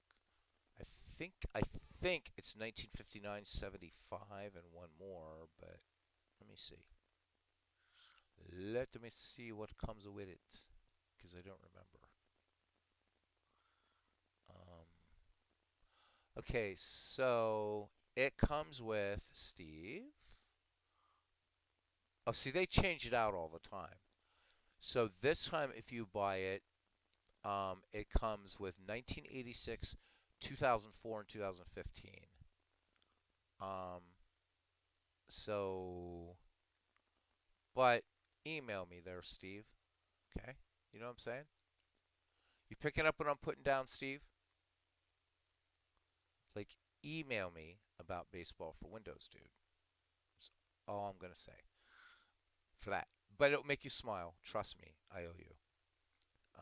Yes, and yeah, not to forget, there's an upcoming 1930s Cardinals versus Tigers uh, matchup between Steve Tate and myself. He says he's picking it up like he's a magnet. Good, good, good, good, good, good. Because I can help you out with a couple technicalities there, Steve. Robbie Wartburg says, "Cool, yeah. If I could see for myself how much work creating leagues, that encyclopedia is important. See what you mean. And V gonna order baseball for Windows. All right. One thing I will straight out tell you guys that I'll give you is these some seasons that actually came. They change it up every year, like what seasons they offer you. So, but just yeah, you'll be looking me up. It'll be fine. So Robbie's came with 1956, 76, and 2014. That's usually the ones they do. But can you do home brews? Um, yes. In fact, I show you how to do that. There's a video I did a couple weeks ago working with teams, but I can also show you how to do it with players. Yes, they used to do 1971. They were a bunch of Pirate fans, from what I understand, because Forbes Field was also the default ballpark. They came with when I bought baseball for Windows, it was Forbes Field, and this is when they were still in Lancaster, just 45 minutes away from me. But yeah, Steve, I got some stuff that you'll like. And besides, there's the I have a slightly ulterior motive. I want to see if you can take what's in there and do something similar using StatMaster to some of your 5-year files. Because what the hell, we've already decided you don't need to sleep. And V says, okay, folks, he's he's out going to find front page sports on YouTube. Nice. Yeah, we're gonna cut this down now, guys. We're down to where I usually am at 7. Wow, what a night this was. I'm like really honored. People hung out. Robbie Wartburg. So if I ordered a new disc too, would that maybe allow me to just add the new included seasons? Well, yeah. What do you mean? Of course.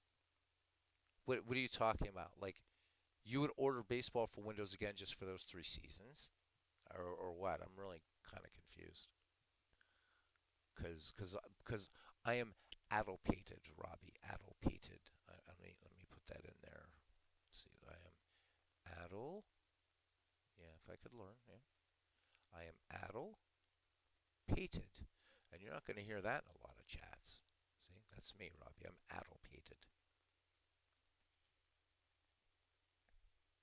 So I don't understand your question, mate. MV, thanks for coming in.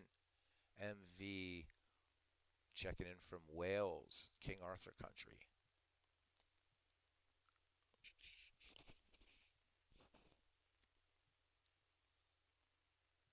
Yeah, you could. I mean, you could. It'd be cheaper than buying the seasons. I mean, if you wanted to do that, it doesn't care, right? It's it's not, yeah, because they're just APA seasons. You could do that. And since seasons are for files, I think they're $25 each, which I think is about the same as PC Replay Baseball. But so seasons, if you buy download files, APA's $25 a season. If you buy it by disc, and why would you? They're $40 a season, which doesn't make any sense. But, you know, all I'm saying is some of you folks know me, so don't get all tied up about seasons, all right? Steve, just I just email me, dude, all right? Just trust me. Just trust me, cause yeah, it's all good. But if you want to know, just for giggles, as I said, they're $25 download, $40 on a CD. But just yeah, I've let's just say I've done a lot of APA work, a lot of APA work. Okay, so shoot me an email, dude. We'll talk. We'll talk, man. You've done a lot of work, so yeah, give you some of my labor back. How's that?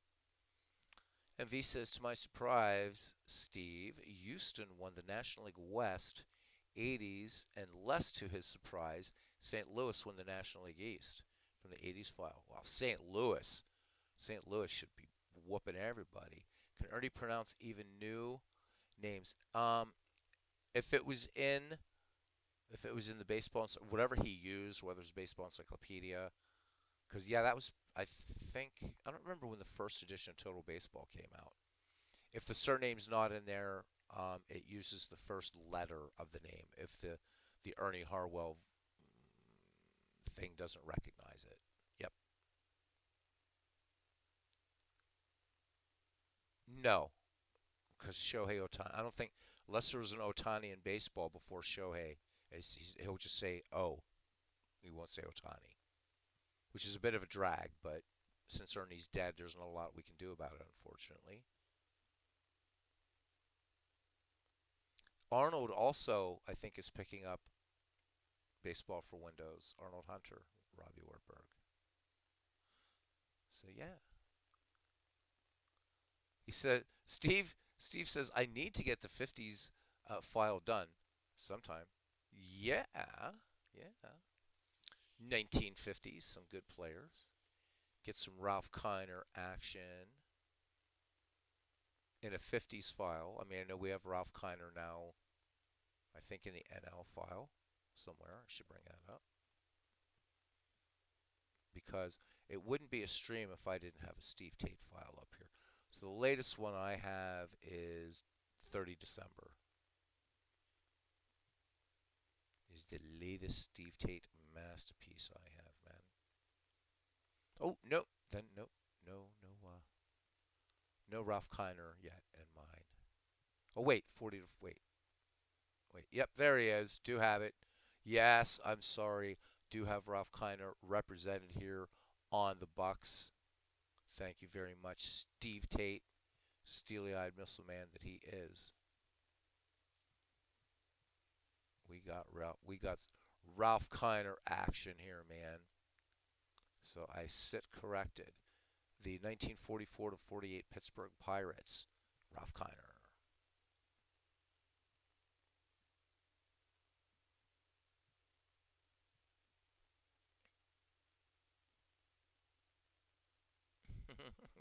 Robbie. Robbie, I swear to whatever deity people pray to here that Appa should hire you as their PR person.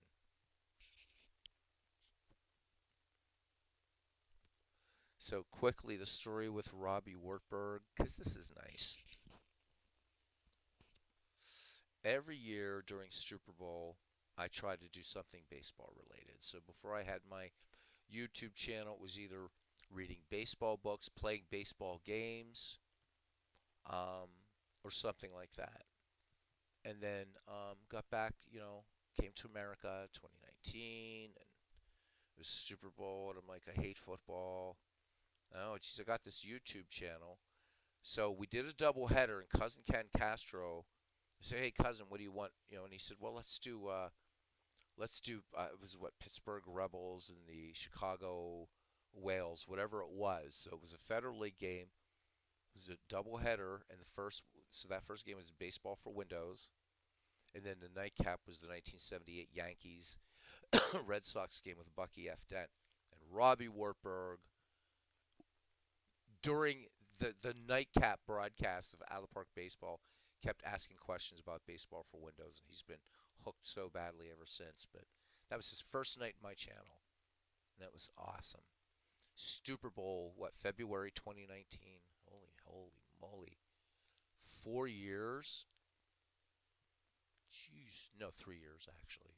4 years in numbers. Steve said I crunched the numbers today for a team well below 500. The 1929-1933 Phillies. Jeez. Great hitting and the worst pitching imaginable. However, yeah. Chuck Klein and Lefty O'Doul. Two great players. So O'Doul, there's somebody. There's a right Lefty O'Doul, man. Whew. What is the deal there with Lefty O'Doul, baby? So Lefty O'Doul, forgotten player, and you look at O'Doul's numbers, man.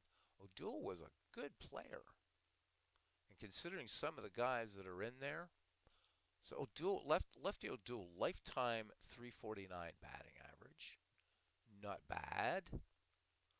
113 home runs, not bad. Let me see. So outfielder, compare him to Lloyd Wayner, admittedly in the shadow of his brother,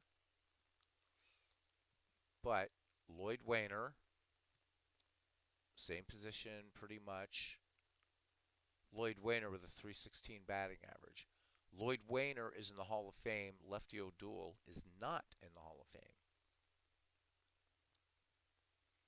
Steve Tate says the 55 to 59 Dodgers, cool. 50 to 59 Tigers are also close to being done. Nice. Pull up Baseball Reference and look at the hitters for those 29 to 33 Phillies.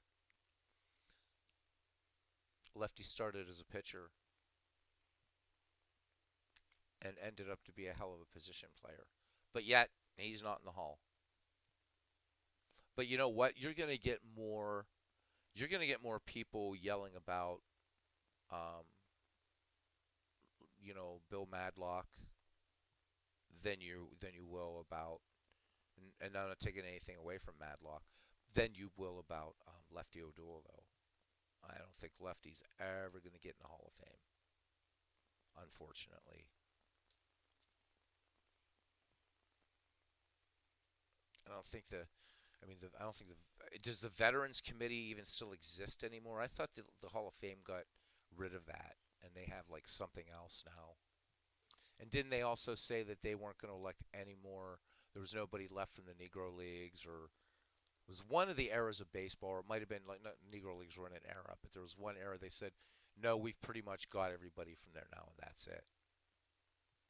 Yeah, Howie Shanks for the Hall. Howie Shanks for the Hall. The Hall of Fame is, yeah. Hall of Fame is, if you made it on Steve Tate's 5-year franchise file, man, You're in. You are in. Steve, I still, seriously, dude, I haven't done anything with your 5 year franchise files but lovingly take the time to assign ballparks and whatever when I want to or logos. All I'm doing right now is just playing exhibition games. That is it. And I'm having a blast because I have no idea where I even want to start with these things. And guys, I'm just looking at the National League. 90 some teams or something on each one, I'm guessing, or will be, soon be. The latest edition I have is 30 December, so I'm guessing this is the latest iteration. But holy moly. I really have no idea what I'm going to even do with these yet. I have no idea, and that's what makes it so much fun.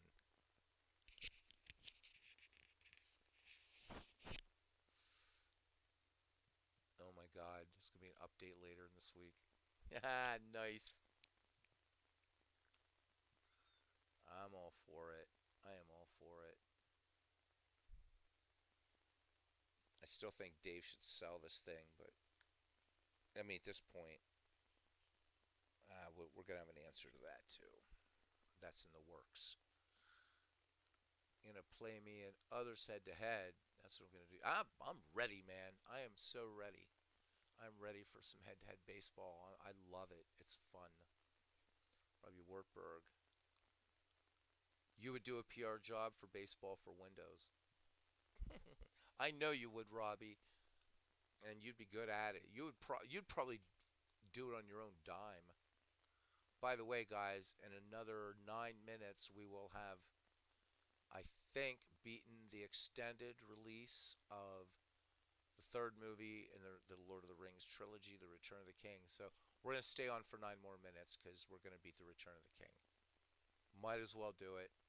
Nowhere near the epic grandeur of a Peter Jackson production and a movie that swept the Oscars, but what the hell.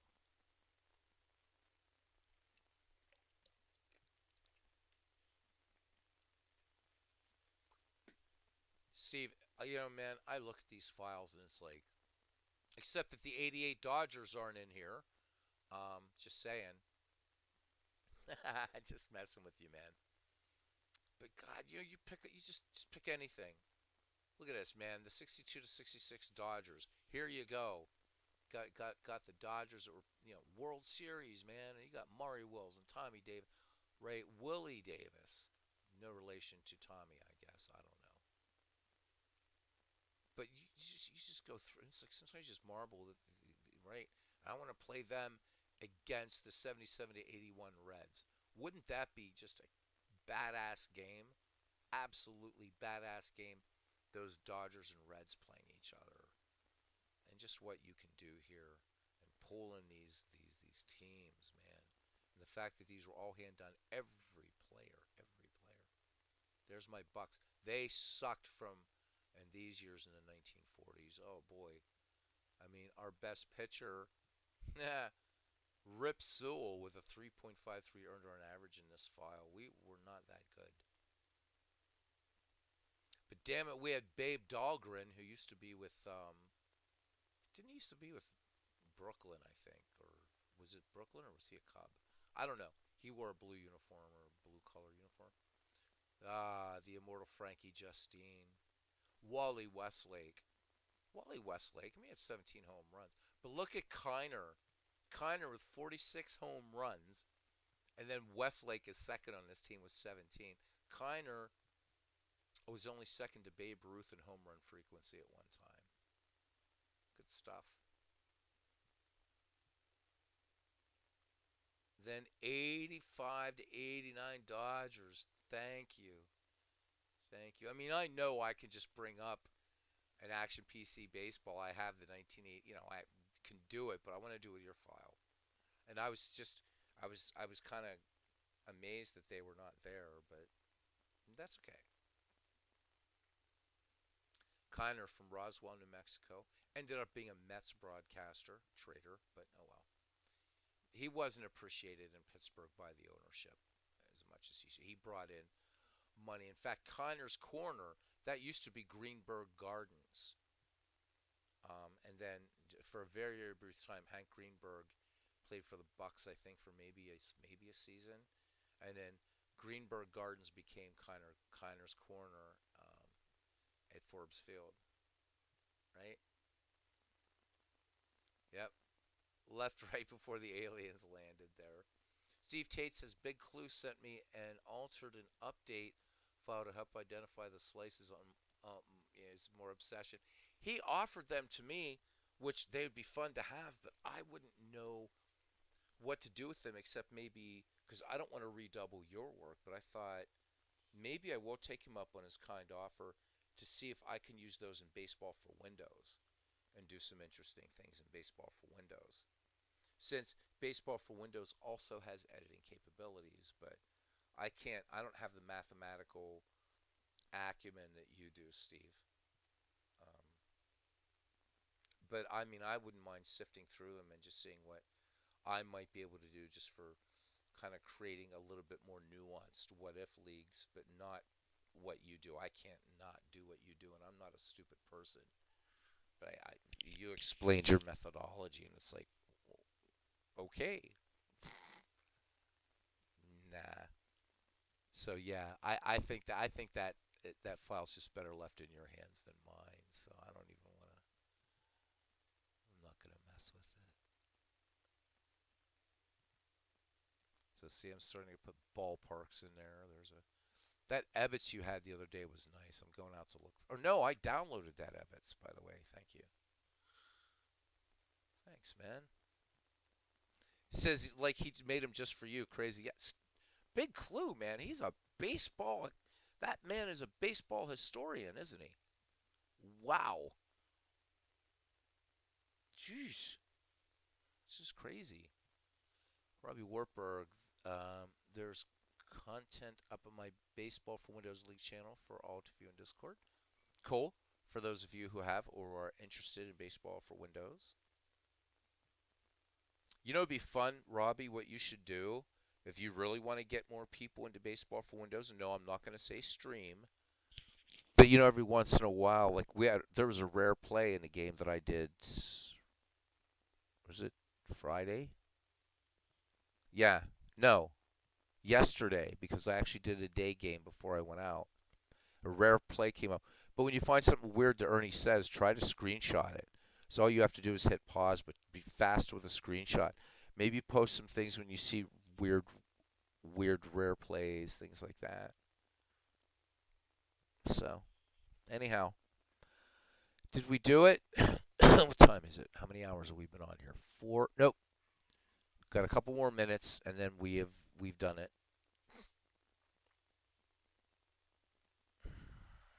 Down to 6 viewers. All right. Good night, Steve. Thank you very much, and can't wait to see what you're going to be doing with Big Clues files, and I don't think I'm going to be messing with those at all. I'd love to see them, but yep. All right. I think we're going to come in just under short of Return of the King. So Robbie Warburg says, Beatles had a streaker in the field run game. Yep, I've had that. I've had that. That's funny as hell. All right, good night, Pip. Thank you very much. Don't forget, we're going to be doing that baseball chat. And apologies, everybody. Usually my streams only go 3 hours. So, all right. So my thanks to Pib99, to Robbie Warp. I'm glad you had a great time. I'm really glad you did, Pib. Thank you very much. Pib99, Robbie Wartburg, Steve Tate, who's off to Slumberland finally. Going back up here, MV checking in from Wales and hanging out most of the night with us. D. Scott Howard. The Cubs to Bears. Always awesome to have him here. Cousin Ken Castro, of course. He's the guy behind this league.